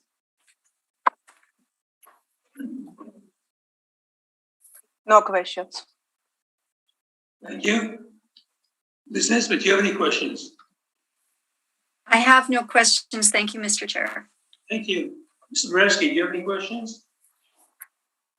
Yes, the information you have on page 11 of those other two parkade, or this other three parkade comparisons. Where did you get that information from? So actually, all three of these parkades are here being looked at today. So that is actually where I got the information from. So you'll see, we've already done 35 Albert. We're going to be doing Lombard, I believe, next. And 295 Gary Street, I think, is the last one that we're looking at today. So Okay. the information comes directly from the income and expenses that they've submitted over the years. And of note, what I was saying before about looking at the performance of these properties, when we look at 3 years, we get a sense of how these properties are performing over that 3-year period. And yes, we are taking into account COVID because it had an effect on these properties. So going back to that point that I was making about the $192 per stall net rent or gross rent, you just can't do that approach because it just doesn't take into account any type of vacancy, occupancy. But getting back to your original point, this information is taken directly from the income expenses that are submitted by these property owners to the city of Winnipeg.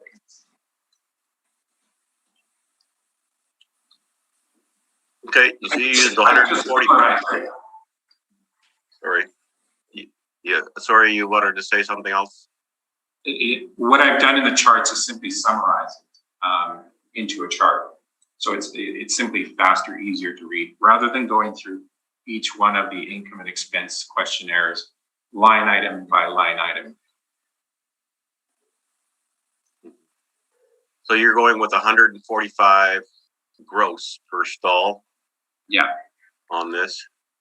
So on the actuals then, that was reported to the city on page 15. I'll just flip it over there. So the parking revenue for 2020 was 527,374. That's correct. So, and we've estimated 748,200.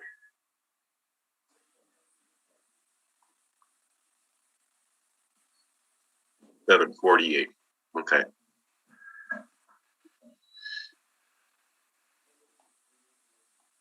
And that's based on every spot being used all year.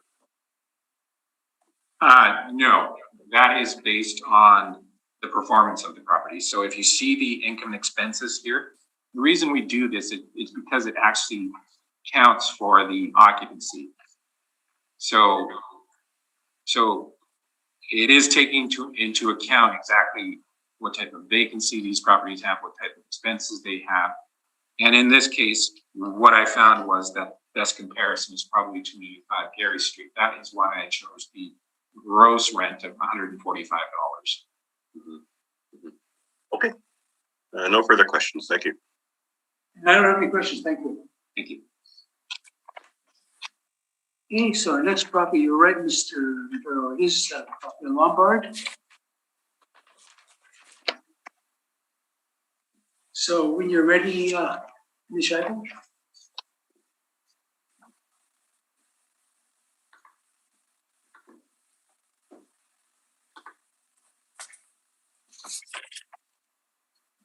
Ms. Scheibel, when you're ready, you can proceed on the Yes, Lombard. I open my files.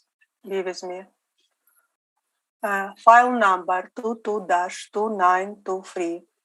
Roll number 130-961-79000. Owner Richardson Center Limited at Lombard Avenue.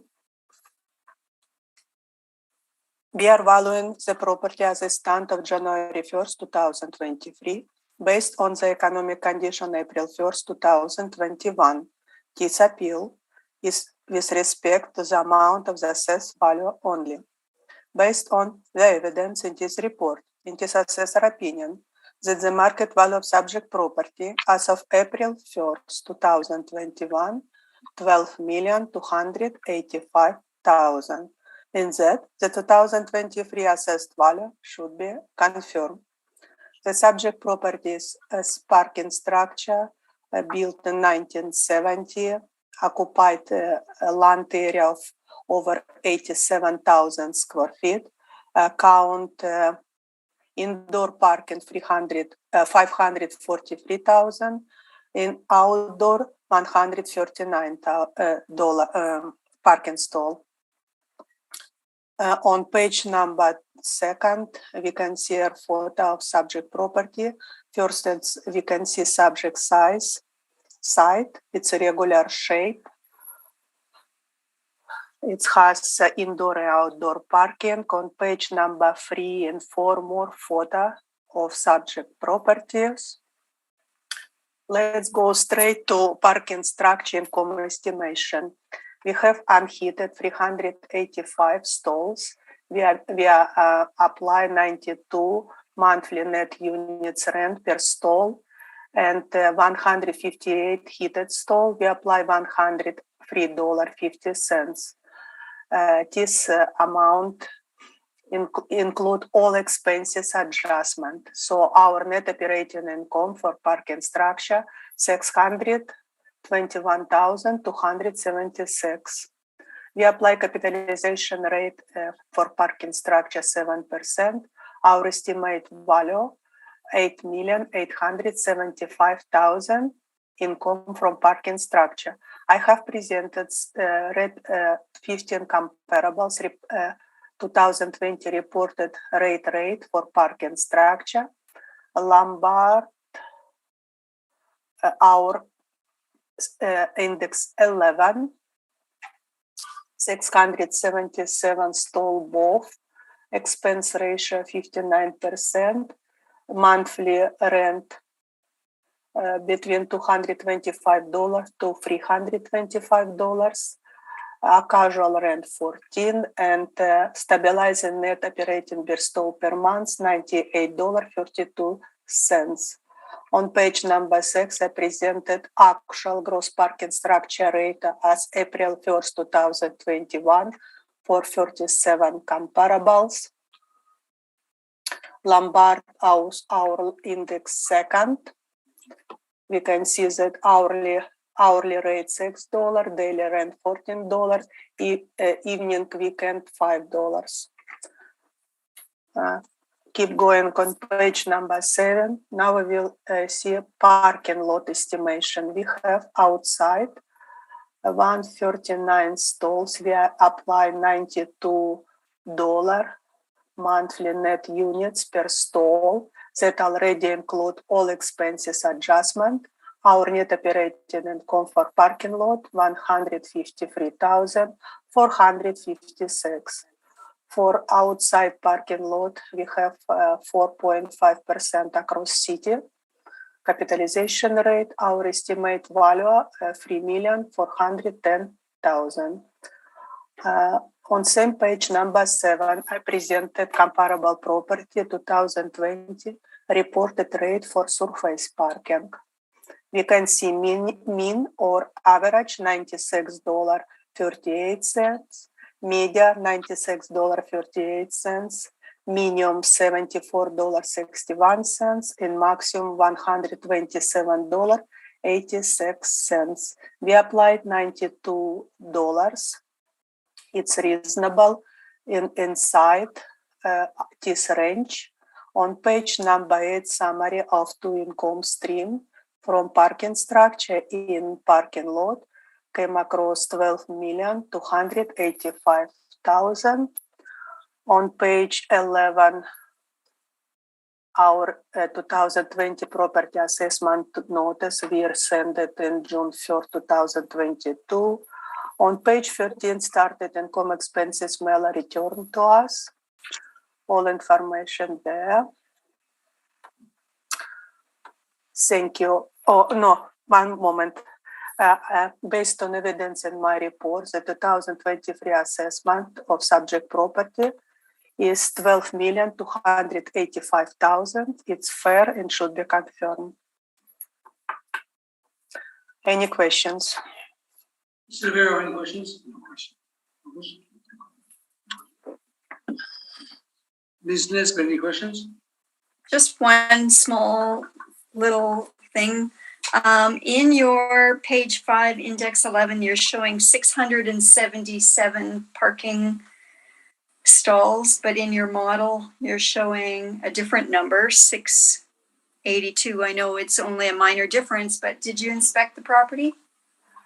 No, I didn't inspect property. Our record shows how much went together. 1 second, I will count myself.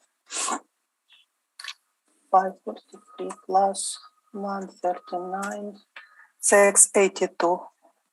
Okay, and index 11 shows 677. So I was just wondering if you knew about the discrepancy. I didn't count myself. Okay, thank you. No further questions. Thank you. Mr. Boretsky, any questions? Ooh,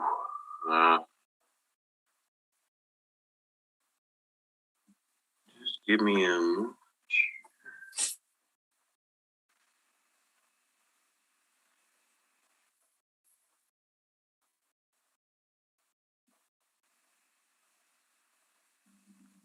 $109.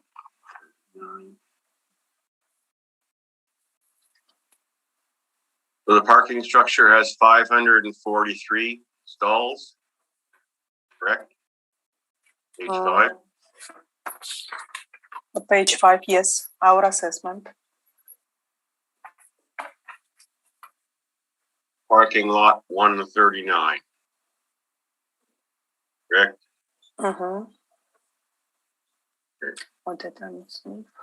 I guess I got a little bit mixed up there, so I just wanted to. On page number 1, we can see indoor parking 543 together and outdoor 139 together. So it's 682.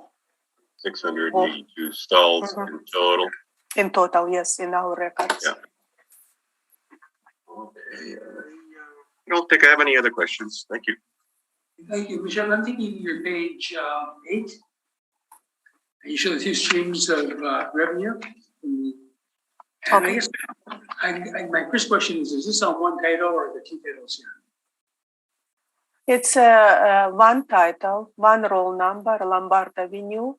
Okay. We use different monthly net unit rent per stall for a parking lot and parking structure. And also we apply a less capitalization rate per parking lot, 4.5 across city and 7 for parking structure. See what you've done. That's why it's two different stream, but it's same property. See what you've done. I'm asking you why it's a one property, but you have two capitalization rates. Because it's two different, it's parking structure and parking lot outside. We have two different capitalization rate for outside and for parking structure to distinguish this model. Yeah, but so one title, so somebody buying it would be looking at one project. So it's basically, the risk factor would probably go over the whole thing. Anyway, I see that you sort of average it out at 6.31% is your average cap rate. Is that what it is? Correct, 6.31%, correct. Okay. Okay, that's my question, I think. Okay, Mr. Rivero, you can proceed. I'll make this as easy as possible. If you turn to page 2, you'll see that the assessor's estimate is 12,285,000. Our estimate is 12,068,000. These two are so close that I'll let you do what you ever decide to do with this. I don't think we even need to get into this. Well, go over your evidence, because if we're going to fight for you, we have to, quickly, if you would. Okay, I can quickly. Because we have to, I want to see your evidence so we have a basis for making. So we decided on a net operating income of $139, and no, that is actually not. We went with the actual for 2020, and basically did a.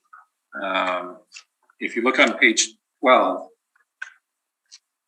we split the income up based on an 80-20 split, and that equals the net operating income that you see on the 2020 actual. So if you take the income and expenses, it will equal 802,698. So we did an 80-20 split on that. And then we simply applied the capitalization rates that we wanted. 7.25 for the parkade and 5 for the surface parking lot. That gave us 8,857,352 for the parkade portion, 3,210,800 for the surface parking lot, for a total of 12,068,152, or 12,068,000 rounded. That is how we rationalized it. However, when we looked at the modeled rate in this one case, the model did the exact opposite of what it had been doing for all of the other properties. And the reason, for most of our appeals here, we don't understand why in this case it underestimated the net operating income. Kudos to the city for doing it. So it was so close to what we had predicted that there's not much of a difference there. It's under 2, I think it's under 2%. 1.7 actual percent difference. Thank you. So yes, it's under 2%. And I'll leave it up to you. Okay. Yeah. Shab, do you have any questions?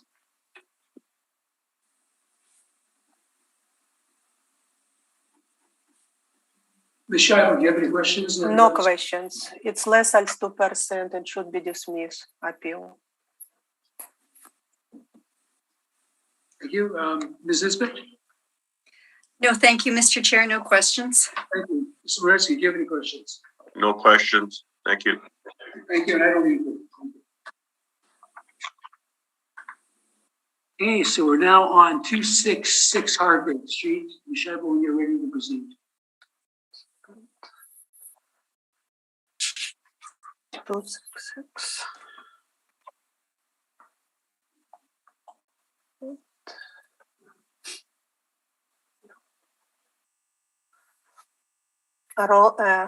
File number 22-3142.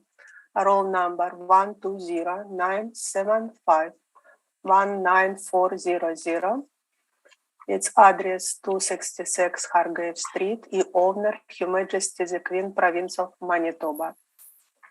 We are valuing the property as a stand of January 1st, 2023, based on the economic condition of April 1st, 2021. This appeal is with respect to the amount of the assessed value only. Based on the evidence in this report, it is assessor opinion that the market value of the subject property as of April 1st, 2021 is $8,690,000, and that the 2023 assessed value should be confirmed. The subject property is parking structure with 6 levels, located on size land area of over 34,000 square feet. On page number 2, I have subject property pictures. It's a irregular shape of subject size. When we're going on page 2, 3, 4, more air photo subject property in stairs view. On page number 5, our parking structure in com approach, we apply our record showed 551 stalls. We applied $92 per stall per month. That include all expenses adjustment. We apply 7% capitalization rate across city for parking structure. Our estimate value $8,690,000. I have again 15 comparables. 2020 reported rental rate for parking structure. We have Hargrave. It's not, we don't see subject property here, and I have on page number 6 actual gross parking structure rate of April 1st, 2021. And do we have Hargrave 365? 329 Hargrave. I didn't find subject property reported to us. On page 12, we have income expenses mailer submitted for us. In our case, income expense consolidated with 2 roll together with office building.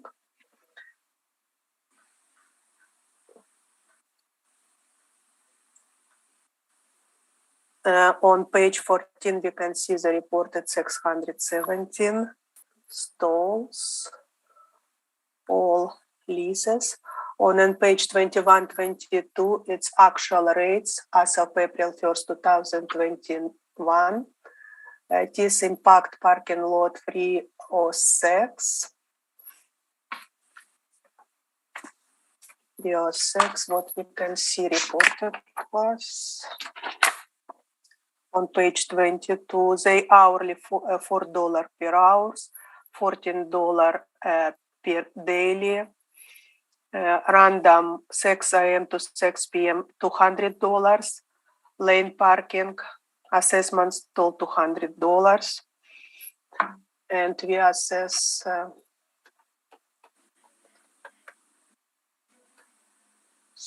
551 stalls. They reported bigger stall counts that we assessed.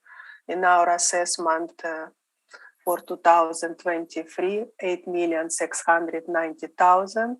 It's fair and should be confirmed.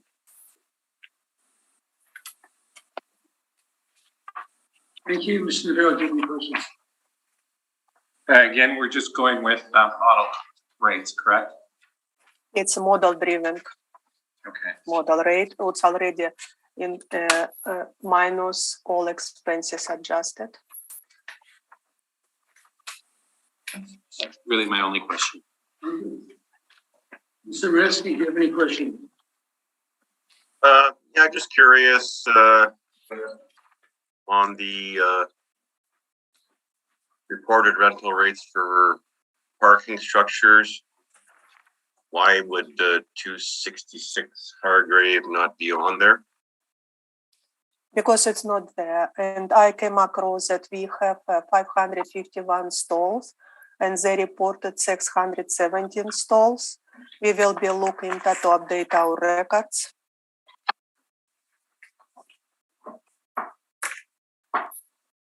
So what's the gist of what you're saying? You're not sure about your information? Okay, our estimation is 551 stalls. Yeah. And we saw together they reported 617 stalls. So this discrepancy in stall count. So I will be looking to update our records for future assessment. Okay. No further questions. Do you have any questions? No, Mr. Chair, I have no questions. Okay, I just want some clarification. I do look at on your page number 6, and your 6 posting is 266 Hargrave, and you're showing 548 stall count there. Did I miss which index is it? I'm looking at your page number 6, and your item number 6 on Oh, it. yes, I see a 548. Oh, there right. it is. Yeah. Yeah, it's here. Yes, I don't sir. know. They reported 716, VR says 551, and another report 548. Yeah. But right now I'm looking 2020 reported to us. It's discrepancy here. I have to look into. Thank you for pointing. Okay. That's it. There's no observation more than a question. Maybe we'll. Thank you, Mr. Navarro. Proceed. Yeah, so again, 266 Hargrave, 551 stalls. So the last time that we went in there, we counted 551. And I believe prior to that, there may have been more stalls, but they reconfigured space and there are less stalls now. At some point in the future, we probably need to go in there again to verify, what the stall count is again. But the last count we had was 551. So we've gone over this type of report again, the intended use of the report, the intended user, we don't need to get into that. Property pictures on page 6. And the approach that we're using is the income approach.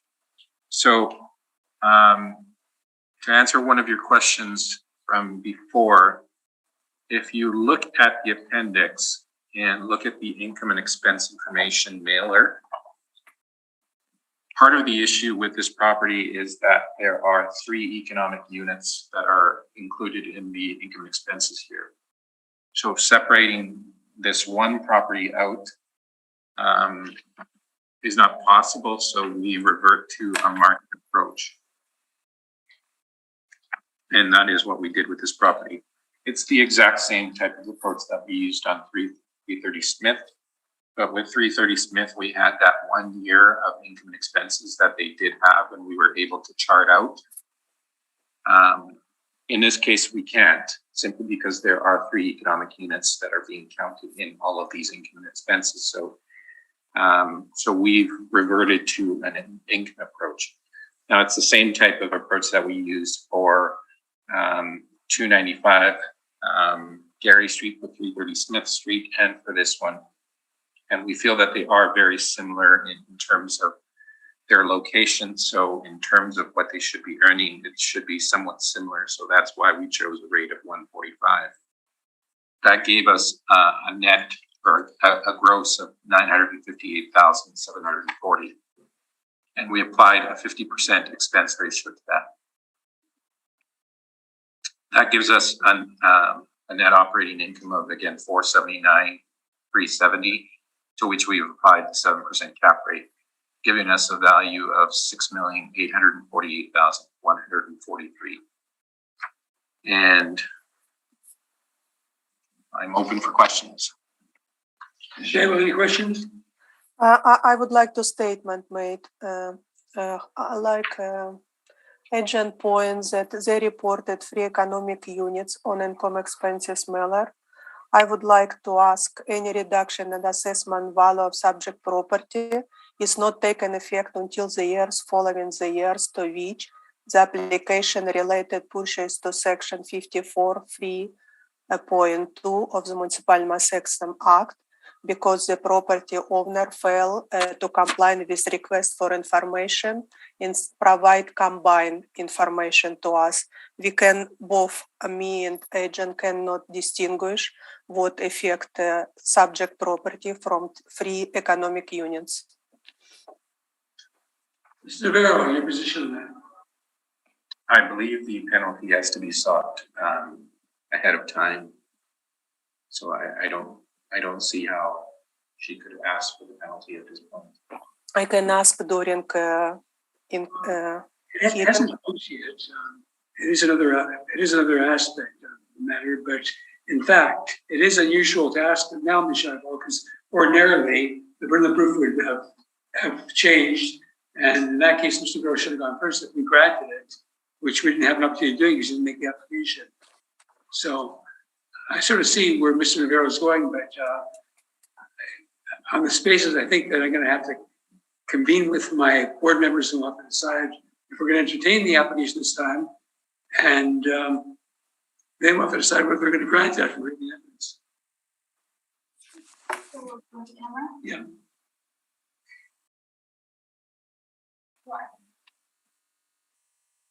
Okay, we've made our decision, and Ms. Scheibel, there's a couple of factors here. Number one, if we were to make the application, you should have done so in the onset of the hearing, because that would have, if we would have entertained it at that time, and if we did decide that the city was correct, Mr. Navarro would have to go first. The burden of proof would shifted to him.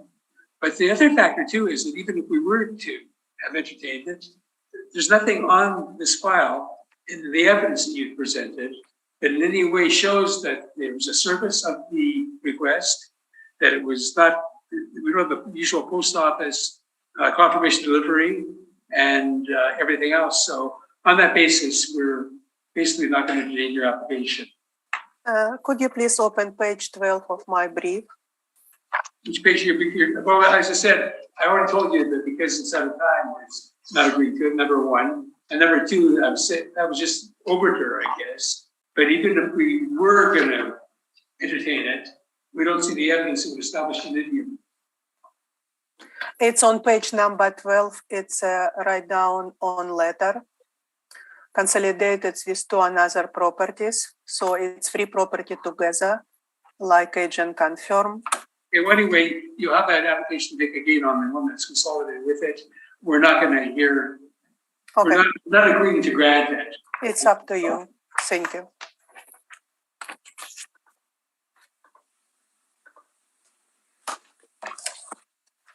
Okay.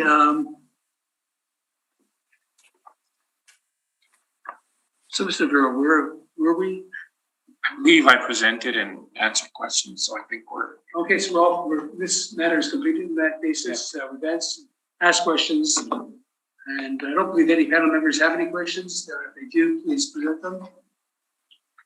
Okay, I don't either, so we can go forward.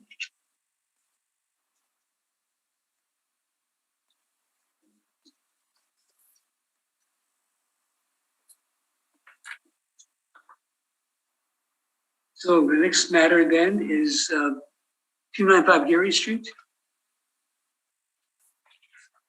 What? 295 Gary Street.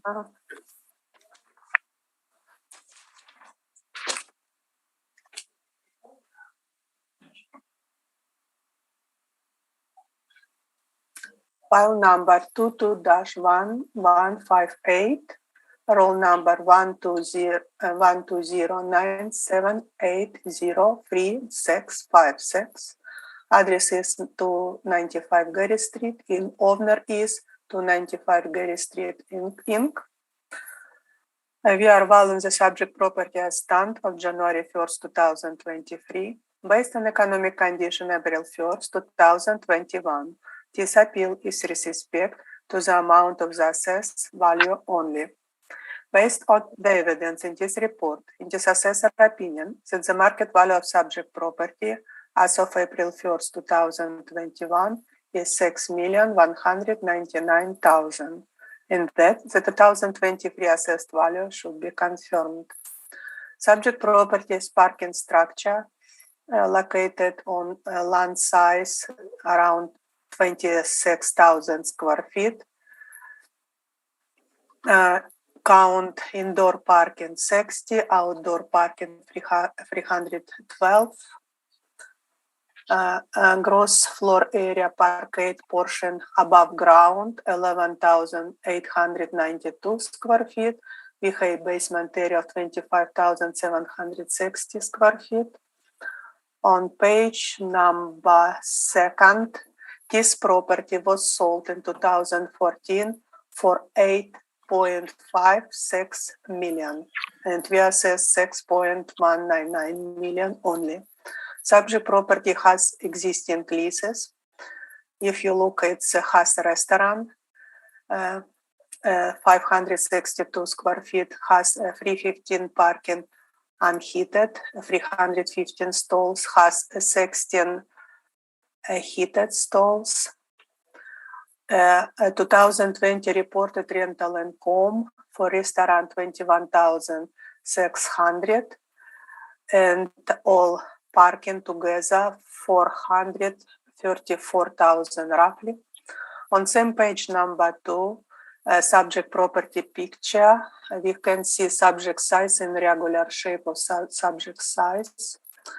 On page 3, 4 more air photo of subject properties.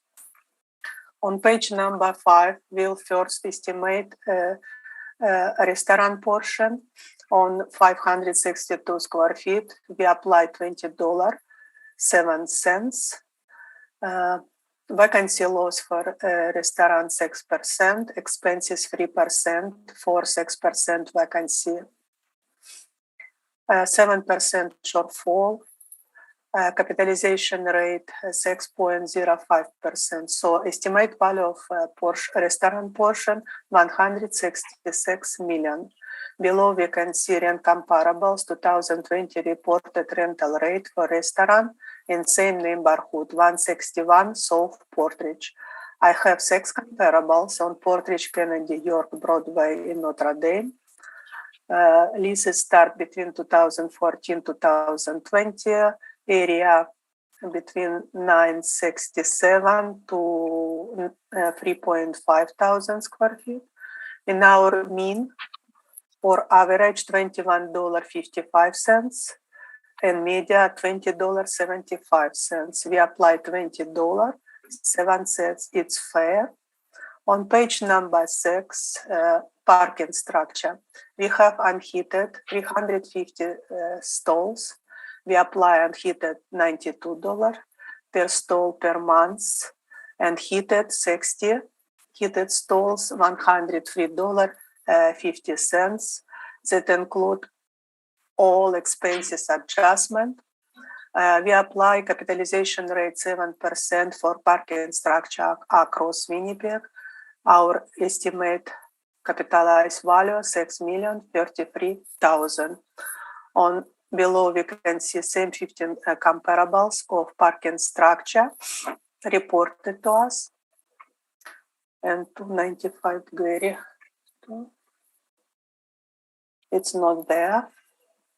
And on page number 7, we have 37 properties, actual gross parking structure rate of April 1st, 2029, 21. I don't see same property here. There is nothing. Huh? I see it, but I don't know if I'm supposed to say anything. Oh, yes, 23. Yeah. Yes. It's index 23. We have 376 stalls, heated and unheated. Monthly rate between $194.25 to $220.50. $4 hourly, daily 14, and evening weekend 5. So on page number 8, summary of our restaurant income and parking structure come together, how we estimate 6,199,000. On page 13, started income expense mailer provided to us. On page 16, Indigo rates, parking rates here. And actual rates of April 1st, 2021 from Indigo on page 19 and 20. So our estimation of subject property for April 1st, 2023 estimation, 6,199,000. It's fair, it should be confirmed. Thank you. Any questions? Thank you. Mr. Navarro, any questions? Yeah, if you turn to page 2 of your brief and the sale history, have you calculated a cap rate using the sale? No, we don't. I don't calculate cap rate. It's 2014. It's was happened in different market years. And normally there's a verification process that accompanies any sale, correct? Correct. Now, was that undertaken by the city? 1 second, I will reply. 2014 sale.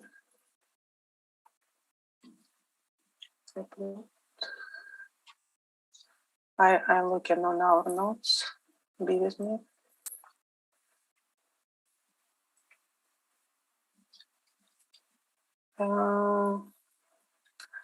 We change roll number. That's why I don't see our this sale notes. Okay. Now, this sale is not used in any other situation. In fact, not for this preparation of this brief. No, just for you only.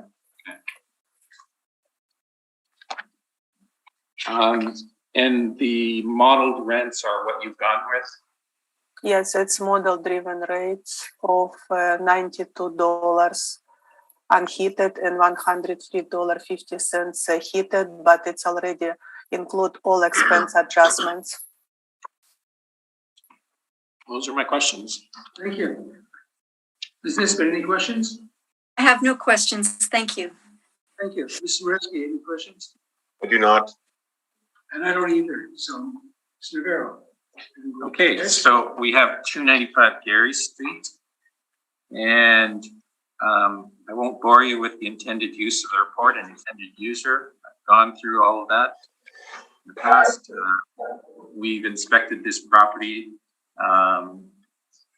In fact, I used to park in this property, so I know it quite well too. So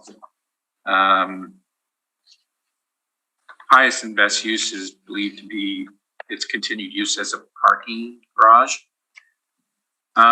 You'll see a different chart here. And when I talk to you about the different approaches that we can take for parkades in terms of the valuation process, you saw previously for 35 Albert where we stabilized 3 years of income and expenses.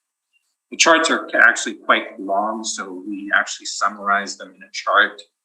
And for a couple, 330 Smith and 266 Hargrave, we use essentially a blended approach where we're taking the performance of other properties, essentially a market approach.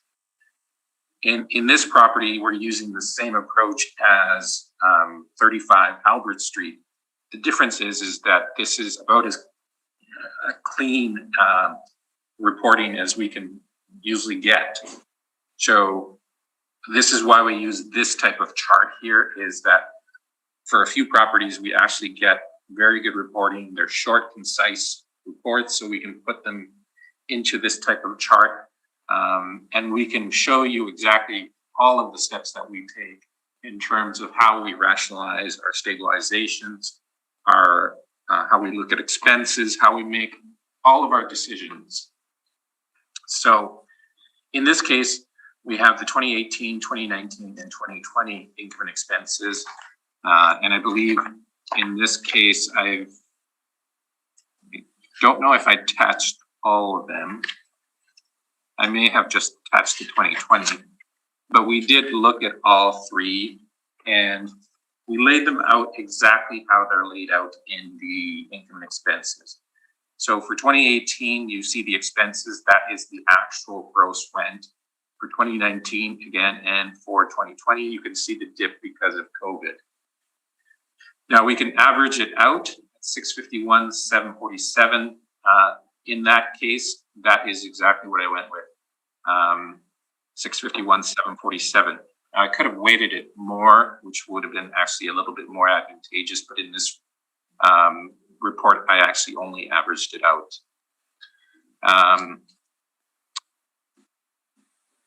Effective income is calculated at 651,747. And you can go through the line item expenses. Now, in the 2018 report, there was no insurance there. I don't know why, there should be, but there was for 2019 and 2020. And the average of that was 15,055. That is what I stabilized it at. I didn't take the higher of the two, which would have been 22,082. Administration, you can go on line item by line item and see exactly what I've done. For repair and maintenance, you can see 61,389 in 2018, 85,757 in 2019, and 151,833 in 2020. That gives us an average of 99,660. I've stabilized it at 73,573. Real estate taxes, typically we take the more recent one, and that would include, I believe, real estate taxes and any type of business assessment taxes. So the total expenses are stabilized at 361,617. That is a 55.5% expense ratio. And to that, we've applied a 7% cap rate, giving us a parking value of $4,144,714. In terms of the retail value, we don't disagree with the city. We've accepted that value. We have a total value of $4,310,797. And that is rounded to 4,311,000. Now, the rest of the report is basically just income and expenses. Actually, I may have actually included all three in here. I see that we have some 2019 in here too. So, but that is essentially what's there in the package in the appendix. And the chart actually summarizes all of that information. And then we average it out, we stabilize it, get to a net operating income, and we apply the capitalization rate. So hopefully that's, easy to follow, and I'm open for questions. Okay, thank you. Ms. Scheibel, any questions? Yes, please. We open page 10 of agent report and page 22 income expense mailer provided to us. Can you open 2 pages? Or we will flip back and forth. 22? We start with page number 10 and we will look specific on 2020 reported expenses. Yep. Okay. And information to support page 22. Michelle, just for a second, that's fine, but just give us time because we only have in our computers and we have to go back and forth. Okay, sorry. Okay, go ahead. 2020, we can see rent, annual rent, 452,000. It's correct. Effective gross income. We're looking for 2020. We see insurance around 22,000, administration fee 11. But when we go into real estate taxes, you have 21,000. But expense mailer on page 22 showed only 166,632. How you can explain it? Okay, so again, below, and I actually commented on this as I was presenting, the real estate taxes include the property taxes and the business tax. So if you add those two together, you will get that 201,609. So in your case, by estimation, stabilizing income expense mailer, you mix together property and owner business expenses, correct? They So are it's expenses. separate and not mixed together. No, on a fee simple basis. Why would we? Okay, because business taxes of 35,000, it's owner expenses, business expenses you put on estimation, property estimation, correct? Are you sure it's possible to do? Business taxes and It's real estate. business expenses. In reality, two different No, topics. that is a business tax. It says business tax right there. That is line item 6104. Yes, it's business expenses, not property expenses. It is a tax. It is an expense to the owner. And if it is being managed and it's being incurred by a management company, it doesn't matter. It would be present in the property, regardless of it. It's managed, self-managed or leased.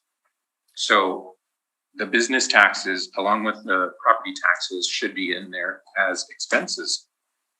It's business related because we have management fee, free third party, 11,400 management fee. It's third party. No further questions. Thank you. Thank you. Mr. Moretsky, do you have any questions? Yes, on again, page 10, still looking. Something that jumped out at me was the utilities for 2020 of 50,689. Good point. So utilities would encompass things like heating that parkade and the power to light it and whatever water service you would need on there. I'm just wondering why such a discrepancy from the previous 2 years. I don't know, and certainly that was an issue that I had with it, and that is the reason why I stabilized it down. So 50,689 seemed high, considering that basic service in this place is basically electrical plugins, lighting. I don't think that there's any water to the parkade. There may be to the retail area, but I don't think that is, that's more of a one-time event, I think, more so than an average. And that's why I chose a much lower stabilized utility. Okay, fair enough. I just wanted to get that clarified, and that's all the questions I had. Thank you. Thank you, Ms. Nisbet. Thank you. No questions. Okay, I'm going back to where Mr. Moretsky was. I'm looking over your page number. I guess what page is this number? I guess number 10. Yeah. And I'm looking at, and I see that over 3 years, but I'm looking at the expenses in 2018. Total expenses were 271,000 and change. Next year they went to 335, which is a significant increase. And in 2020 they went up to 549,000, which is like, when you look at it from 2 years over, it's like double 2 years before. Absolutely. And it's a big increase over the previous year. And I'm looking over every one of the items. Insurance went from $8,000 to $22,000. Legal fees and professional fees went from $4,750 to $11,400, more than double. Yeah. Wages went to more than double. Utilities, as Mr. Moretsky just pointed out, are fivefold. Snow removal has gone from 863 to 9,372. So I've seen, like, I know that you did take the figures you were. I'm not casting doubt on you, but I'm just looking at these figures and I have to say, where are we going with this? There's got to be a mistake somewhere. These can't be for the same property. The only thing that's gone down is realty taxes, which is something we're doing Right. today. And I see those have recently gone down, which is great. So But having experience in this type of property, and this is just my opinion, I'm not going to state it as fact. yeah, well, the reason I'm saying this is because the city has a model leased, and we're asked to look at actuals, which, you know, if they're reasonable, I would, but I just can't, That's you know, I have difficulty with it. and that's part of the exercise of actually going through the stabilization, because as you can see in the first year, 2018, there are no insurance, there is no administration fee, there is no wages in there, there is no security in there, and other expenses as well. So 2018 is missing a lot of expenses to begin with. So part of the process of trying to rationalize that is try and stabilize it in a way that makes sense. So you can take 2019 and you can take 2020 and try and come up with some type of conclusion for 2018. Now, to get to your point, when the model estimates a value for this property, it's taking into account everything that's happening in the marketplace. And part of the thing about this property and the others that I've mentioned is that these properties are very unique in the way that they perform. So that's where often we have an issue with the modeled rate, is that we think that they are, for the most part, always overestimating the income. The one exception here was Lombard.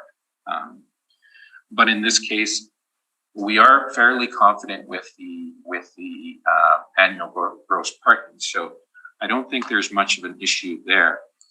I understand what you're saying about expenses, but that's why we actually go through the process of going through these expenses and stabilize them, make them rationalized. And that's no different than any other appraiser would have to do with what they have. Now, I'm of the opinion that what's happened here is that some type of management change has occurred, where management was absorbing some of the costs previously, and now they're absorbing them in a different way. So the management style of this parkade has probably changed, and that's likely what's contributing to these changes here. But that said, we're still dealing with expense ratios that are in the 50% range. And if you go back to our previous properties, the ones that we detailed, 35 Albert Street, Lombard Street, where were they performing? Well, they're kind of in the same area. They're all around, 50 to 55. Some are actually higher, but that's more a result of the dropping incomes because of COVID, when you take that into account. But I mean, I've come in here in the past and said that, an average expense ratio for a parking facility or a surface parking facility, for example, is 45%. I believe it to be a slightly higher for a parkade, where it's likely more in the 50% range. Now, we've estimated 55.5%, taking into account the stabilization that we've done, but we're fairly confident that we've actually done a fairly good job here. We're not off on the stabilized income, we think. So there's still a huge discrepancy, even if you were to, for example, change the expense ratio to 50% and maybe adjust the stabilized income, there would still be a huge discrepancy in value between these two properties based on the modeled income versus the actuals. So, I mean, I think I've done the best that I can with the information that I have. Thank you, Adam. Okay, and I don't want to be critical of Yeah. you. But at the same time, the model, we don't know how it's doing this. So in most cases, we're seeing that it's overestimating rents. And in this case, I think it's done it again. I don't know why I didn't do it in Lombard. I mean, I kind of scratched my head on that one as well. But I think in this case, the model again has overestimated the net operating income. I think we've done a fairly good job of trying to rationalize the net operating income. What I will point out though, and Ms. Scheibel actually pointed me to this, is that I've actually overestimated the income on this property because I double counted the retail income. So we're actually a little bit higher than we should be. Okay, thank you. So that's my questions, and so I guess all matters are now completed, and all agenda matters have also been heard. So we'll close the hearing, and wish you our findings very soon. Great, thank you very much. Thank you very much. Thank you. Thank you. Have a great Thank rest of the day. Bye. Bye-bye.